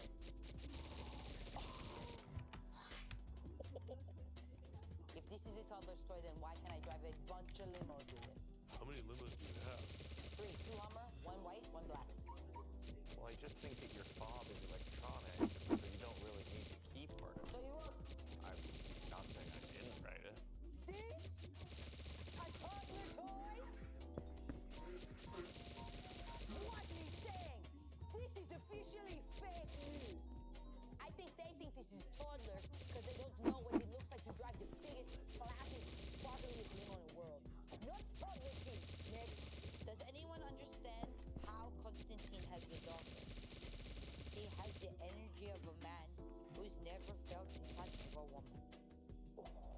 That's mean. I did not write that. I did not write that. Okay, that was also mean. That's really mean. You're making Constantine cry. That's Well, maybe you guys should write better confessions. You cannot go after my daughter! Or what? Hold me back right now, army man! Let's do this right now, okay? Army men. Whatever you want about me, but you cannot bring up Aurora! that's really messed up. This last confession went too far. Cannot talk about Aurora's one. This one hurt. Stupid! Stupid kid!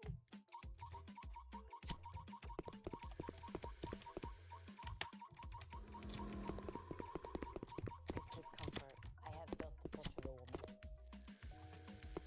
My daughter is real.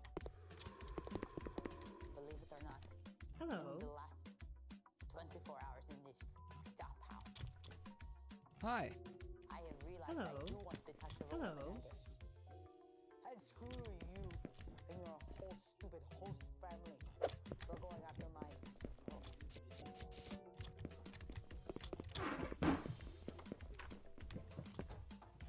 Marshall has no game. I wouldn't be surprised if his college girlfriend was AI. That's not true. He has a great website.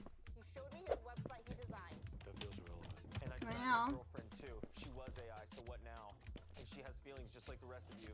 Just because she's a computer doesn't make her less than. I'm glad you just admitted it. That's all. Did you write that? No. Who wrote it? I'm sorry, that was me again. God, you're such a f***ing asshole. Really mean. Why are you sitting Really mean. I'm sorry. Marshall has to talk about his work all the time. Sorry, But you he guys doesn't have a suck. personality. That's not true. I have a personality. I like baseball. I have other personality traits. I work out. I have a dog. I drink coffee. Non, c'est quoi?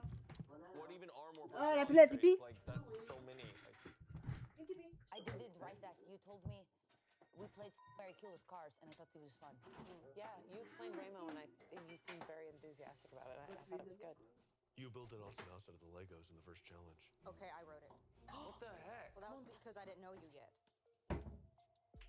I was in love with someone else, but now I can clearly see that you do have a personality. You like baseball. And your whole personality is your ass.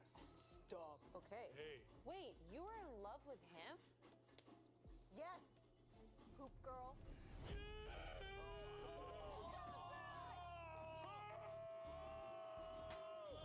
Junior officer got really loud when they called me poop girl. And honestly, I've never been more excited in my whole life. I heard that the military uses a sort of sonic weapon that emits a noise that renders most of the people in the surrounding area unable to move. That's what it felt like. I have never felt such a chilling, piercing sound. I'll do it again if someone says that one more time. It's okay. It's okay. You're here in the house. It's me, Brisket. You're not on the front lines. You're not outside of a bank, okay? Sometimes when I close my eyes, Sometimes when you close your eyes, you're a big guy. I'm gonna let that one slide, Constantine. because it wasn't about my bride to be. What? You getting married? I don't know. We haven't talked about it We yet. haven't talked about it at all. Let's move on. The way Marshall talks to women in front of the group is giving menaced. Yeah, what do you do that? Yeah, that's not. What does that mean? Meninist is someone who thinks men are really awesome, but in a bad way. And what? They're not awesome? In a bad way, I said. 100% of prisoners are men. Because you work at a men's prison. That makes sense. That makes sense. But that's true, Marshall, and you should learn. Learn what, Constantine? You've been calling her poop girl the whole time.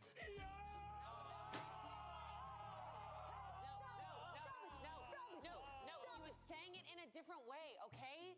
I told you guys, I warned you. You guys said it would get loud if you said it again. Her name is Bridget, or Brisket, as her close friends call her. Okay. Good round, you guys. Listen, I have to say something. What? I've stopped myself from saying it this entire time. Ever since this morning, I talked to Marshall in Montana.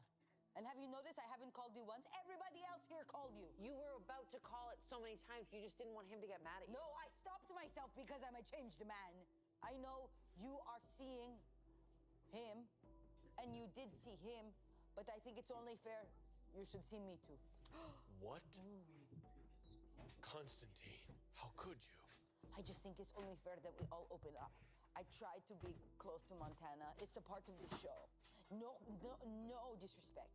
You've been disrespectful to me since day one, yesterday. And today is day 2, and I haven't called you P-O-O-P girl once. Look, I haven't. And have you seen how hard I've tried not to? I have. I've seen you working on it. Brisket, I don't. if you look at me, I know that love is the #1 way to get together. I know what we have is strong, like a big bowl of concrete. But it needs to be tested. Right. I'm not giving an answer right now. That's fine. I'm thinking about it. I just wanted you to know I'm not saying those words anymore. Thank you. The idea of asking a woman out, even if it's just a couple people there today, didn't seem so bad after all. Because what felt even worse was locking myself up. Huh? I think it's my turn. Whoa, cool.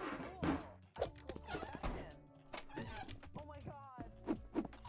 They put my nickname on it. Brisket's lollipops taste like that honey wagon isn't as insulated as she leads on. Who the hell wrote that? Well, who had one of her lollipops? I gave one to you, and I don't see it. I threw it at your face. Do you not remember? Oh, yeah. I had one. Stand on business. Did you write it? Stand on business. It tasted like shit, and I don't mean that metaphorically. What? I bought a candy maker machine. It's a flavor of clementine or pumpkin. There's no poop involved. Did you make it in the porta potty? No, you guys, I don't live in shit. Pumpkin's also not a great flavor to make a candy So of. I messed up. It was supposed to be eggplant, and I got pumpkin. Why would you make eggplant Because candy, purple. Bridget? Who wants grape? Everybody. Most people. Leave her alone! Whoa. Hey, sometimes couples disagree. That's okay. That's healthy. Just because I suck out poop from porta potties doesn't mean that I smell like poop. I didn't say you smell like poop. I said said the your lollipop candy is- tasted like shit. I do think that because you work in a porta potty, it messed your taste buds and your smell senses. It might not even be the shit. It might be the fumes. Yeah. Okay, easy there, Chachos. My lollipops do not have poop in them. That is a major misconception. Just because I work with poop for my job, which by the way is called number 2 liquid or human waste,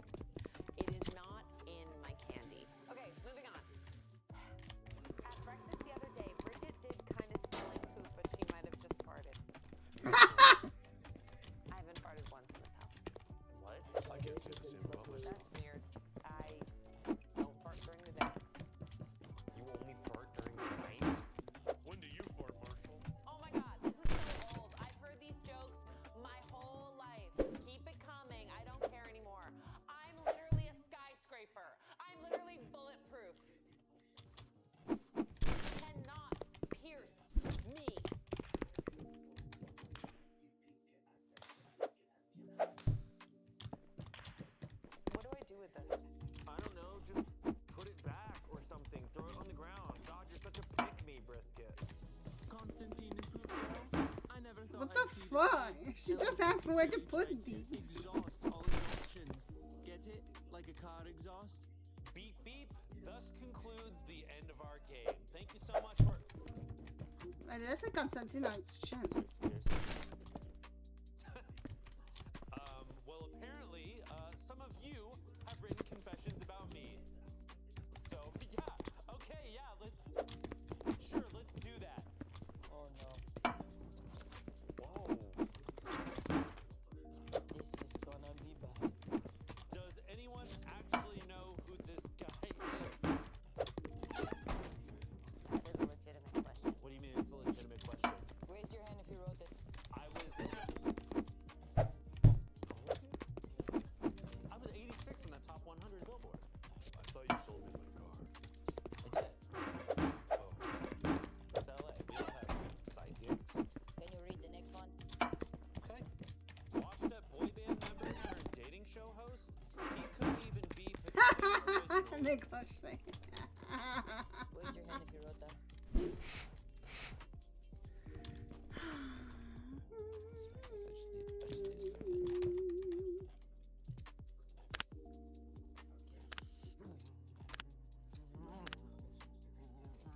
I just need a second.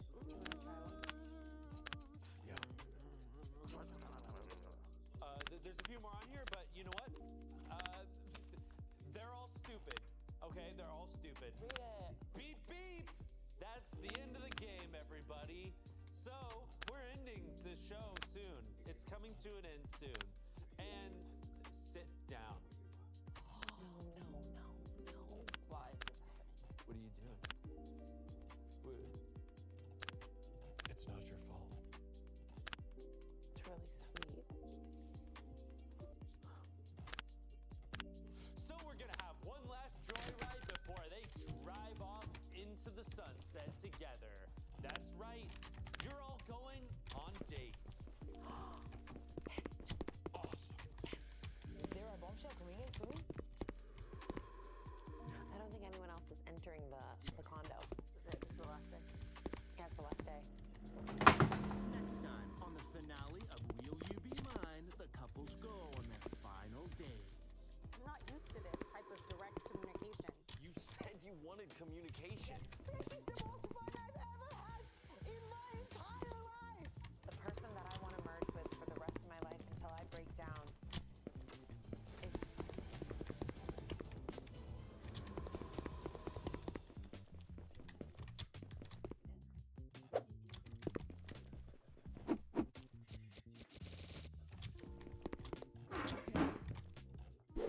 Cut! Cut! Alright, so, couple notes. Okay, I'm just gonna need you to be a little less perfect. Okay? Hello, everybody. Welcome back to my channel. Welcome back to my channel. You like this fit?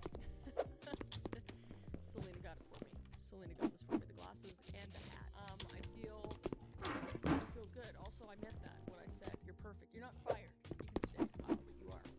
You are perfect, and I'm glad you're here. Because I'm going to be harshly judging people on the internet, especially now that I'm wearing this. I feel like a right arsehole. So let's get into it.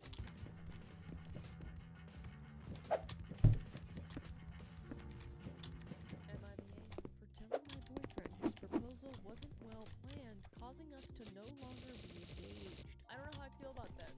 I don't know. I'm not confident right now. I, 32 female, was proposed to by my boyfriend, 38 male. It was an awkward proposal, as we were on a family trip, sharing a house with my mom, sister, her husband, and young children. At one point, my sister awkwardly got up from the fire pit and told her husband and my mom to come with her.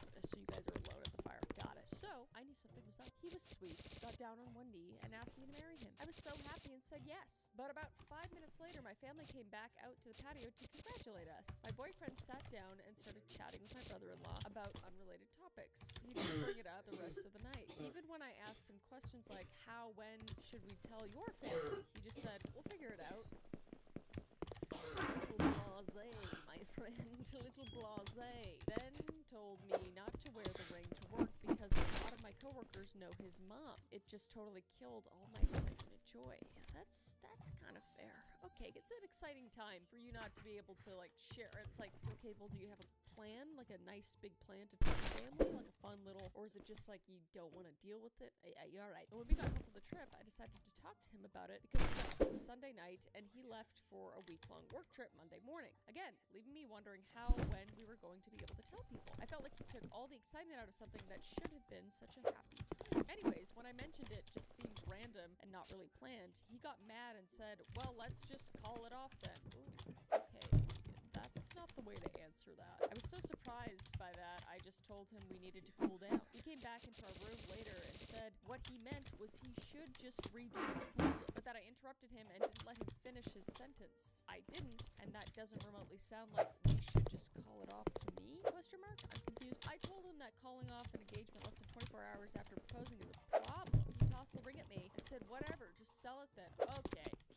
I was like giving the benefit of the doubt in like the very beginning. I'm like, okay, like some people like low key. Mine was low key as we were just sitting in our bedroom and he was like this.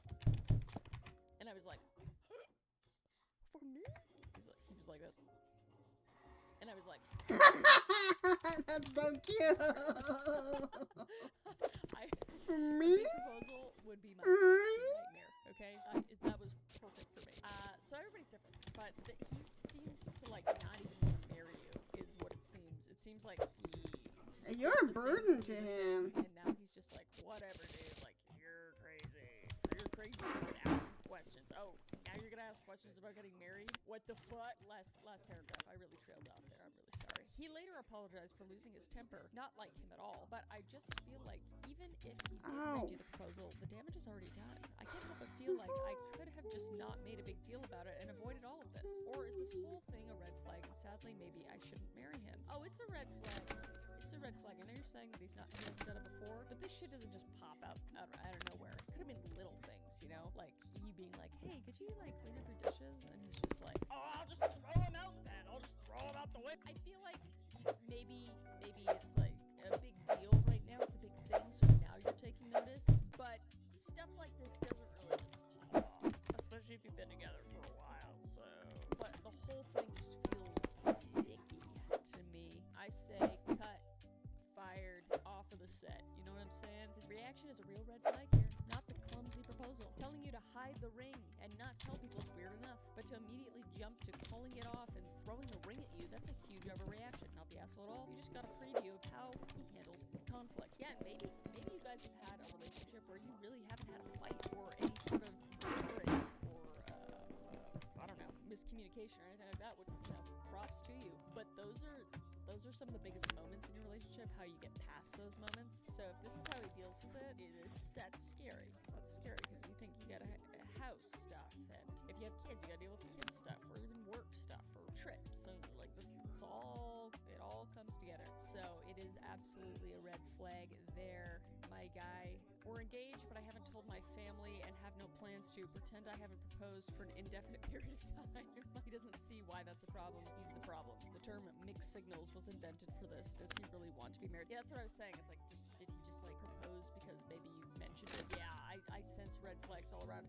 There was an update though, so let's read that. Update. Thank you all for your feedback and helping me gain clarity on the situation. I'll add a couple key pieces of information that may clarify some popular questions. To me, the proposal itself was absolutely fine. Okay, see, love that. I didn't want or expect anything Instagram worthy. I don't even have Instagram, so maybe my heading was a little misleading. Okay, that's fair. That's fair. Whatever. I said it wasn't well planned because to me, part of proposing is the excitement that follows in telling people, etc., which he had no plan to do. Bad timing may have been the better word instead of poor planning. Okay, fair enough. I mean, he goes on this trip once a year. It's not a frequent thing. 2, his mother loves me and I love her. She is the one who introduced us when her and I used to work together, which is why I was so concerned with how and when we wanted to tell her so she didn't feel left out since my family was present.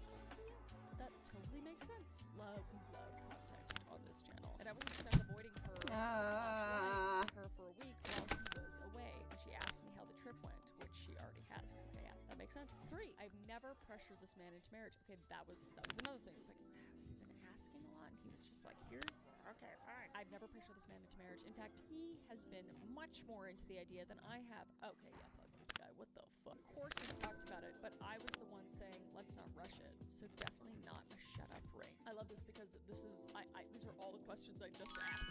You are not the asshole at all. I am very confused by his behavior. I I would just be confused. I'd be like, what is happening right now? I just sitting down and be like, do you want to get married? Like that was the proposal wasn't an issue, but it's like, why don't you want to? Like, why can't we tell the family? Why did you react that way? Like, I really want to know what's going on because in the future, I don't understand this behavior. This needs to be addressed ASAP. But yeah, I'd have a conversation, gauge it out from there. I feel like that's usually the case. But interesting. Let me know what you guys think below. Let's move on.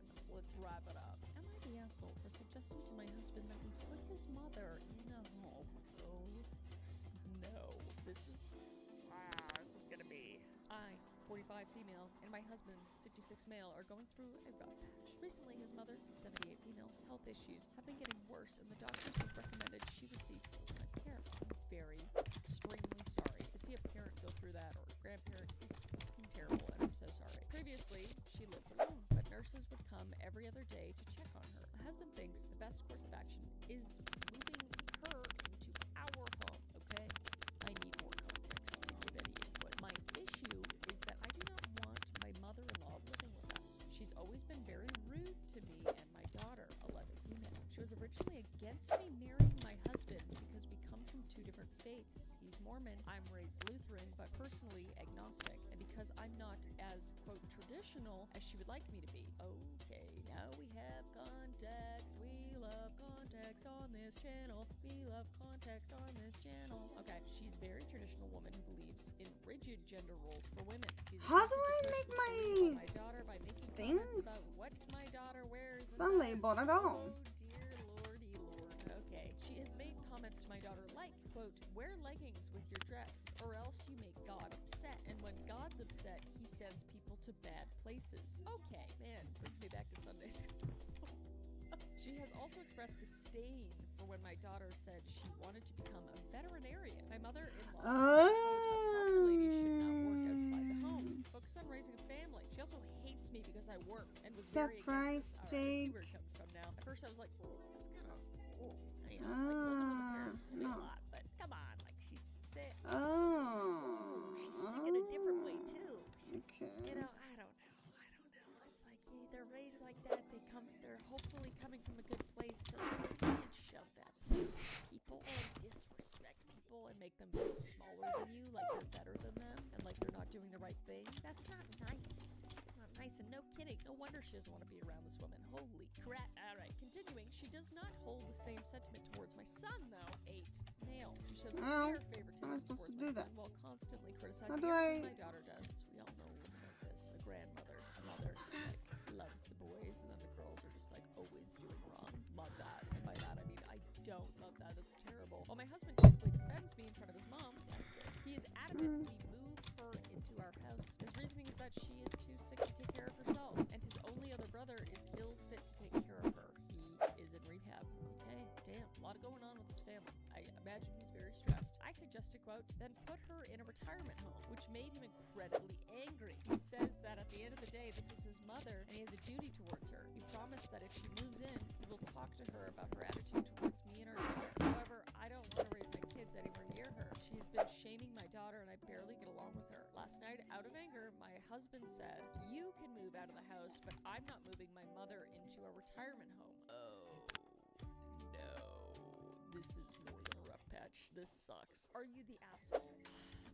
No, I don't think so, because, you know, if she said that kind of stuff, I don't even, I imagine she said worse things as well. Is he an asshole for wanting to take care of his mom? Also no, but he has to think of his other family too, you know? I don't know what the solution is, to be honest. I really don't know. I guess it would be like a full-time home and you can visit her every single day, but yeah, I don't know. Gosh, what do you guys think in the comments? I'm curious, because everybody has a different thing. I don't know. Like when my grandpa was at home, we visited like damn near every day, but it's just not, it wasn't the same. Like I wish we could take it in, but we couldn't because didn't have the means to. It's just like, I don't know, but he was, you know, angel. Gosh, I miss him so much. All right, not the asshole. Tell your husband to move in with his mother and he can provide her all the care she needs. You will continue to bring up your 2 children. Don't move out. Don't let that nasty old woman move in.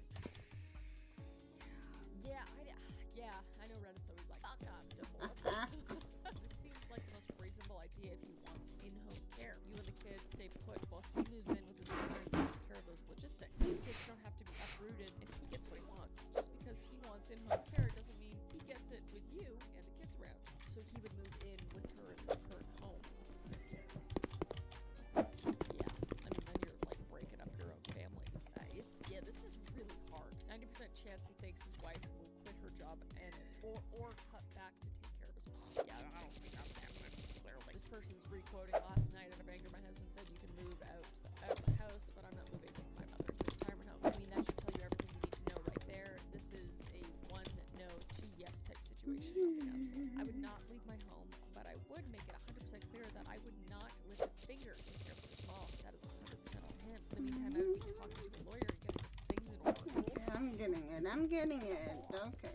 Which I don't know, maybe ask him who is going to care for your mother, help her go to the bathroom, give her a bath, to be around during the day in case she needs something. I work full time. We have 2 young children who need our attention. Honestly, it's very true as well. Like if you have a parent or a grandparent that needs it, you need to be able to do that or pay for somebody to do that, which I imagine is ungodly expensive. But yeah, it's just like, what do you expect?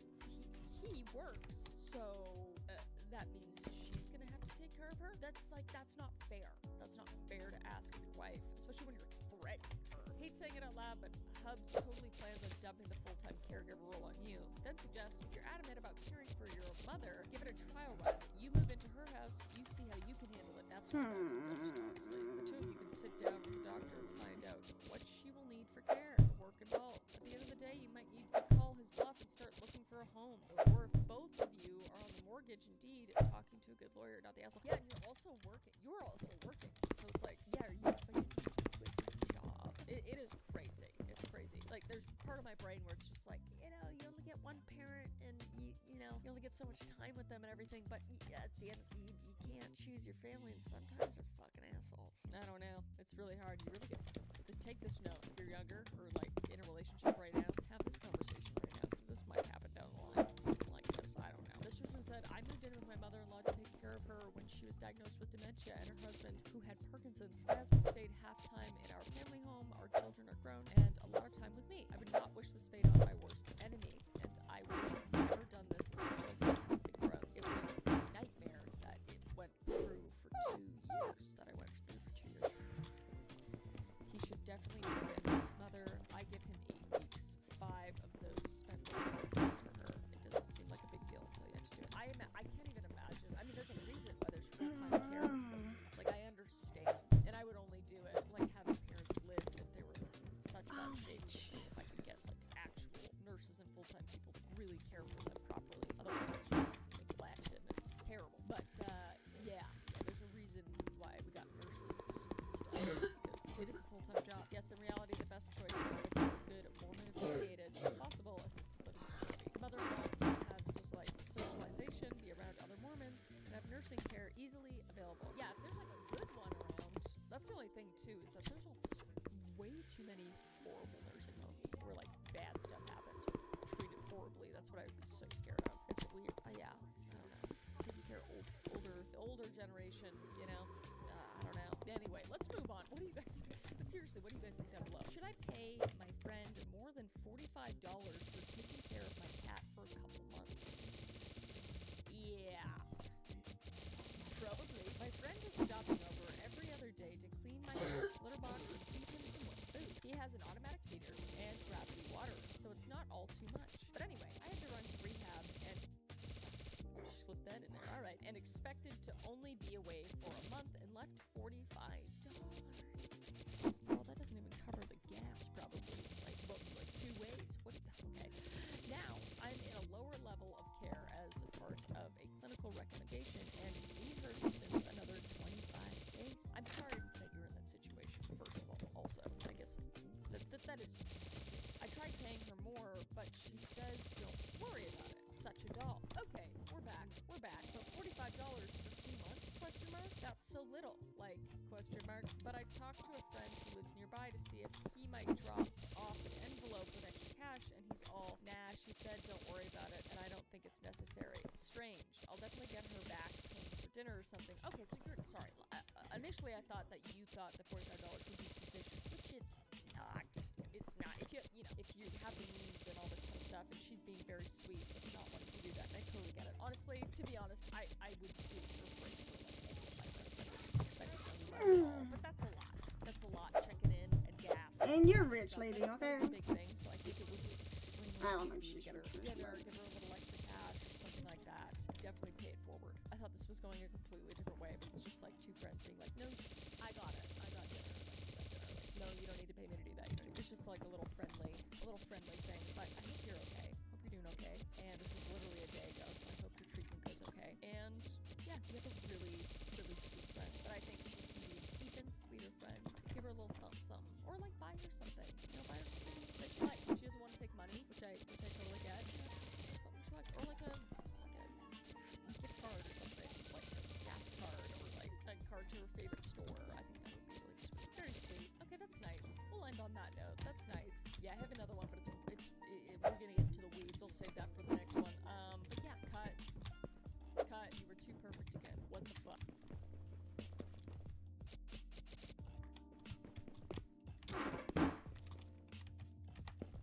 Hi, babe. Oh, hi.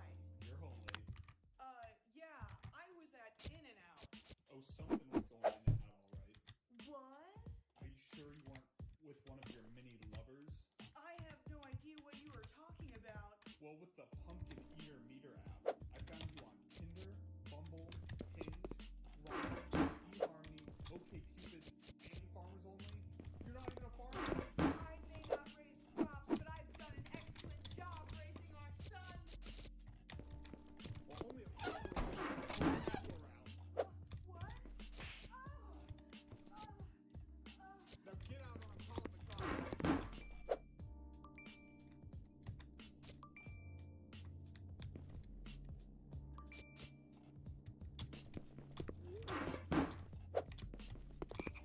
Some of us have probably felt it at some point in our lives. The sudden wave of nausea, the gentle ring in your ears, the icy trickle running down your spine and pooling in your fingertips. The feeling of having your worst fears and greatest insecurities yanked into the harsh light of reality.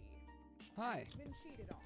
Whether you found out through a mumbled confession or a hey girly DM on Instagram, no matter which option presented by English rock band The Clash in 1982 you choose, your life is going to look a little different now. For many, this feeling means a broken family, a canceled future, even concerns about their health. But for others, this feeling is an opportunity.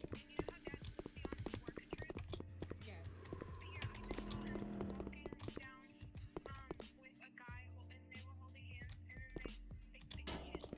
Okay. Do you want me to come pick you up? Are you okay? A local mother double phoning it as her traumatized child tattles on his father who's been up to some extracurricular boy kissing. Thank God we have boots on the ground to weigh in. She is never going to see him the same after see that. 3,000 eyes looking past the grammar. Wait, with a guy? 38,000 heteronormative head scratches. That's a mom that knew. 45,000 sage nods. Who are you? Gets past them. No kid should have to witness this. 111,000 fists pumping the Whoa, no, Mike, no. 182,000 What do you do? pairs of legs standing for an ovation. The video itself has almost 800,000 likes, but wait, hold on. I'm gonna need to find. It looks like I stopped the link too early. There's a few more seconds left. My bad. You want me to come pick you up? Are you okay? Are you okay? Uh-oh. Is that an undisclosed ad for www.cheaterbuster.com on my For You page? It's more likely than you think. Turns out this was a mom that knew because she wrote the script.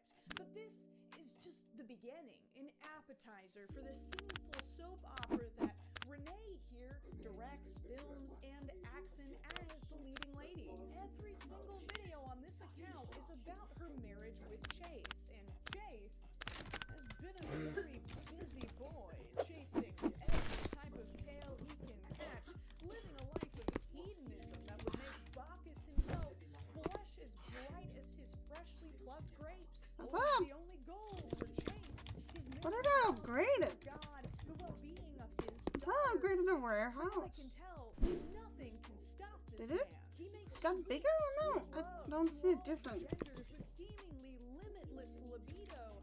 Oh, it opens a new one. It's like a Tom and Jerry episode if Tom and Jerry were married and Jerry. Can you not sell shit?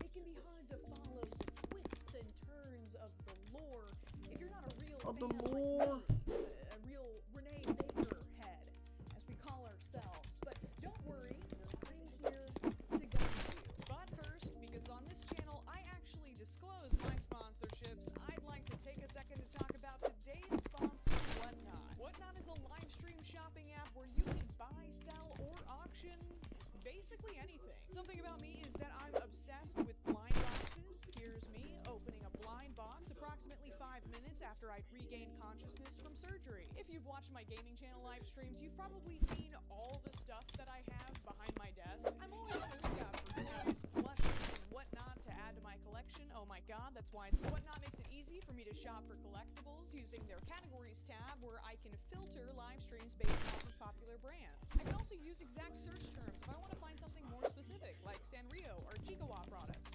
Like this little gentleman who's dressed for a picnic. He's sold out now because I bought him and he is mine. Thank you so much, Frog Taylor. Ooh. Thank you so much for your purchase. Good deals today, Frog Taylor.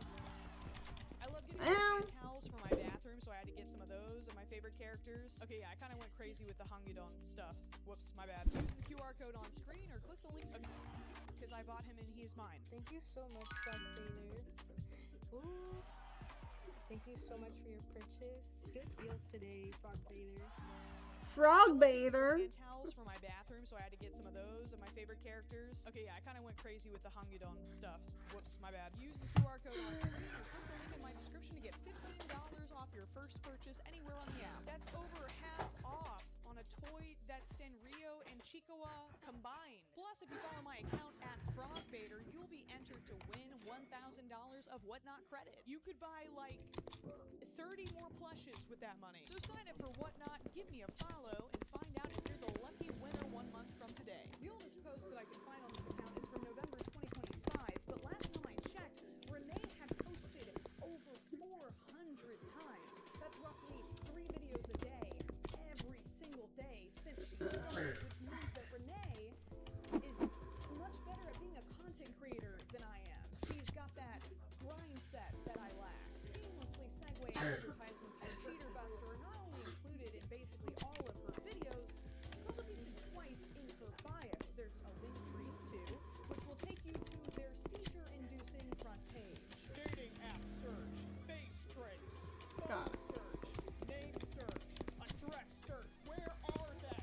We have got to find them. This is definitely a legitimate business model and not creepy at all. Like, dude, just be single at this point. Is that a controversial opinion? If you ever feel the need to use this type of service, chances are the relationship is already kind of over. The only legitimate reason I can think of to put yourself through this is if you need to collect evidence to file for divorce. There is such a thing as fault-based divorce if you're trying to negotiate alimony or custody. Maybe you have kids or a lot of assets. Otherwise, what's the point? If you don't find anything, you're gonna feel bad for going behind your partner's back, and if you do find anything, you're gonna feel bad because you were cheated on. It's all bad. It's a bad time. But with the help of her handy-dandy shadow sponsor, Renee is going full-on Nancy Drew in The Secret of the Old with millions tuning in for the mystery, including me. Let's review some of my favorite episodes, shall we? I taped his dating profile to our garage door and hid to see what happened. Me when I'm unexpectedly presented with evidence of my infidelity. Oh crap. Oh poop. The jig. It's up. Hey, it's me. Hey, she just found my Tinder profile.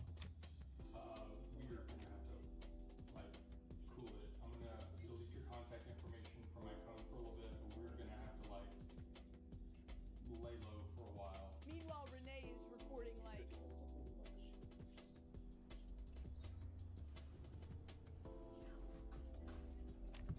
Renee, I want to suspend my disbelief. I want to immerse myself in this narrative you've woven, but you're making it so hard. Could you at least pretend to go behind a shelf or something? Does he not see you filming?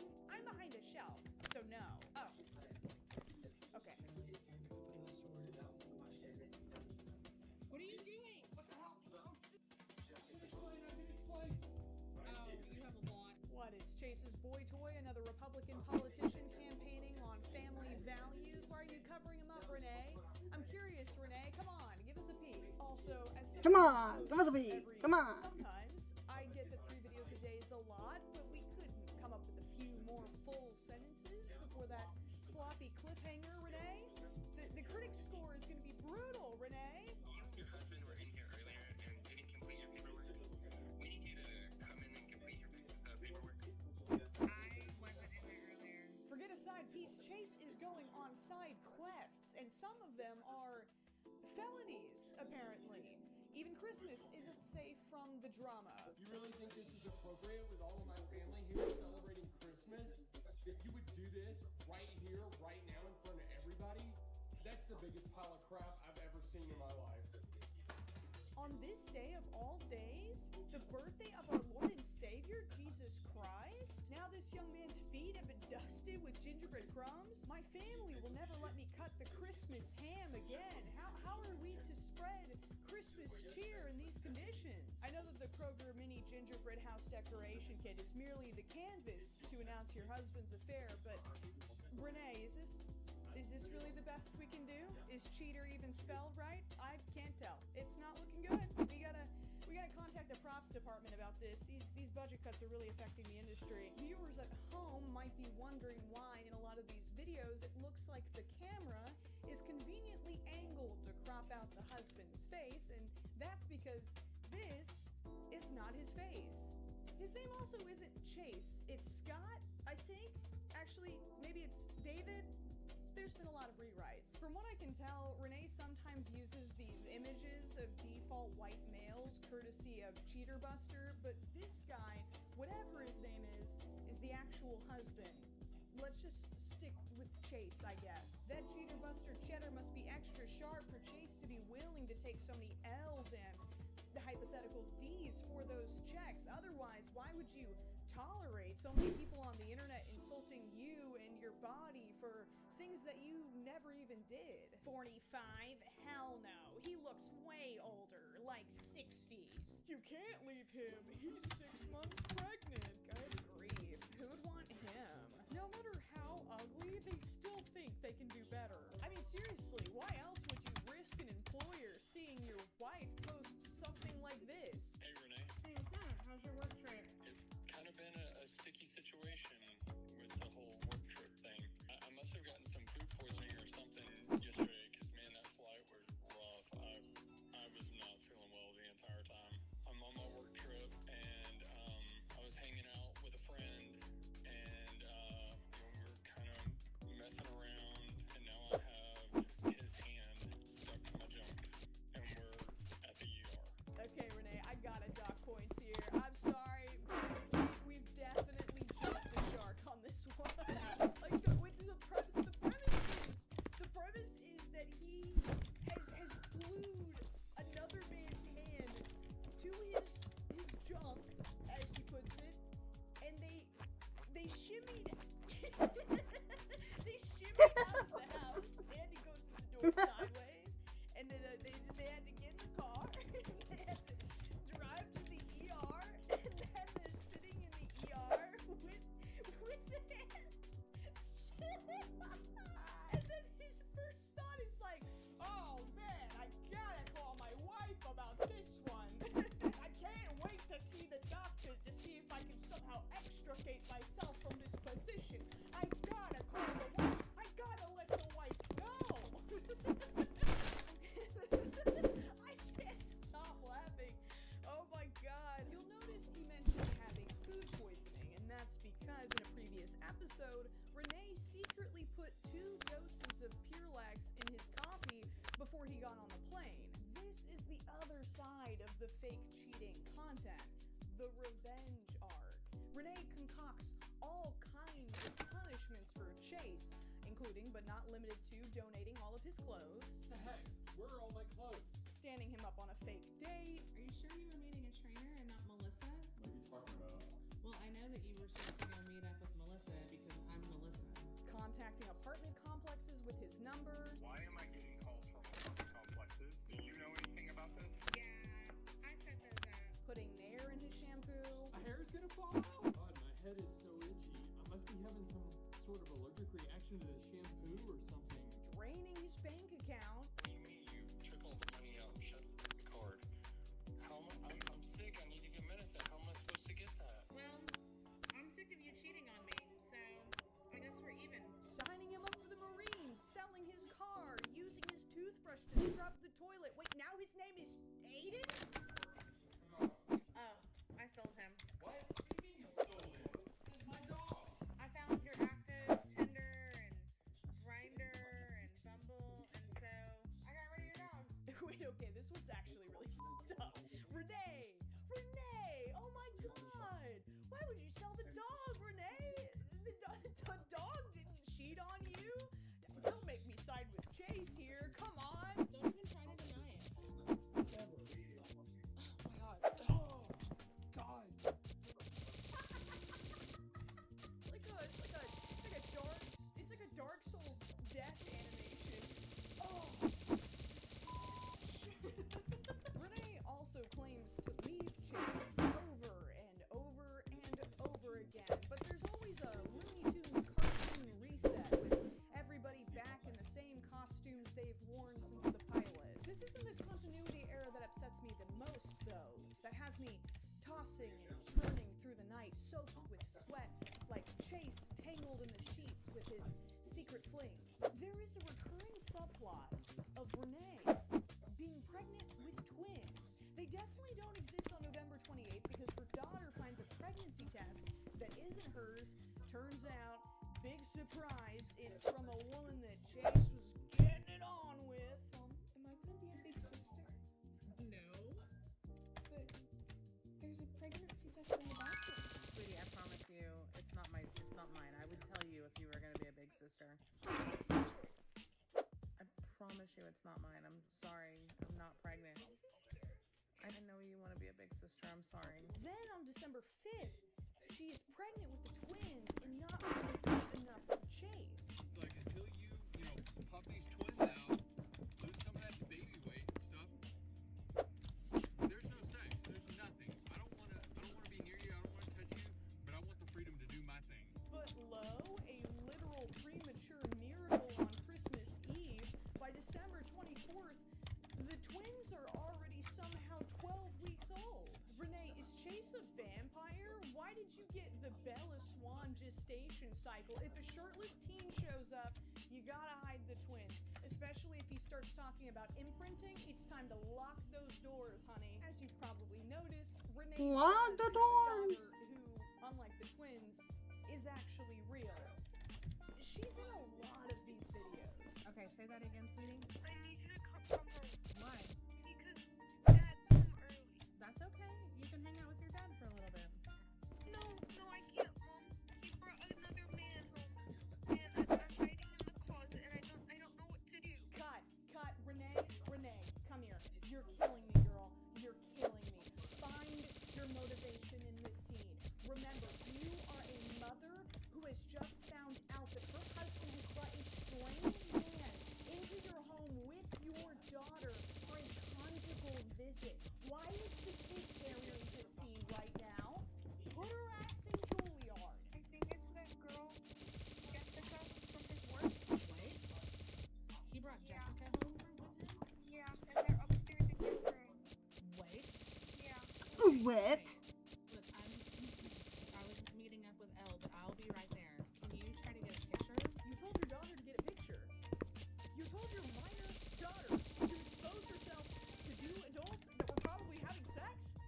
You can't even make yourself look like a good mom when it's a scenario that you made up? I think the daughter being casted as a character in these infidelity TikTok skits is, weird. I'm obviously censoring the child's face, but she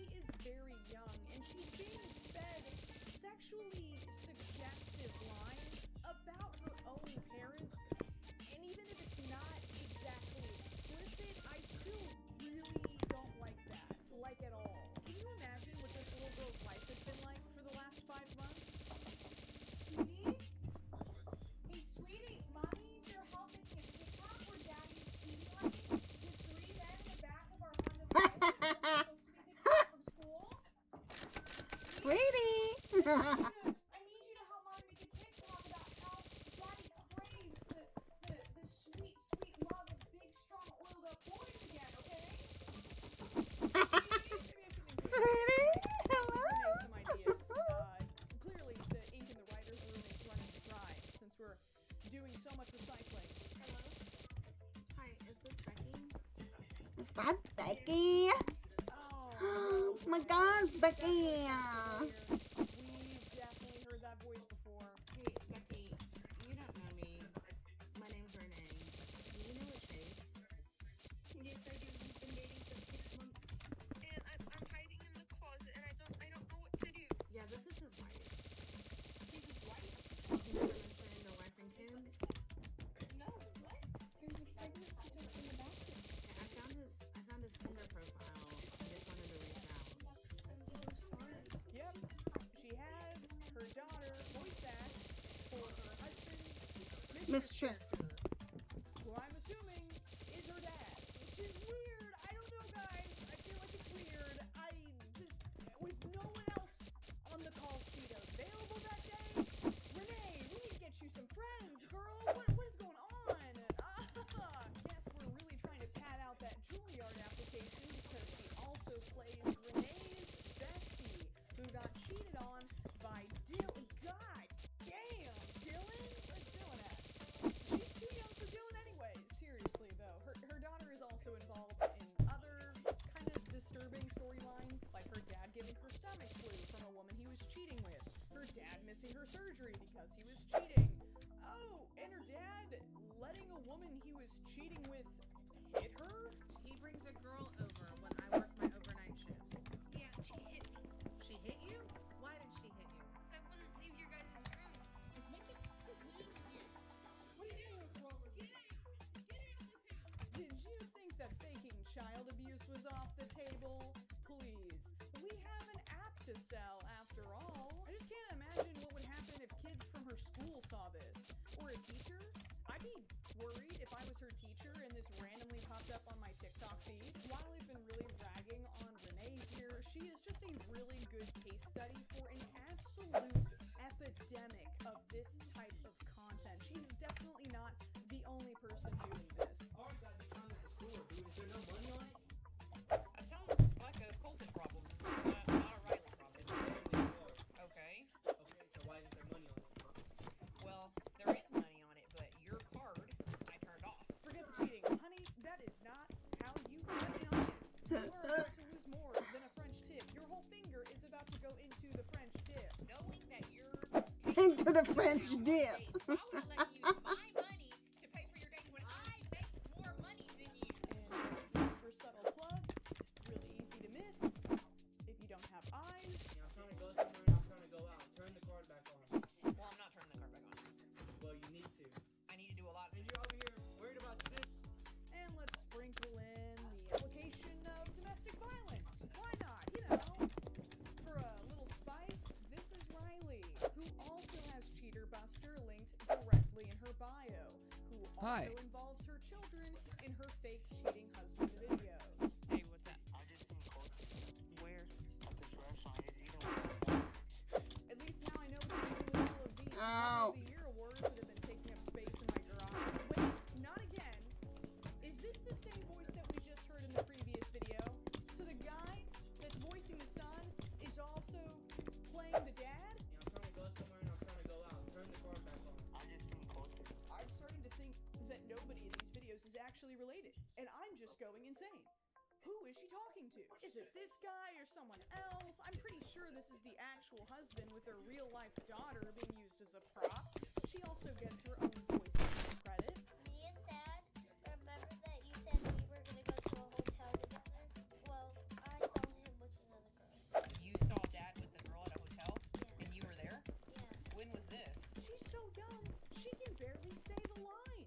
We haven't even gotten to the birds and the bees, but we know that Dad's got more ladies. Please? Why are we cutting so many onions? How many onions does this family eat? Why are we cutting them on the floor? These were definitely filmed in batches, which makes sense. Much like Renee's account, Riley has no videos older than late 2025 and has been posting constantly since then. Was there some kind of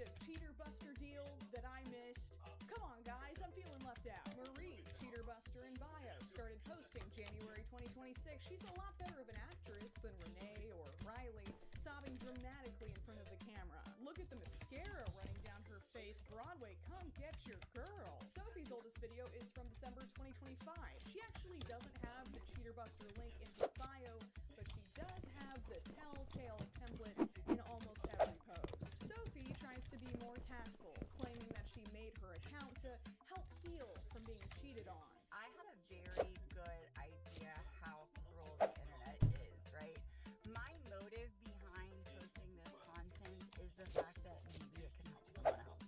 My motive behind posting this content Green is ones? because there might be somebody else in the comments who may be going through the same thing that may not feel as bold enough to share what I'm sharing, and you guys are able to find solutions too. Aw, how generous of her.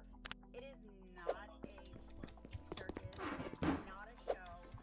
It's real life. What the is wrong with you? He talked me into drinking, and I don't ever get the Right. This must be some new age healing process that I'm not familiar with. How about that video where you and your husband pretended that he drove you out into an open field in the middle of the night to try to murder you? Was that healing for you? Get out and walk to the back of the car. What?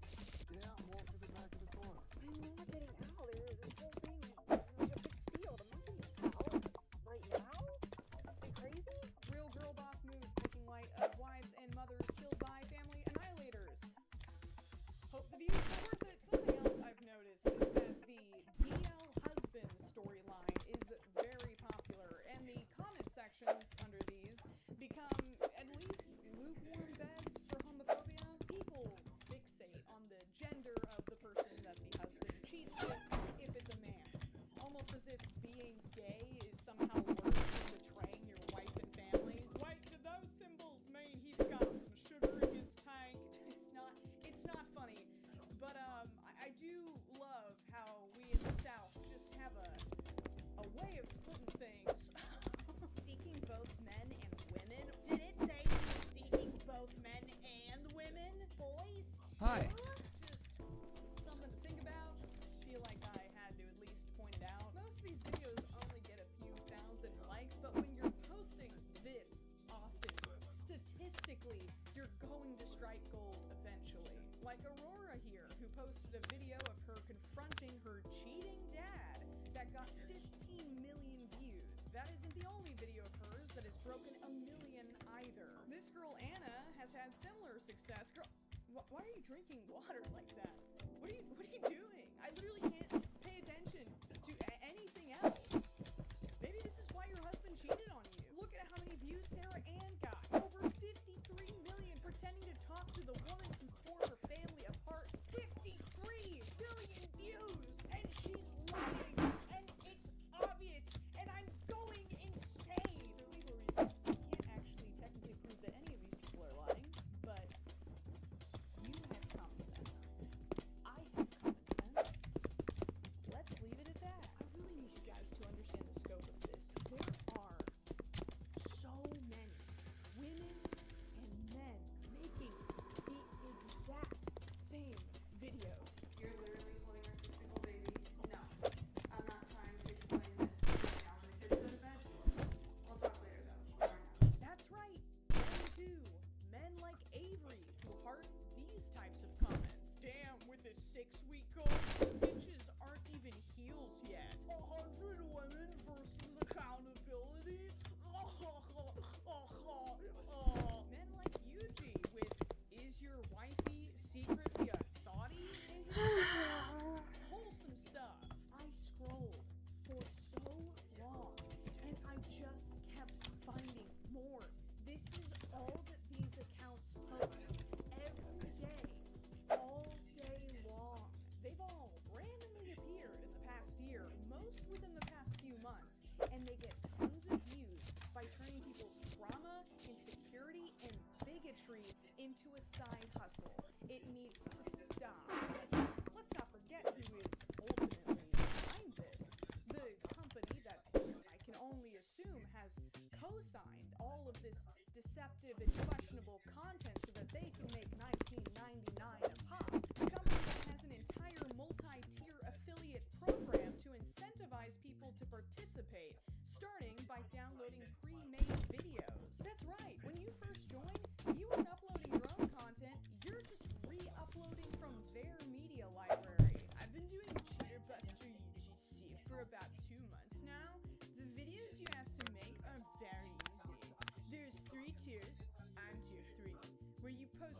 vids a day on TikTok. I've made like 6K in the last 2 months off of it. It's actually a cheat code right now. Cheat code, I get it. Hey, Cheater Buster, do you know that undisclosed ads are extremely illegal? Do you know who else hates cheating? The Federal Trade Commission. According to them, you can be penalized up to $50,120, a strangely specific amount, per violation. That is, if you were hypothetically running undisclosed ads. Gosh, it'd be a shame if a ton of users went to the official Cheater Buster TikTok account and all of the accounts that they sponsor. It'd be a shame if they then were to report any videos they found that were in violation of the platform's paid promotion disclosure policy and left comments warning people that they were watching a paid promotion. Oh, I really hope nobody does that. Oh look, their official YouTube channel just started posting long-form content 5 months ago, around the same time that these TikTok accounts started really popping up. Probably a coincidence. I wonder if Logan Paul is aware that his likeness and brand is being used to get clicks when the actual premise is using a Logan Paul impersonator to trick a man into thinking that he landed a deal with Prime while he gets baited by a brunette. I don't know. I'm not a lawyer. I also don't really like Logan Paul very much. The spokesperson for this I'm also not a brunette. man whose claim to fame seems to be someone else's car, recording a Zoom call with a child predator, and getting an endorsement from Ice Spice, which I feel like has unfortunately depreciated in value. We will be catching cheaters and embarrassing them in real time. Keep in mind, we quite literally ruin relationships, so it gets pretty dangerous. Starting with level 1. Mr. Beast and his consequences. Look at those pale blue eyes, just absolutely brimming with joy at the thought of heartbreak and betrayal. Doing these takes must be so demoralizing. Alright, bro, are you ready? Yeah? Okay. What's up, guys? Today we're gonna be seeing if boy wanna do sexy time, get naked with sexy girl, not his girlfriend. Sexy time, you will be watching with the sexy girl and boy having sexy time. So should we do another take, or... There's only 2 other long-form videos. Let's see, 1,800 views in one day. I'm assuming that this is not the direction you were hoping things would go when you put YouTuber with a dream to make it big in your bio. You will notice that despite the low performance, they still have over 1.5 million subscribers, and that is because of their shorts. It's a lot easier to get subscribers from short-form content over long-form content, which is the reason that my first silver plaque is that big, and my second silver plaque is this big. Too many people were getting them, so they had to save on the whatever this is made out of. Am I mad that the platform that I dedicated years of my life to has restructured itself in a way that diminishes my accomplishments? Another previous collaborator with Cheater Buster is this guy named Carson Hi. Cox, known for influential work such as I took an OnlyFans model on a surf day. If you're putting ass and titties in your thumbnails and you still can't get views, I hope you've got a day job, and I mean that sincerely, brother. Carson Cox gives a powerful Easter Day message. Just how Jesus was rebirthed on this very Sunday, you can be as well. Kissing moms while blindfolded. I don't know, man. I don't think Jesus died for that. By the way, all those street interviews you see where they walk up to a random couple and ask them to swap phones, Cheater Buster sponsors all of those too. No, seriously, basically all of them. We mention rage bait a lot on this channel, but I feel like this particular kind deserves a second look. Putting the unethical advertising aspect of this aside for a moment, this fake cheating content not only poisons existing relationships between adults, but also the mentality of young people figuring out relationships for the first time. It normalizes cheating and makes it seem like everyone is constantly cheating on each other. It undermines kids' desire to pursue romantic relationships when they grow up, because if they're just gonna get cheated on, why bother? Why not preemptively protect your heart from disappointment and only engage in very surface level, low commitment hookups instead?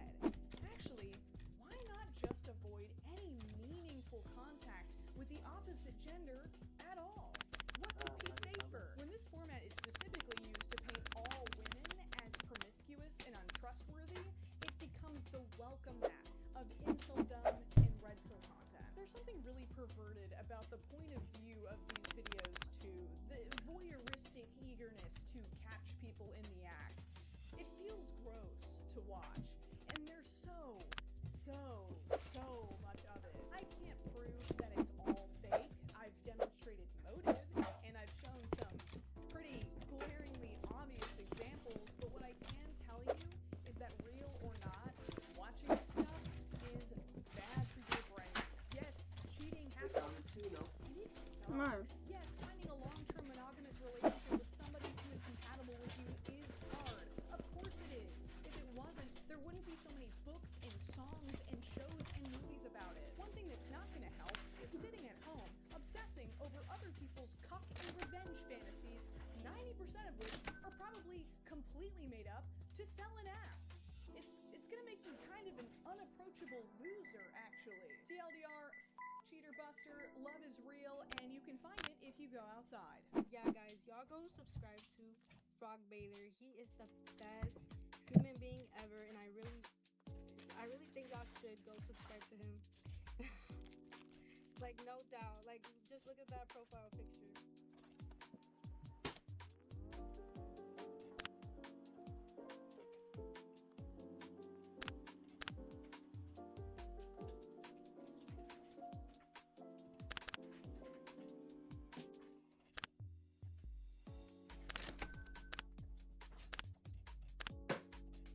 Tickets are on sale right now for my upcoming live show. That's right, it's that time in every YouTuber's career when they start to think for some reason having a following online means they're qualified to do stand-up. Not me, though. I'm doing it in the self-aware way. Come see the Facebook Frog at the Regent Theater in downtown LA on December 10th. Click the link in the description to get your tickets before they're gone. The performative rail camouflage creep of the concrete jungle. You might have spotted these specimens at your local coffee shop, matcha in hand, as they pretend to peruse feminist literature with their lababoo securely carried With their lababoos. they cheat out towards an unwitting audience of a meet-cute rom-com missing its leading lady. Desperate for attention, these pathetic poses.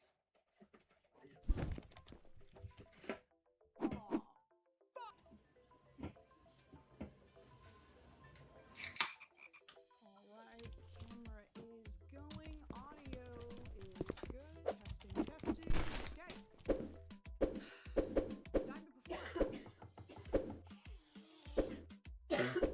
While videos about the performative male have been circulating since 2024, the label really started to trend this past summer. Comedy skits have been rolling in. Get Ready With Me's recorded safely behind several layers of self-awareness. Crowds gather together for performance. Oh, I did not buy any. In cities across the world. Houston, New York City, Chicago, Seattle, Toronto, Ottawa, Sydney, Jakarta. This trend has transcended borders and language barriers, uniting communities in ways we haven't seen since Kendall Jenner handed that cop an ice-cold Pepsi. How to become a performative male? No one knows the last one. Okay, let's see. Masha, Claro, have a good credit score. This is an ad. You know, online discourse is at peak freshness when a paralegal over at Consumer Justice has a great idea for a video. Only the newest news and trendiest topics on this channel, even traditional media outlets have caught up to this conversation before me, indicating that it might not be just another set of jangling keys holding our collective attention for a week, but a term that's steadily entrenching itself into our vocabulary. The New York Times, the Washington Post, Forbes, reduced to TikTok translators for your parents. Somewhere, there's an editor-in-chief day drinking while working remote, with his head turned towards the ceiling of his penthouse screaming, "Gah! I wish there was another war! Talk about something normal!" What actually is a performative male, though? If you're asking yourself this question, all you need to know is that I would do anything to trade places with you, to frolic through the field of daisies that is your chronically offline life. Please, this knowledge is a curse. Performative male is just using long shorts and labubu's to try and get laid. Damn, but Halia Chang over at GQ magazine is serving up some seriously hot, crispy harsh browns. But she gets right to the point. According to Wikipedia, because yes, there is an entire dedicated Wikipedia page for this, the performative male, also known as the performative man or matcha man, yeah, Matcha no, man. I'm not calling them that.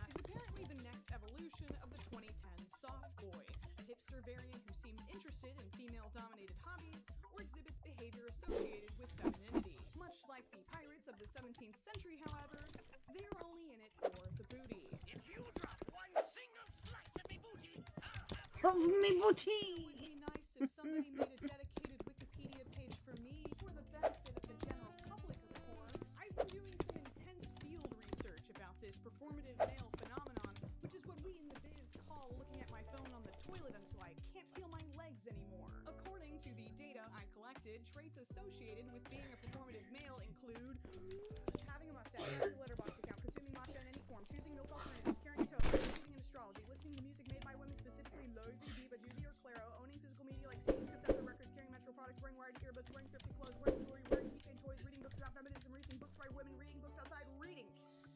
You silly sluts. Everyone knows boys don't read. I left a like on the first few performative male videos I scrolled through. I got the joke, but by the 4th, 5th, and 6th, something started to feel off. Like when you suddenly realize there's a pebble in your shoe. It's probably nothing. Anyways, you ladies ever hear of Judith Butler? My phone number is written on the back. But before we continue, I'd like to take a second to talk about today's sponsor, Odoo. In this tiny slice of history between the invention of the wheel and the singularity that will be our doom, creating a website is crucial to help your business stand out. With Odoo's website builder, you don't have to know how to code to get started. Simply answer a few questions about your business and use the intuitive drag and drop interface to build a professional portal in just a few clicks. Whether you're a restaurant owner, independent artist, or a YouTuber trying to soft launch their stand-up comedy career, Odoo has a variety of customizable templates to suit your needs. The best part? Your first site is free for life with unlimited hosting, support, and a custom domain. That's right, when your grandchild introduces you to their polycule of performative AI boyfriends and your last youthful hair follicle turns gray, that website you designed with Odoo will still be there for you. Odoo grows with your business, allowing you to add applications as you expand. Click the link in my description to learn more and What is use that? Odoo today. So this is Coco. This is me taking off my shoe to Coco try to Flame figure out Cold. why such a silly trend is bothering me so much.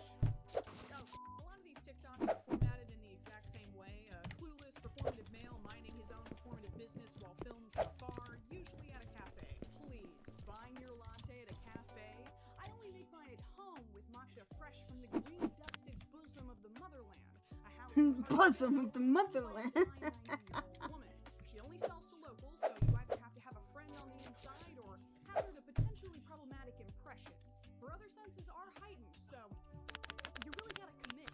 I can quit whenever I want. This is a very tired, I mean, tried and true technique. The format of the modern freak show. Our job as the audience is to gawk and squawk at his audacity while throwing peanut shells between the bars of the cage we're also trapped in. There are so many of these, and most of them are, I mean, it's pretty obvious after a few seconds that they're fake. It's supposed to be satire friends or the account owner themselves dressing up for the bit. I mean, surely the average TikTok user has the bare minimum amount of intelligence to realize so performative. Who does he think he's fooling? I'm so irritated.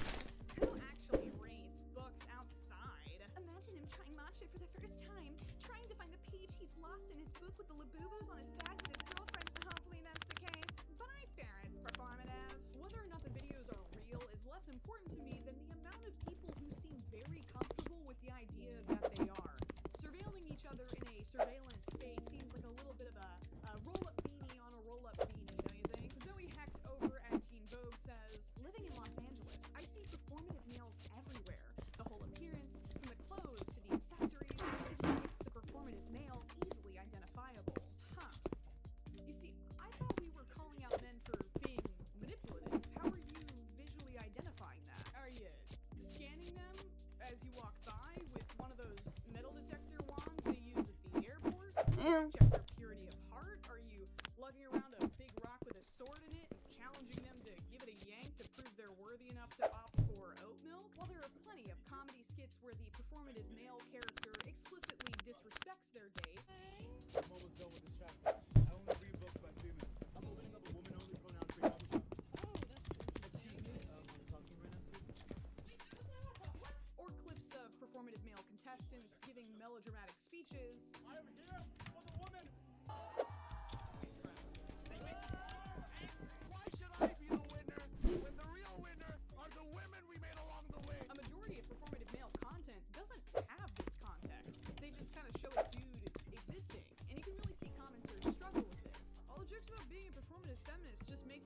I look performative for just doing things I normally do? Well, this is about the ones that pretend, so what's the issue? Like 99% of them are pretending. It's not just some. I do /did so much of this type of stuff, but not because I'm performative. The point is that this isn't even their actual personalities. It's just a facade. It's for the guys who pretend to be into these things just to get interest from girls. I want to dress like a performative man so bad because I love that style, but then people will just call me one. Don't worry, people will be able to tell. Ow. How are we supposed to know just by looking at people? Vibes, bro. Great job, guys. Y'all get full credit on this week's discussion board assignment. One post, one response. You did it. You can see where the confusion is happening. The conversation has drifted from the performance itself to the props. And since there's nothing inherently wrong with the props, everything gets very arbitrary. This is a silly example, but look at this caption. POV, you realize you're a performative male. That sentence is almost an oxymoron, isn't it? If you realize you're performing, you weren't consciously performing in the first place. There's something really interesting that was said by the winner of the Seattle Performative Male Contest. How do you feel about the competition? Like the other people? I don't know. See, everyone else here is being performative. This is me. This is the real me, he says, while looking like everyone else there. But how do we know that? And what's the difference? How to spot a performative male out in the wild. How to spot a performative male? Look for a tote bag. If you see a man with a matcha latte, run. At what point are we just policing a weirdly specific aesthetic, trying to suss out the imposter? That was an Among Us reference for you 12-year-old. The fixation on matcha is especially weird to me. There's this recurring joke where the performative male character spits out his latte because he secretly hates it. Guys, it's tea. Is it really that crazy to think It's disgusting. that a lot of people like tea? We fought wars over that. China's been on the hype train since the 7th century, bro. Look at Emperor Taizong. He's performatively drinking matcha. Guys, stop. I genuinely like the taste. Why people just get a little excited when we realize that we can make money off of something Asian people have been doing for centuries. You know, chai, yoga, etc. Matcha's in right now, but ube is next on the shopping block. Ube? It's your turn. Is that a shirt stockpiling? Can I submit wasabi as our next cultural flavor obsession? I like my men like I like my wasabi flavored peas, hot, a lot of them, and making me cry. I hate myself. I know that in the eyes of many, my she-woman man-haters club card has been punched enough times to get a free side of fries, but some of the responses to this performative male trend have really bummed me out. I really thought the performative male stuff was cute at first. People are, having competitions with performative, poking fun at themselves. And then I started getting some troll comments on YouTube. One on a video about my husband dating his pal, another just a friend talking about what they got in Tokyo. And it was like, oh, this is so performative, or you turned him into a performative male. I was walking downtown in the city I live in. I have a very basic fit and this cool bag. And some woman came up to me and she just kind of came up to me and was like, hey, just so you know, what you're doing is performative. So, did we get those pesky fake feminists yet? Like, surely the joke has gone too far at this point. Can we keep the comment section off the crosswalk? I don't want to TikTok behavior in my neighborhood. Don't make me an ally of the HOA. Let me enjoy my matcha and my tea bag. I've been doing this since 2020. POV, you're a man trying to read in public. But remember, it's performative. God forbids a man buy flowers without being called performative. You may think I'm being performative by reading on the subway platform. Little do you know, I haven't understood a single page of this book and desperately just want to finish so I can start something new. You can say, well, if they're not being performative, they shouldn't care what people think. But that's not how humans work.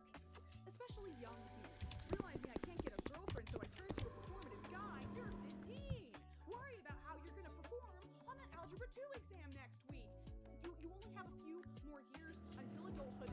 Play Minecraft as possibly get this straight. The actual performative male can easily discard his disguise and move on. The men who are just being themselves are now suddenly having their intentions interrogated.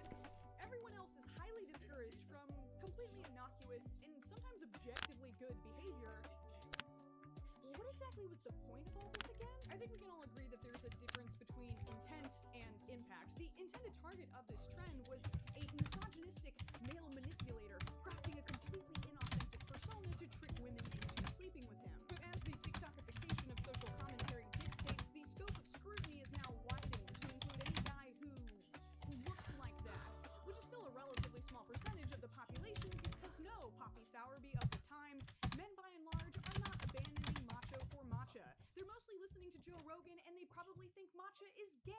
something. Also, why did your parents name you like a delicious pastry? You sound like something I could buy at my local bakery. You sound like you have a light, flaky crust with a soft yet structured center. You sound like if I presented you to Paul Hollywood, he would look me in the eyes, shake my hand firmly, and say good job in a fatherly tone, at which point I'd probably start crying but also feel strangely aroused.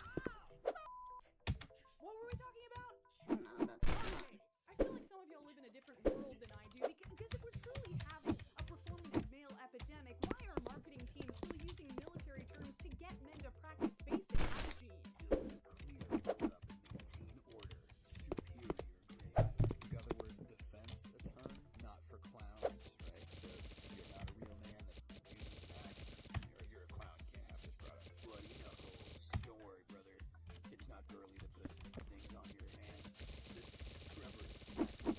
Rainforest rapids. There are dangerous rapids. So not just enjoying the rainforest because it's beautiful. There are dangerous rapids. Me when I tactically apply my whiskey-scented skin defense with gunmetal packaging on my bloody knuckles. Me when I return to the control center for military simulation training. Me whenever I maneuver to the bathroom to unload cargo and do a perimeter sweep of my six. Ellie Graham over at The Guardian says, quote, all of this posturing has one end goal, to look good in the eyes of progressive women. But walk with me for a second. Actually, you're gonna need to sit down for this one. What if I said, so what? There is a bitter part of me that has enjoyed this performative male trend, because in a lot of ways it feels like revenge.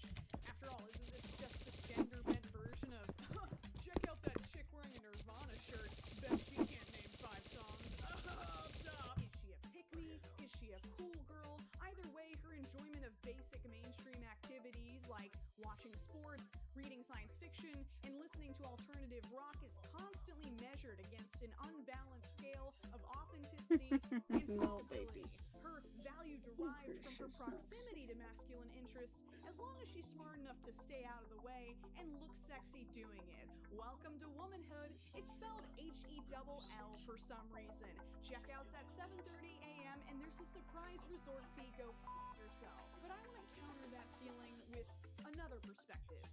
Isn't it a positive thing that there's incentive for men to take women's interests and values into account if they want to reproduce? You know, as opposed to most of human history? Isn't it a sign of some progress if there is any social pressure at all to engage with media made by women? You and her dad can't just play The Price is Right for her pussy anymore. You gotta treat her like a person or something. There's a quote from Kurt Vonnegut in his book Mother Night that I read with my performative book club last year. We are what we pretend to be, so we must be careful about what we pretend to be. Some men are pretending to be well-dressed, well-read feminists. Oh no, that's so much worse than the alternative, which is them not doing any of that. If the performative male trend causes even one insufferable asshole to not buy bell hooks to impress his in-state, in my opinion, that's a net loss. Who knows? We might actually end up reading it. The timing of this is really weird, right? In a period of massive conservative regression pushing back against scientific consensus in academic institutions, a trend like this feels like a psyop to shame men back into line, to keep them uneducated and unempathetic. A poll from NBC paints a very different picture than that painted by poppy seed sourdough of the times.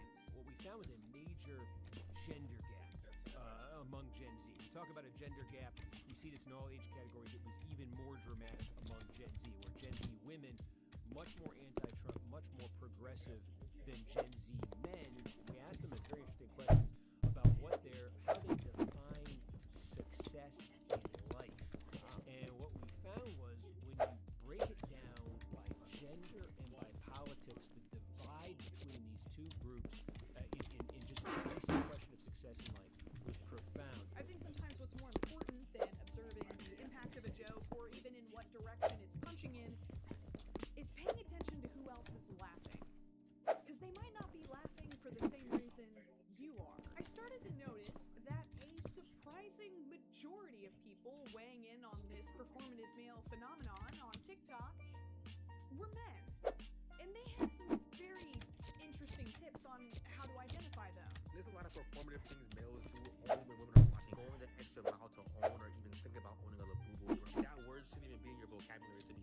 mind you, he's only gonna wear it in libraries, specifically in the feminist literature section. As soon as you start seeing him read books in public, that's the performative final boss. He's not even gonna read the cover of the book until he gets to a coffee shop. Finally, he's gonna order matcha and make subtle glances at the barista in front of him across the counter. They're wearing glasses, specifically ones that he thrifted inside doors. And if he has a niche hobby like knowing how to play the ukulele, you're dealing with a master manipulator. Damn, we're real strict around here.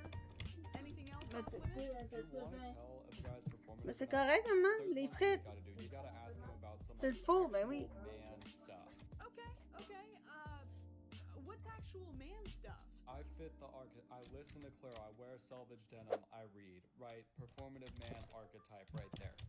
But I'm not. Ask me about fantasy football. I will start talking and I will not stop. Like, look at how many of these mock drafts I've done. Sports. Of course. Yeah, I don't know what I was expecting. This is a comedy creator I really like. But even in his sketch, the two competing performative males admit to each other that what they really want is to go out and get a beer. Because that's what men do, damn it! What do you say we just grab a beer? That'd be awesome. Boy, turn that Oh, girl my off dumbass. and grab you a beer. I know that's right, brother. Girl, listen, Claro. Boy, drink beer. Really innovative stuff. This entire comedy sketch is based on the premise of a group of men staging an intervention for their performative friend as he tries to convince them that he has an appropriate level of interest in masculine hobbies. Why are you wearing wired earbuds?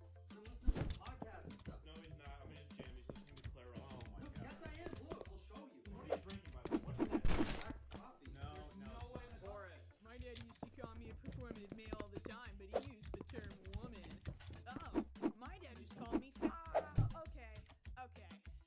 I'm getting it now. Super easy to tell when somebody's hobbies are performative. If you have no idea what I'm talking about, let me give you a quick example. The other day, I saw a guy with a Miffy AirPods case. If you don't know what Miffy is, it's basically the venue that's super popular with most girls.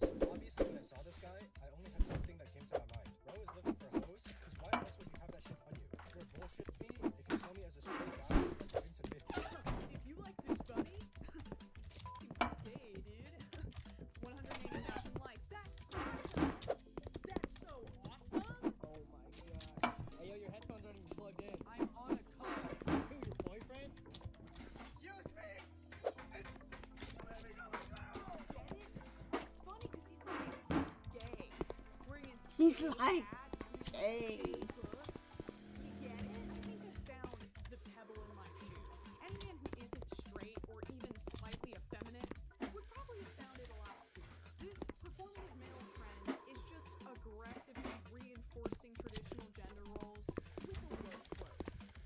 Unrelated, I want to talk about pumpkin spice. The anti-pumpkin spice latte campaign propagandized my young mind so successfully that to this day the I'm not like other girls fear response reactivates from the deepest recesses of my psyche if I'm within 1,000 feet of a coffee shop during autumn.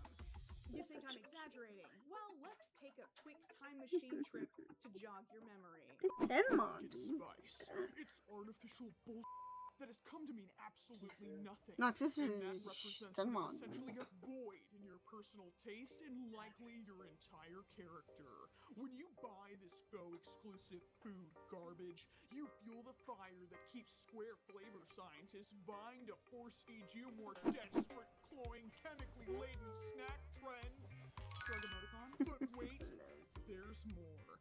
There isn't any pumpkin in pumpkin spice. The cultural obsession with hating pumpkin spice was often justified as a critique of overconsumption and unethical marketing strategies. So cute. Because, of course, this was the only product contributing to those issues at the time. Do you see shit? You see stuff on my. Only things that become popular with young women have negative effects on society and the environment. Nope, not that, and not that either. You see a bug? Like a lot of people are willing to put in the time to engage in activism, but You see they still something. want the brownie points. So they latch on to a simple byproduct of a larger issue after the issue is done. It's a vehicle for their petty grievances. Now any hate comment they leave is part of a holy crusade. They wouldn't pathologize a magpie for lining its nest with a few shiny trinkets, but they're happy to allow the burden of an entire broken economy rest on the shoulders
Because of bad baby. dumb things. Women's participation doesn't change this. By the way, they were some of the anti-PSL campaign's most decorated soldiers back in the day. I will never recover from those web comments. This is why the performative male trend isn't revenge for women. It's the sequel. What started out as a friendly warning amongst women about the dangers lurking in the deep end of the dating pool has been mostly hijacked by men who have made femininity itself the punchline. Just repackaging the coping, seething of the girlless incel goon. She still won't let me kid, bro. Somehow, while trying to pick out the wolf in sheep's clothing, we really got tangled up in the wool of it all. Now the sheep are on trial, the wolves are in the jury box, and for some reason we're still laughing. It's actually kind of a perfect win for men. They don't have to examine their own behavior, they get to make fun of things women like, which they were doing already, and they get to put down other men to reaffirm their own masculinity while being praised for how authentic they are in comparison. But are they? A few months ago, I made a video about the internet personality Ashton Hall, whose coaching content, if you care, has since devolved into endless self-parody. In that video, I did use the word performative. It's masochistic. It's performative. It achieves nothing outside of this vague promise that it will There it make you is, more of a man. right there. What's so interesting Nice. about comparing your response to Ashton Hall to this performative male stereotype, though, is that while most people recognized the absurd extremes, few questioned his authentic enjoyment of the core lifestyle he promoted. Of course, man likes to business call, hang out with hot chick, drive Also, fast semicolon. car, eat steak, and have big muscle. That what man do? I mean, what if Ashton's true calling was musical theater? Why do we question matcha, long shorts, and boo-boos, but not Americanos, fleece vests, and pre-workout?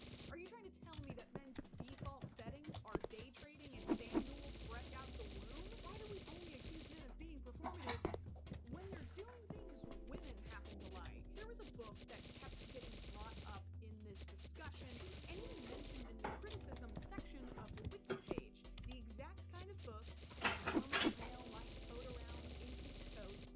Gender Trouble by Judith Butler. So I bought it. First off, hey philosophy majors, stop casually recommending this shit.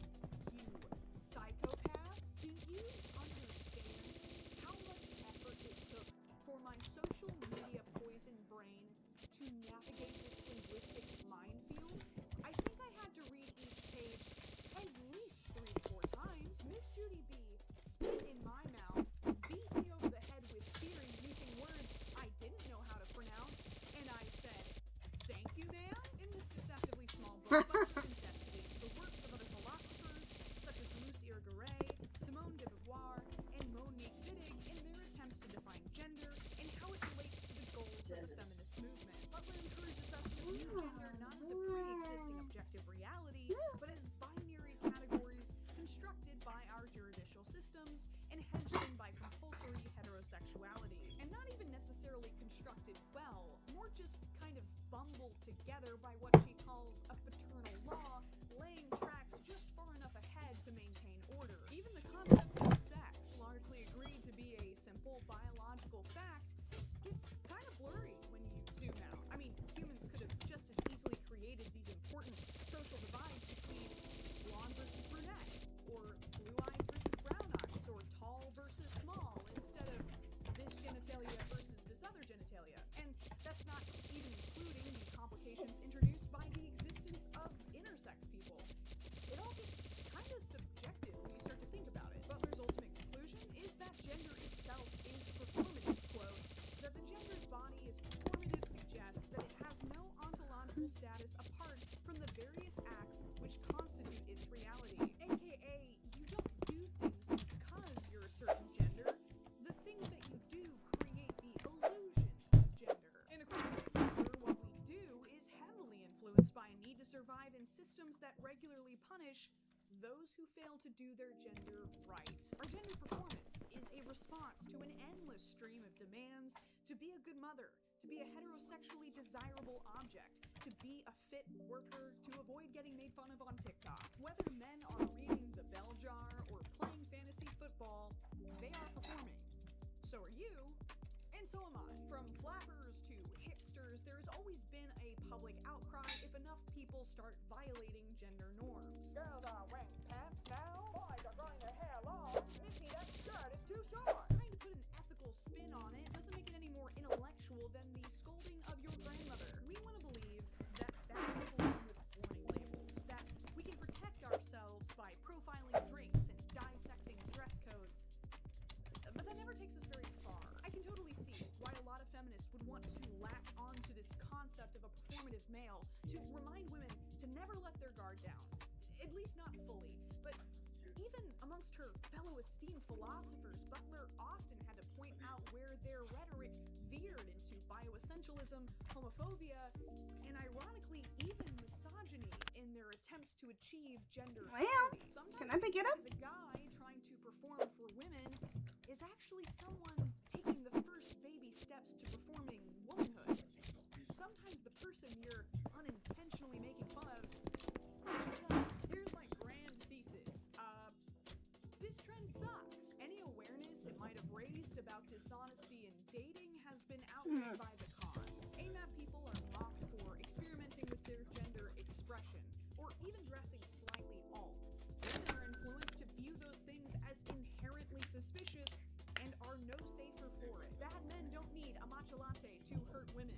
In fact, if we allow men to drive each other back into insulated, male-dominated spaces where their prejudices won't be challenged, that's less safe for everyone. I'm not excusing the behavior, but I want to open a path out. The performative male feels like yet another side effect of a self-destructive hypervigilance I've noticed increasing in my peers. A constant need to question the intentions of others and prove that yours are pure. You're not one of them. You're self-aware. You're in on the joke, performing how not performative you are, which is, I think, the most performative thing I've ever heard of. I've gotten countless videos on my FYP. I got the comment one. With a caption along The the comment with is way better than any of them. blank performatively and not as a reflection. It's just the one that I cousin. Why do you fucking care? Back in 2024, Allegra Handelsman wrote an article about Gen Z reading performatively. A guy I know just posted an Instagram story with the famous pink cover of Simone de Beauvoir's The Woman Destroyed, I assume with the hope of pretty girls sliding into his DMs. I wonder if he even opened the book. According to my friend Noah, fellow female writer, the main issue with hot men and paperbacks is every time I see a man read, I am utterly convinced they're pretending. She ends by acknowledging her hypocrisy as she chooses a book that's more impressive to post on her own account. This is a miserable way to live. Just read. And if you're really that worried that somebody else is pretending to read, maybe talk to them about the book for like 5 minutes, I guess? Maybe. Sometimes, for the sake of our own sanity, we need to operate with the mindset that if it looks like a duck, walks like a duck, It is a duck. acts like a duck, assume it's a duck. Until it starts acting like a duck, there is no point in psychologically torturing yourself or others to achieve some kind of authenticity nirvana. I fucked up. Heart-shaped box, come as you are, love buzz, and dumb, by the way. A paradoxical paradise where you can somehow be constantly, painfully aware of every single assumption someone might project onto you, but also be your completely uninhibited self. This is a game without a win condition, and it's going to be extremely damaging to young people. They won't stop performing. They'll just perform in safer, disinterested, and detached ways. They'll say things like, "It's not that deep, bro," and "You're doing too much." More often, there won't be less posers, just Okay, my baby. I mean, did you want to play or do something? No? You cannot.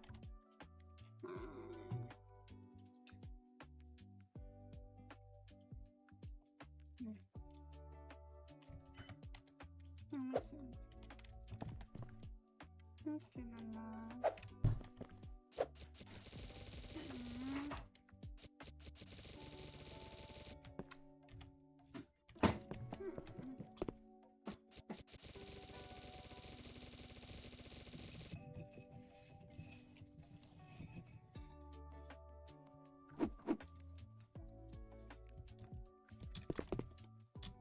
Why don't you just smoke?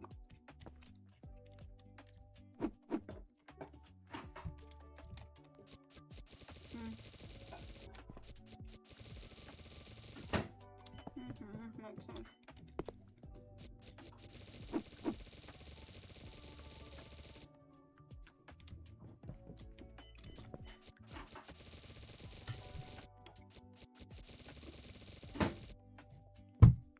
These fries are so good. Oh, they compete with. They're like mini version of the Arby's fries. And taste. Walmart, I think she got them. Their green bag. It's little fries with the potato skins on.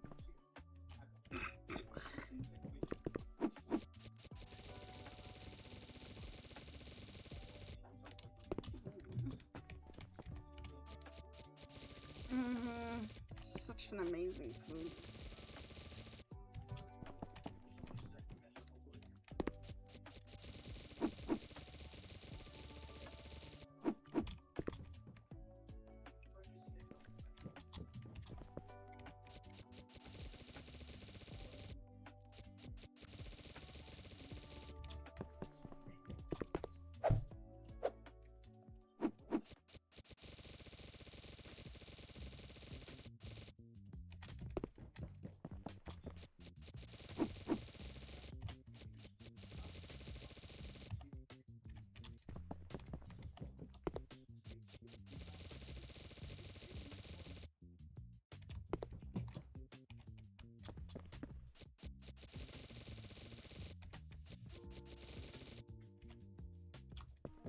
Oh my god.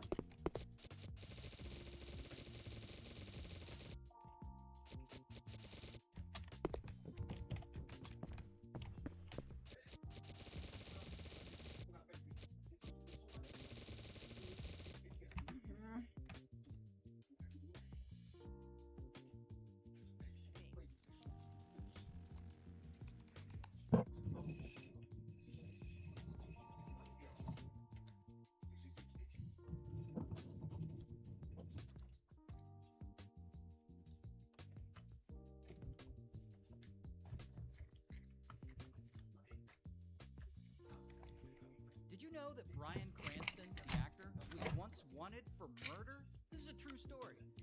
So this all starts with, of course, Bryan, who you know from Breaking Bad and Malcolm in the Middle and a bunch of other stuff. So Bryan, he's around 20 years old when this story starts, and he's living in Los Angeles. And it's 1976, so he looks like this during this time.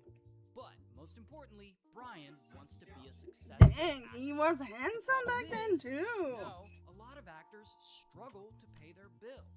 In fact, Bryan's dad also had a dream of being an actor, but he couldn't get enough work to support his family.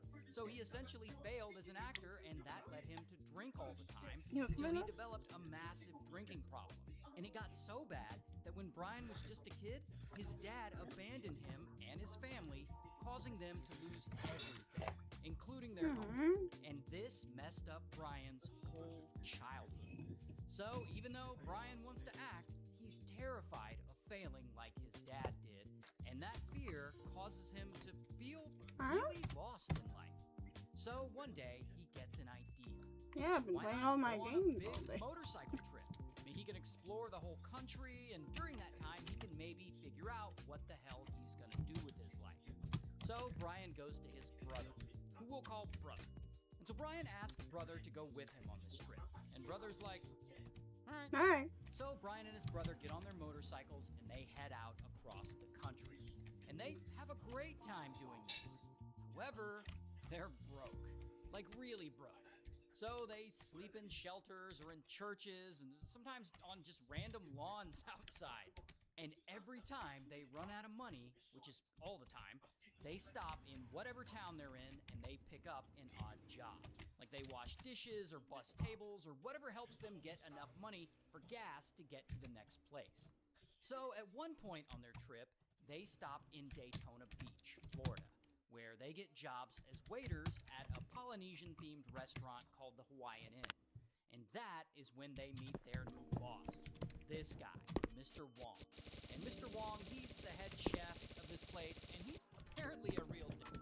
Like, anytime Brian does something remotely wrong at this job, Mr. Wong will scream at him loud enough for the whole restaurant to hear, humiliating him in front of the other waiters and even the customers. And if, like, the kitchen gets an order wrong, he'll scream at the entire wait staff, even if it's the kitchen's fault. He's just a super angry dude who makes all their lives miserable. So pretty much everyone working there despises him. My Tookie! Now, eventually, Brian vents his frustration and he starts talking to the other waiters about Mr. Wong. And one of those other waiters is like, I can't believe what a jerk he is. And Brian's like, haha, yeah, maybe we should kill him. And they even start talking about all the creative ways they'd like to dispose What the fuck, Brian?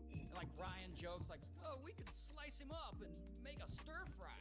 And someone's probably like, oh, we could roast him up like a Hawaiian pig. And you know, they're just waiters having fun, blowing off some steam or whatever. But what Brian doesn't know, there are actually people out there who really do want Mr. Wong dead. Because here's the thing about Mr. Wong. The man has He's an asshole. Gambling and women. And he has this thing where he likes to go gambling with huge stacks of cash and he'll like flaunt them around to impress the women, I guess. And so one day, around this time, Mr. Wong goes to the local dog track to gamble. And he's got a big wad of cash with him. And he's like waving it around while he places his bets, being a real show-off. And that is when he catches the eye of a woman there. And this woman marks him as a target for a honey trap. Because, you know, she's about to rob him. So the woman goes up to him and she starts flirting with him like, hey, nice to meet you, Mr. Wong. Do you want to come back to my place and smash? And of course, Mr. Wong does. So they go back to her place. And while they're there, Wong, he's all distracted. And suddenly, someone sneaks up behind him and pow, hits him in the head with a blunt object.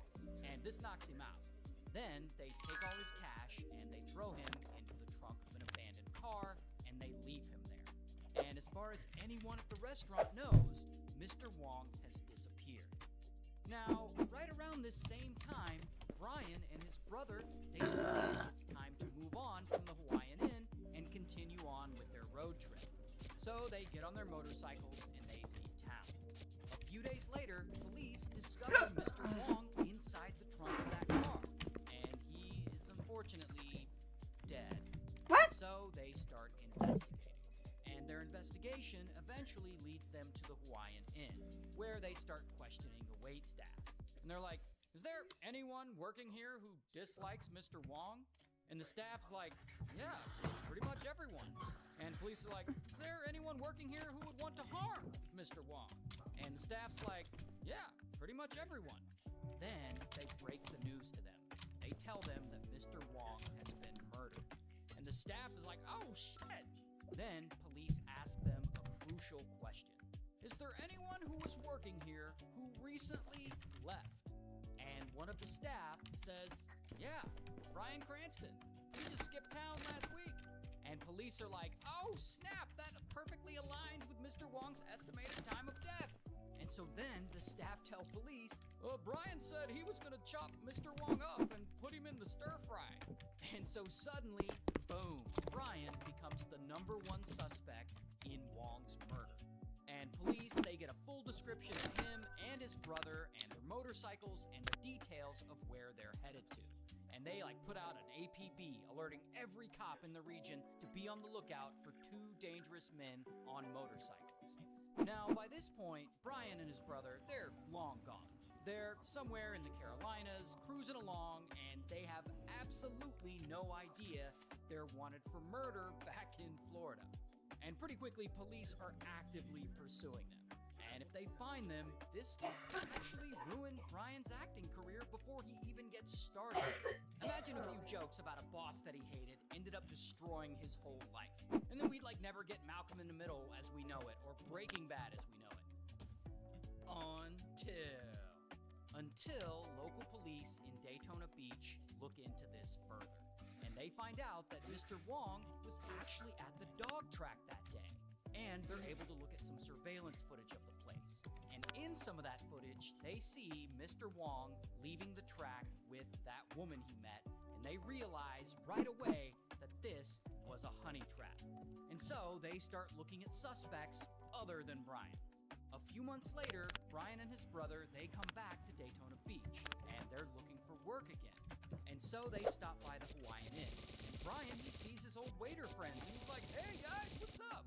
And they're all shocked to see him, like, "Dude, did the cops ever catch you?" And Brian's like, "What?"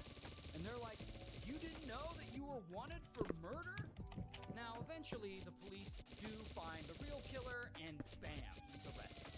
And this guy ends up taking a plea deal, and he's sent to prison, and later, he's actually murdered while he's in prison. Meanwhile, Brian decides to not let the fear of failing like his father did stop him, and he takes the risk to follow his dream of becoming an actor, and he pursues it full time.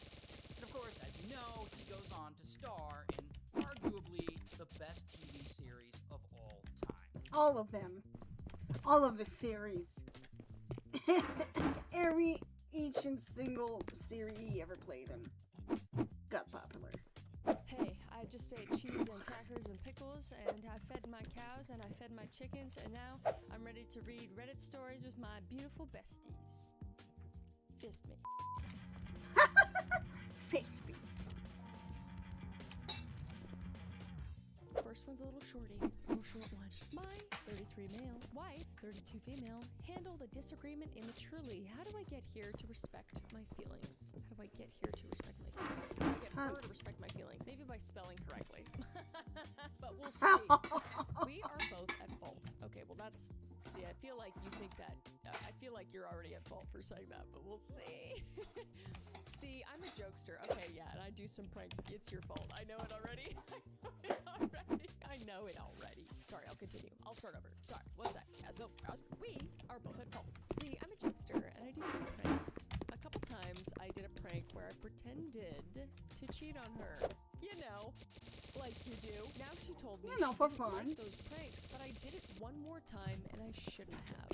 Well, at least, okay, you're taking some responsibility. Well, my wife got back at me by doing a cheating prank. God forbid. Consequences for your own actions? Oh my god. Fire with fire? Who would have thunk? It hurt my feelings. Who would have thunk? I now see what she means by cheating pranks aren't fun. I'm sorry, I keep pausing to do commentary, but yeah, no shit. But I'm hurt that she knew how hurtful they can be, yet did it. She said, obviously, I'm the type that needs to learn through experience, but that's not true. I would never intentionally hurt my wife. When I did pranks, I didn't realize how big of a deal they were. You can't, I have fixes writing on the fly. But she knew and still did it. I love my wife and our marriage is fantastic and hoping to start trying for a baby, but this hurt my feelings a lot. I do hurtful things to my partner, but when they do it to me, I don't like it. Are you a kid? Are you a child? Yeah, is child. This a 12-year-old writing this? My lord, you are the asshole. This is just relationship advice, but you're the asshole, and she's not at fault.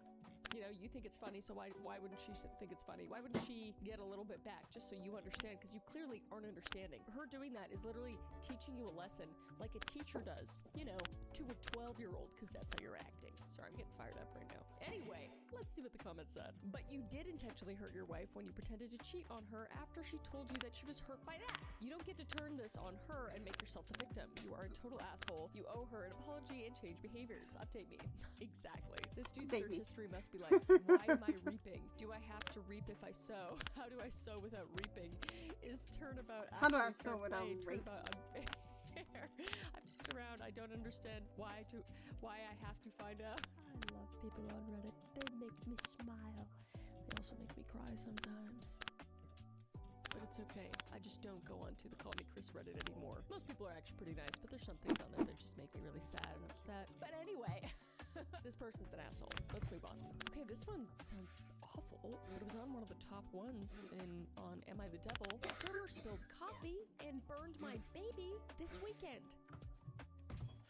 I'm so sorry. Let's read. So this weekend, we are driving down to Tennessee to spend a nice relaxing weekend at a cabin. And I have an 11-month-old baby girl who is just able to sit in a high chair. We stopped at a well-known sit-down chain restaurant. After getting settled and being handed at least 6 menus between the 4 of us, we started to figure out what we wanted. Why is it 6 menus between the 4 of it? Whatever. Well, my husband ordered coffee and the server decided to try to pour it in front of my daughter, then hand it to my husband. Okay. So she poured the coffee in front of your husband. Wait, husband ordered coffee. The server decided to try to pour it in front of my daughter. Okay, so she's pouring it into the... Okay, got it. It was like watching something in slow motion. Oh, her fingers grabbed the porcelain coffee cup. Oh, your daughter. So your daughter grabbed it. Her fingers grabbed the porcelain coffee cup and immediately spilled all over her. Oh, that's so sad. I bet the waitress felt so bad. I hope she did. I stood up, ripped her onesie off of her, and ran outside to my van. I quickly took baby wipes, dipped them in my water I had, and started draping her in cool baby wipes. I then ripped her diaper off and just held my burned daughter against my chest with both of us sobbing in the parking lot. No one came out to check. The server saw it. The lady near to us saw it. The server even said, "Let me get you napkins," like that would help. I'm assuming the lady's probably like young too. They don't know what's going on. I don't know. Eventually my husband came out and said he asked for Neosporin and no one knew what that was. Interesting. Okay. Okay. I just sat inside my van. How do you not know what Neosporin is? Finally the manager came What, out they're freaking with some 16? lidocaine spray. I said, 16 years Needless to old? say, my daughter now has second-degree burns on her wrist and thigh. I think I minimized the damage done because I covered her in antibacterial Vaseline and cold wet wipes for the next several hours. I am now nursing her burns as best I can. I took her to an urgent care a little ways outside of the location where the incident happened. The nurses were awesome at the urgent care. They were so sweet with my baby daughter. They wrapped her wrists and thigh with pink tape, and that made me cry because it was so sweet. The nurses were so caring and understanding. They handled my baby with such care. That's good. I'm just heartbroken. I am so careful and diligent with both my kids. I just keep replaying the scenario in my head over and over. I don't know why I'm making this post. I'm just sad and I can't get past it. Edit, server should have taken the extra steps to put cup in front of husband who ordered the coffee. The fact that it was close enough for my baby to reach shows negligence of the server. Okay, got it. So she poured the coffee, or he, I don't know, and then put it on the table, and I guess it was close enough to the baby where the baby could reach it. Huh. I mean, yeah, I don't know. When you're a server, you kind of just need to be like cognizant of that. Even if you don't have kids, you might not be thinking about it. And maybe it was like way over, and maybe the kid like reached really far. But like at the end of the day, you're dealing with like a really hot thing. Like there's a reason why servers are like, hey, this plate's hot, you know, before you touch it because you need a warning. So I'm sure they didn't expect the baby to grab it. It's just a really unfortunate situation. The comments say, everyone here is giving you advice, etc., but I just want to offer some reassurance. Both my husband and I received second-degree burns when we were babies. Myself when I was a toddler from boiling hot water, my husband from a literal pot of boiling water, and me from opening up the hot water pipe in my basement. Oh, our parents were devastated, of course, but we actually healed beautifully. I have no visible burn marks on me as an adult, and I was completely bandaged for weeks and skin missing as a child. My husband has some brown speckling on his shoulder that looks like melasma, but that's it. Oh, well, that's nice. Some reassurance. What are the people saying in the comments? This title is super misleading when you read the story and OP's comments. It seems like an unfortunate incident with many mistakes from the adults in it. The server could have used better precautions, sure, but they did not spill coffee on your baby. I mean, that's true. It said they spilt it on your baby when your baby just reached out and grabbed a mug, so it is a bit misleading, but it's just like a really unfortunate situation. Once I read deeper, I found out that the server set the coffee cup in between your husband and child, and that your child spilled it on herself or himself. I say this with all compassion, but I feel this is a situation of 50-50 blame. The server should have probably been more aware of where she or he was setting the coffee cup, and your husband should have been more aware that there was a hot coffee cup within arm's reach of a child. Oh, yeah. Jeez. It kind of feels weird to even argue about this. It's just like a really unfortunate thing that happened. Yeah, sure. I mean, I'm sure these parents are going to be like on the ball with this stuff now, but unfortunately, sometimes really bad shit needs to happen for for people to like click in, you know? So I just feel bad. I'm sorry about your baby. What do people think in the comments? Let me know. Let's move on. Am I the asshole for shutting someone down when they tried to talk to me at the gym? We shall see.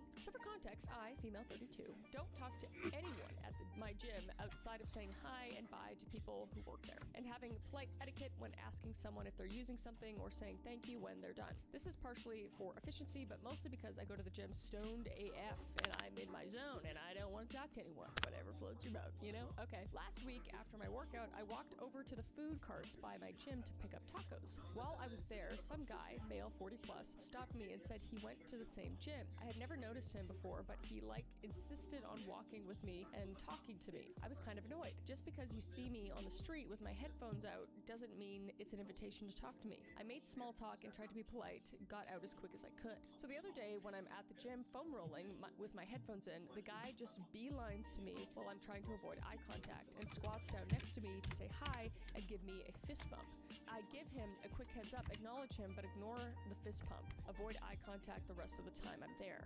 Okay. And then today, the guy comes into the gym and sees me. I immediately avoid eye contact and he doesn't come up to me. So I think he gets the picture, but then when I'm doing leg lifts, he comes over and tries to give me a fist bump. Okay. So I take out my headphones and I say, look, man, I don't want to do this. Fair. I'm here to work out. I'm not here to make friends. I don't want to talk to you, okay? Look, man, I'm not gonna do this. And he starts to say, I was just saying hi. And I respond with, yeah, I get it. Please don't.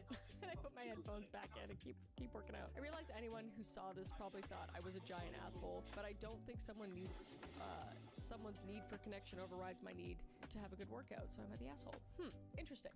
Because I'm all for, you know, you being able to have your space like you are in a public space, but you could make it clear to them like you did and say, hey, like, I mean, the way you said it was a little bit like, whoa, I don't think I would have said it like that, but you have full right to be like that, you know? I'm sure most women would be in a situation where they get bombarded by somebody and you're like, okay, like you want to be polite, but you don't want to be too polite, so they think you're flirting, and you would love to just say, can you please just kindly off? But it's really rude to say that. So, you know, was he just trying to be nice and like friendly and doesn't have, you know, any intentions? Maybe. Let's see what the comment said. Not the asshole. I'm tired of being forced to be polite and not making people feel uncomfortable, even though they just make me feel uncomfortable. More people need to be blunt because people don't seem to understand hints and unwanted interactions. Yeah, I kind of agree.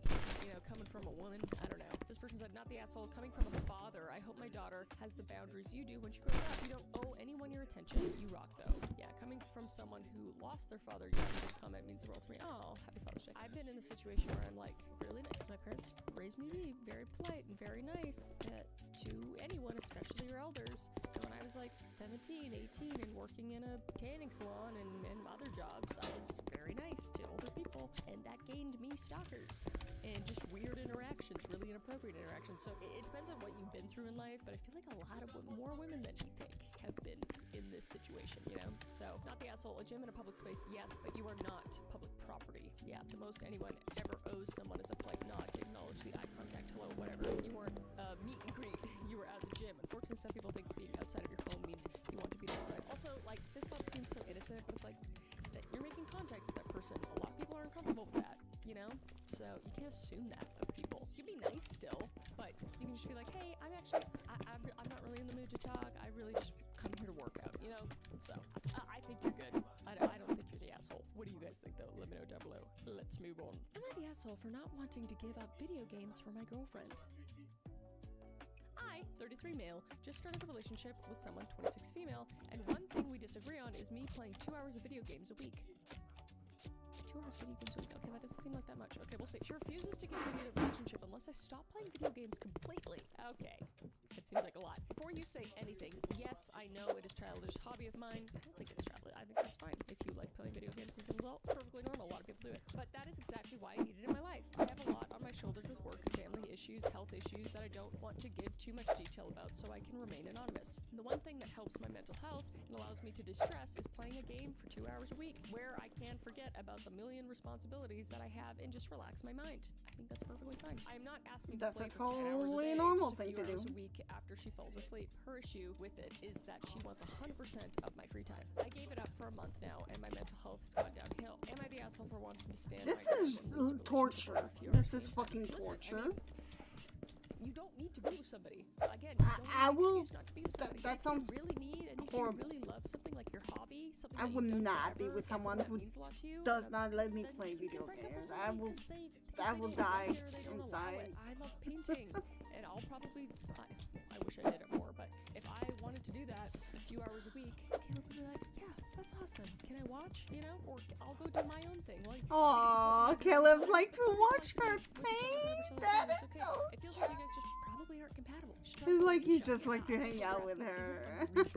So that's what I'm saying. So Oh, before you say they're anything, so yes, I know it's childish adorable. comment. Why is it I any more love childish than them. watching TV or movie or TikTok or playing a game on your phone and browsing social media? It's not. If you spend 2 hours a week on a perfectly normal with a perfectly normal hobby, then that's her problem, not the asshole. Her issue with it is that she wants 100% of my free time. Yeah, big red flag. I think so too. Like if she's wanting to control all of your free time, then where does that stop? You know, and this is a new relationship you say. So I think it'll just go downhill. Like, you know, you want to go out with your friends, oh, you can't because she needs to go out with you all the time.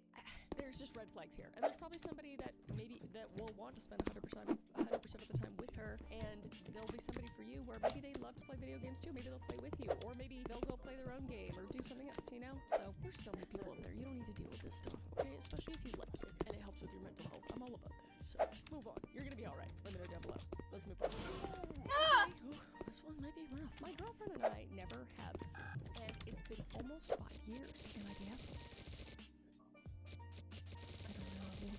Yes, I mean never. Me, 27 male, and my girlfriend, 26 female, have been together for almost 5 years. When the relationship started, I assumed she was being flirty and building the temptation. We were having so much fun going on dates, and I was just excited for the time to come, and it still hasn't come. I've tried to talk to her, and I brought this up hundreds of times. Every time I gently start the conversation, she starts crying, and so she feels guilty, and she gets angry at me for always bringing it up. At the start, she said she has vaginismus. She has seen a specialist about this once because I asked her to and has the tools for exercises that they use to fix it. It's like, is it like a spasming of that? I'm gonna look this up and it might be bad. Sorry, I was just gonna look this up real quick. Please, hopefully it doesn't show me pictures. I don't want to see pictures. Show pictures. Okay. It's when the T suddenly tightens up when you try to insert something into it. Okay, yeah, I was thinking it was like spasming. Okay. I already knew. No, that's an issue. My friend had that too. They've been sitting in her bedside drawer ever since. Okay, so like the things that you can do exercise with. I'm not blaming her for having the condition. I am sure that it is a horrible experience, but sitting here for 5 years waiting doesn't feel fair. 5 years? She said she had never had the drive to have sex and is not something she ever wanted, but it's something that I want. I don't even need to read anymore. You guys don't want the same things. Break up. Like I know it's gonna be like I waited for 5 years. I feel like it sounds like she just doesn't want to ever do it. She's not comfortable doing it, and you would like to do it. Not compatible. Good for you for like. I mean, I'm sure she's really nice and everything. Like, if you can't give that up, then I don't know if you guys can be together. You know, I'm sure you're both really wonderful people, but I'll keep reading. I've asked her to go to the doctor to get her hormone levels checked, which she did. She went off of her birth control about 3 months ago, and absolutely nothing has changed. This makes it hard for me though, because it seems like she's starting to put in some kind of effort. Oh, okay. She's beautiful and smart, and she has a good job. We live together, and her family loves me. We do everything together. I miss her when she's not around. Yeah, that makes it hard. I just don't know if I can live like this. I've already spent 5 years of my 20s in a sexless relationship. Maybe talk to her about you breakthrough. going to have sex with some Cannot expect escort, especially in their 20s when like it's like peak. You know, someone that is a professional and not gonna catch feeling. You can't change somebody. You can't change hormone levels and the condition she has and everything. And it sounds Just like that Virgin Island. But I don't know. They were professionals. It's gonna have to be a really long conversation and a hard one. She has recently been bringing up engagements, feeling annoyed that her friends Professional less virgin. time than us are getting engaged and haven't asked her. Oh, I can't see myself proposing or trapping myself in a life where I never have sex again. Am I the asshole for building resentment towards her and expecting her to change after all this time? What do I do? Listen, I'm not gonna fault you for hanging around because you love someone. It sounds like you really do love this person. You love this person, but you're hoping they turn into a different person. And you can't get into a relationship and hope they're gonna change. Yes, you probably should have gotten out of this earlier, but I know it's hard when you're in your early 20s. Like I was in a relationship where I probably should have gotten out of it earlier, and it was in my early 20s, and we were together for like 6 years or whatever. But not that they're a bad person. It's just like there's like this trapped feeling or something where it's like, oh, like it's already been this amount of time, I shouldn't leave, like I've wasted my, no, it's not a waste of time, it is a learned experience. So now you know in the next relationship what is important to you. Let's see what the comments said. Yeah, this sounds dead in the water. OP, you're too young for this. I agree. You are sweet incompatible, and there's nothing wrong with that, but it's unfair to keep each other in a relationship if you aren't compatible. Yeah, and it's not fair to her either, because she's wanting all these things, and you're like, you know, you're kind of teasing her. She doesn't want along. anything. You What do you, what? You have given up. You're like, it's probably never gonna happen, so I think you owe it to her and to yourself, especially to break up. I know that's really hard to hear, and you're probably not even listening, but I'm just saying that. Sounds like she's asexual, which would definitely make them incompatible. Nothing wrong with leaving a relationship for any reason, but incompatibility is a great one. I agree, yeah. It's okay, it's tough though. That's tough. And maybe you guys can still be really good friends. You know, that's a really long time. Or not. You know, being friends with exes is pretty hard, and not for the weak. But I don't know. Yeah, you'll be all right, buddy. You'll be all right. There's somebody out there for you. Let's read one more. Okay, maybe this is a lighter one, and it's short. Am I the asshole for eating all the bread? Immediately, no. But we'll see. For context, I, 21 female, share an apartment with my mom. It's usually just the two of us, but her boyfriend visits on occasion. This happens about 2 weeks ago when her boyfriend came to visit. They were packing up for a road trip and had all the bags neatly stacked so they could just keep making trips out to the car. I wasn't helping them pack, but then again, they didn't ask for my help. One of the bags had all the road trip snacks, drinks, and leftover groceries they didn't want to go bad when... That's your dad's turn.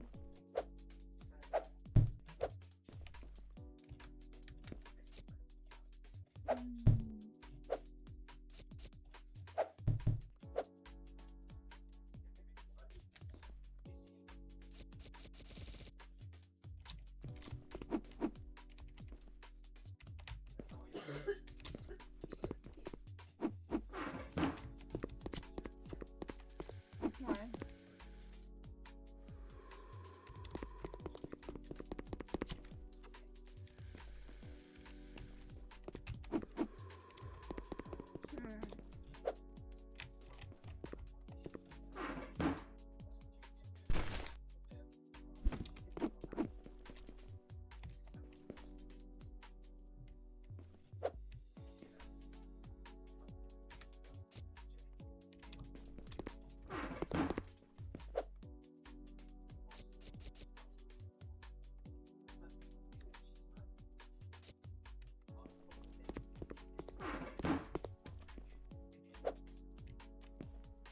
Meow, shut the fuck up.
Hello.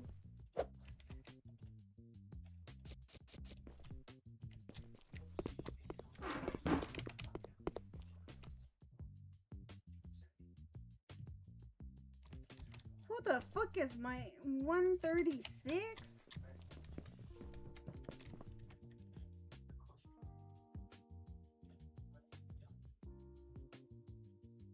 What?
super rich.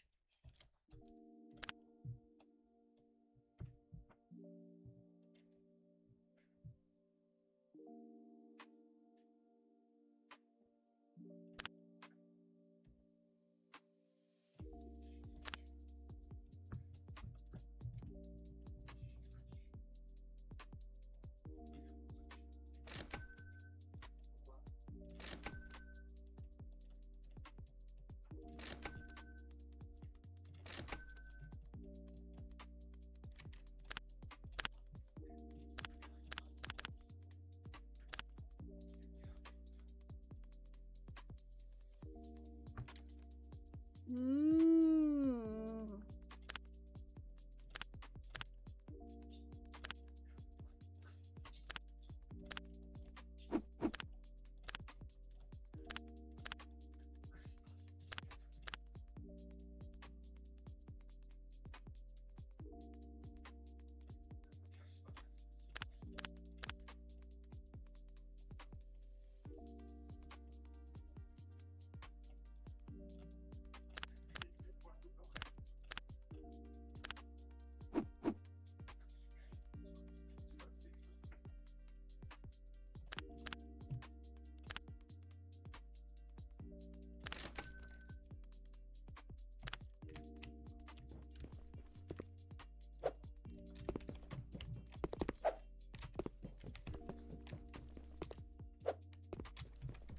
Come on, people. Can you be faster, please? I need... How?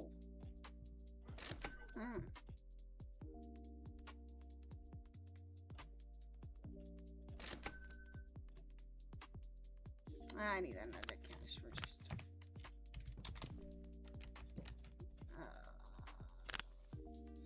Furniture. You what?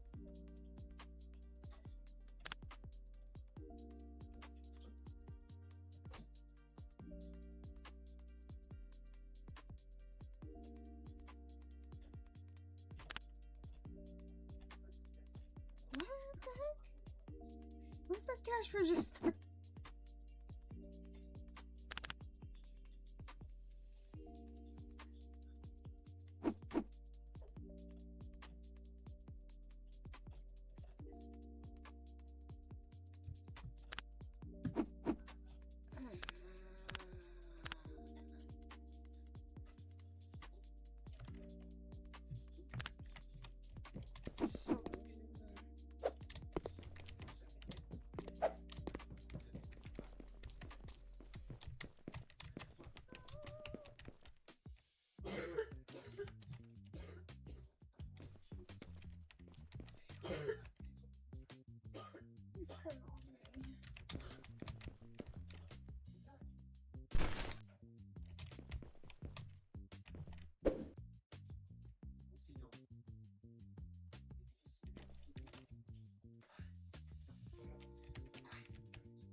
god, I need to.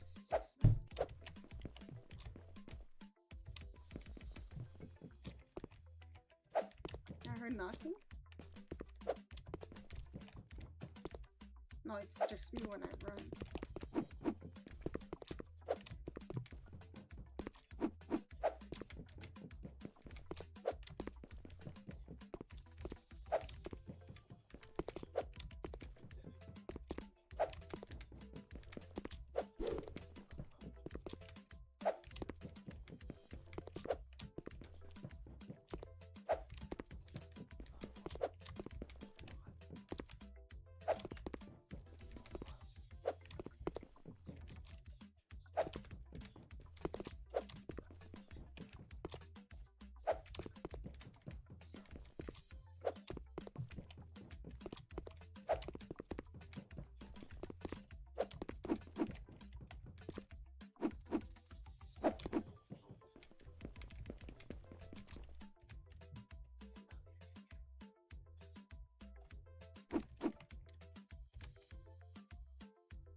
No.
They do.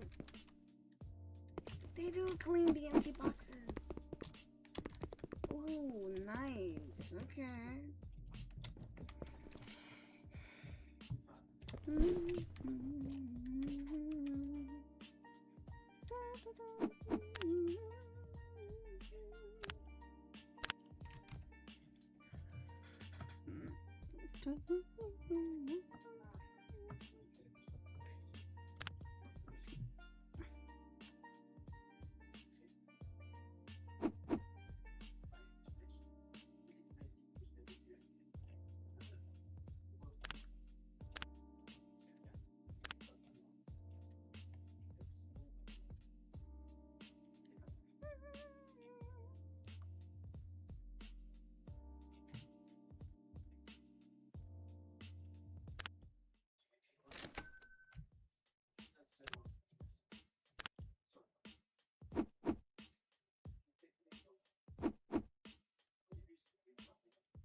Why is that invisible?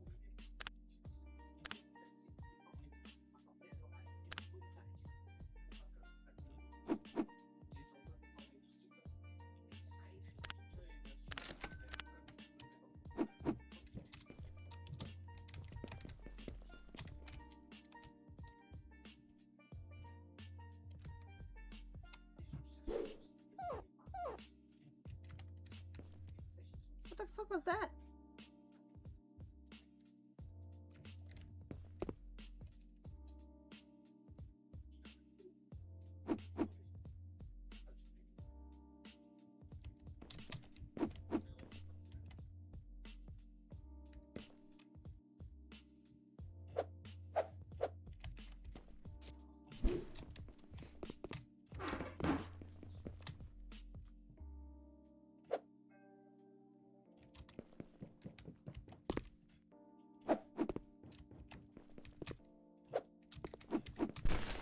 What the? I got that one.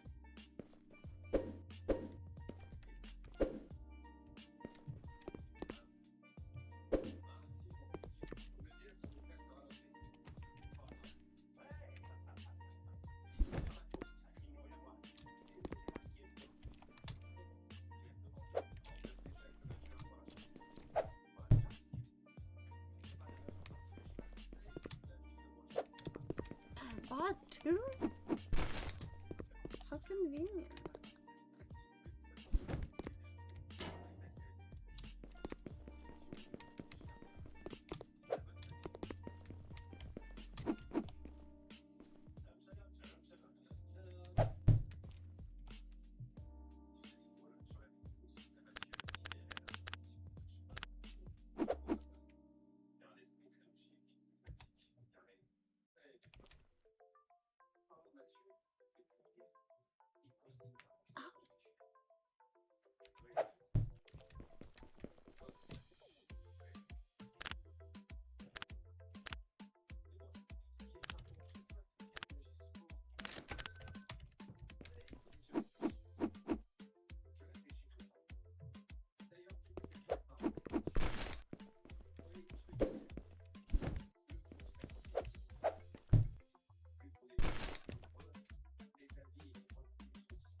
Mm-hmm. I miss you too, baby.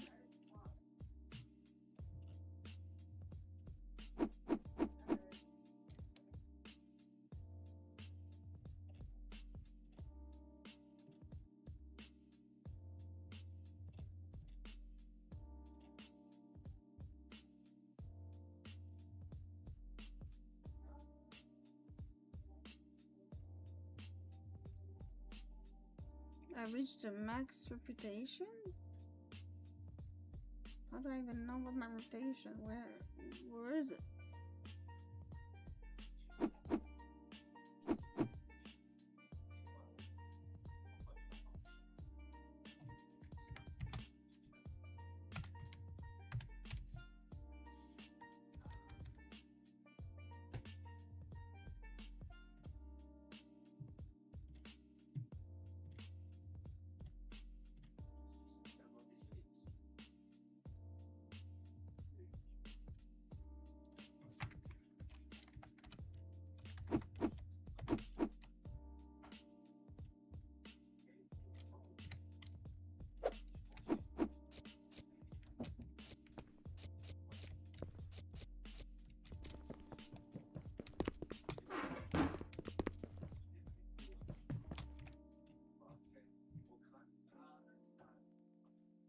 What?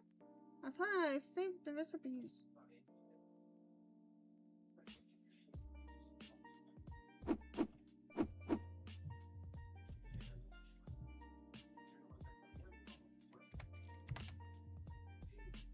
Save recipe.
Frick me.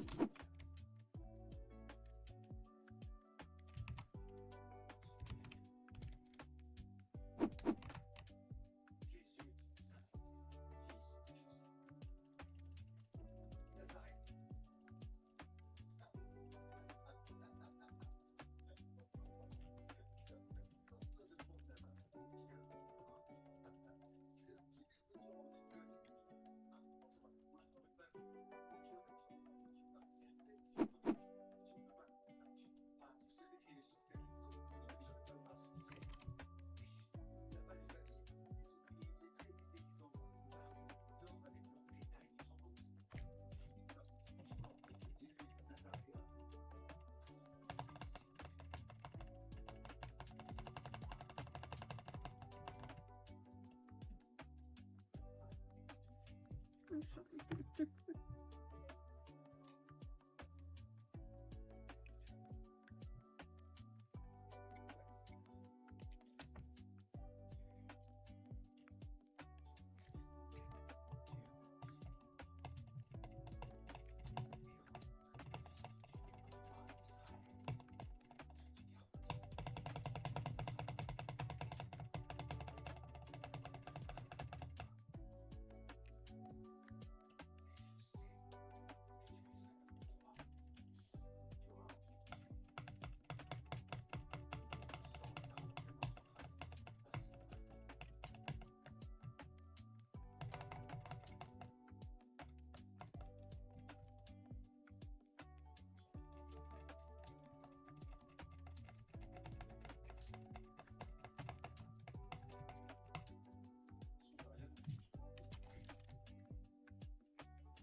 Whee!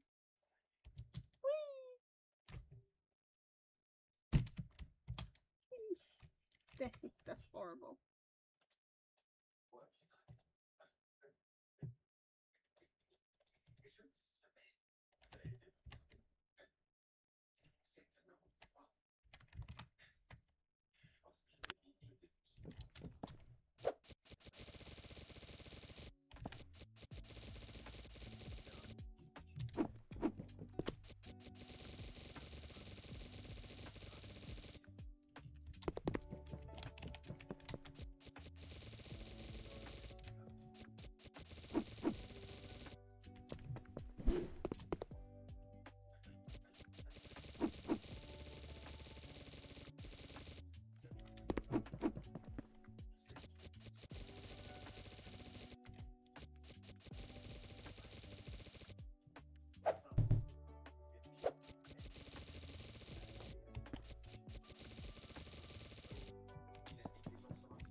Shit, Moses.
Oh, my.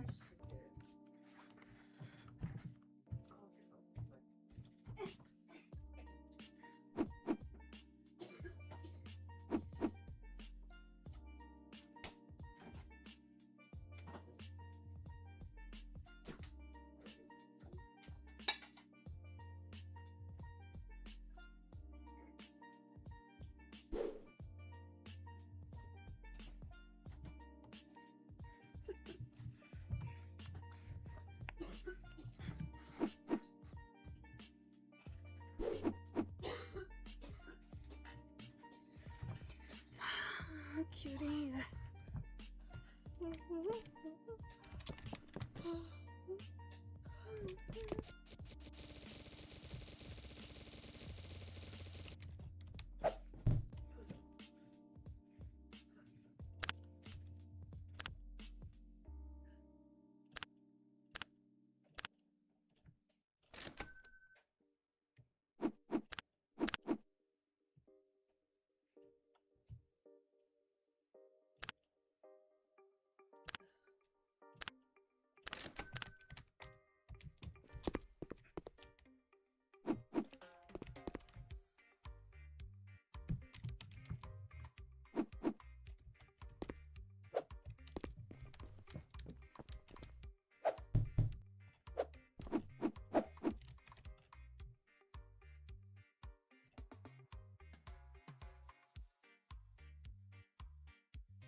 Nice.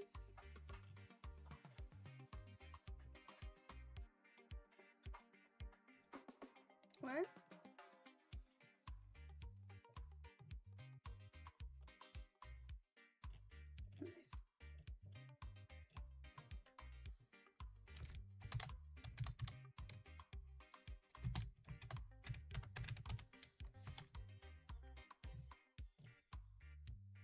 Mm-hmm.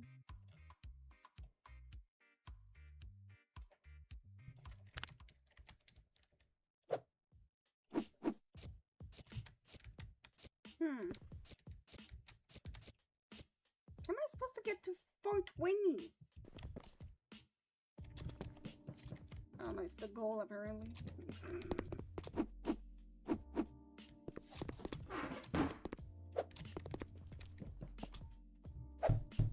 Oops.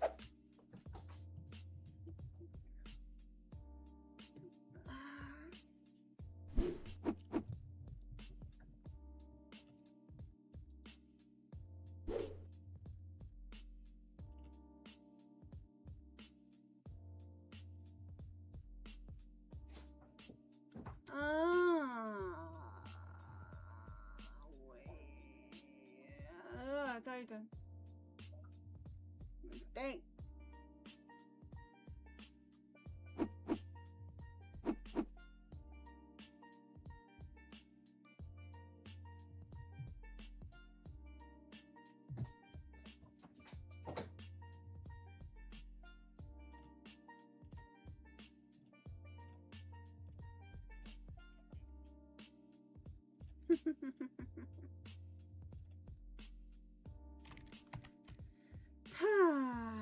Just realized something.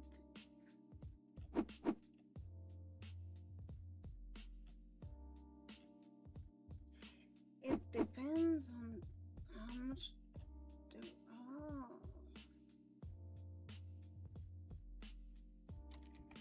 My brain is starting to read way too much.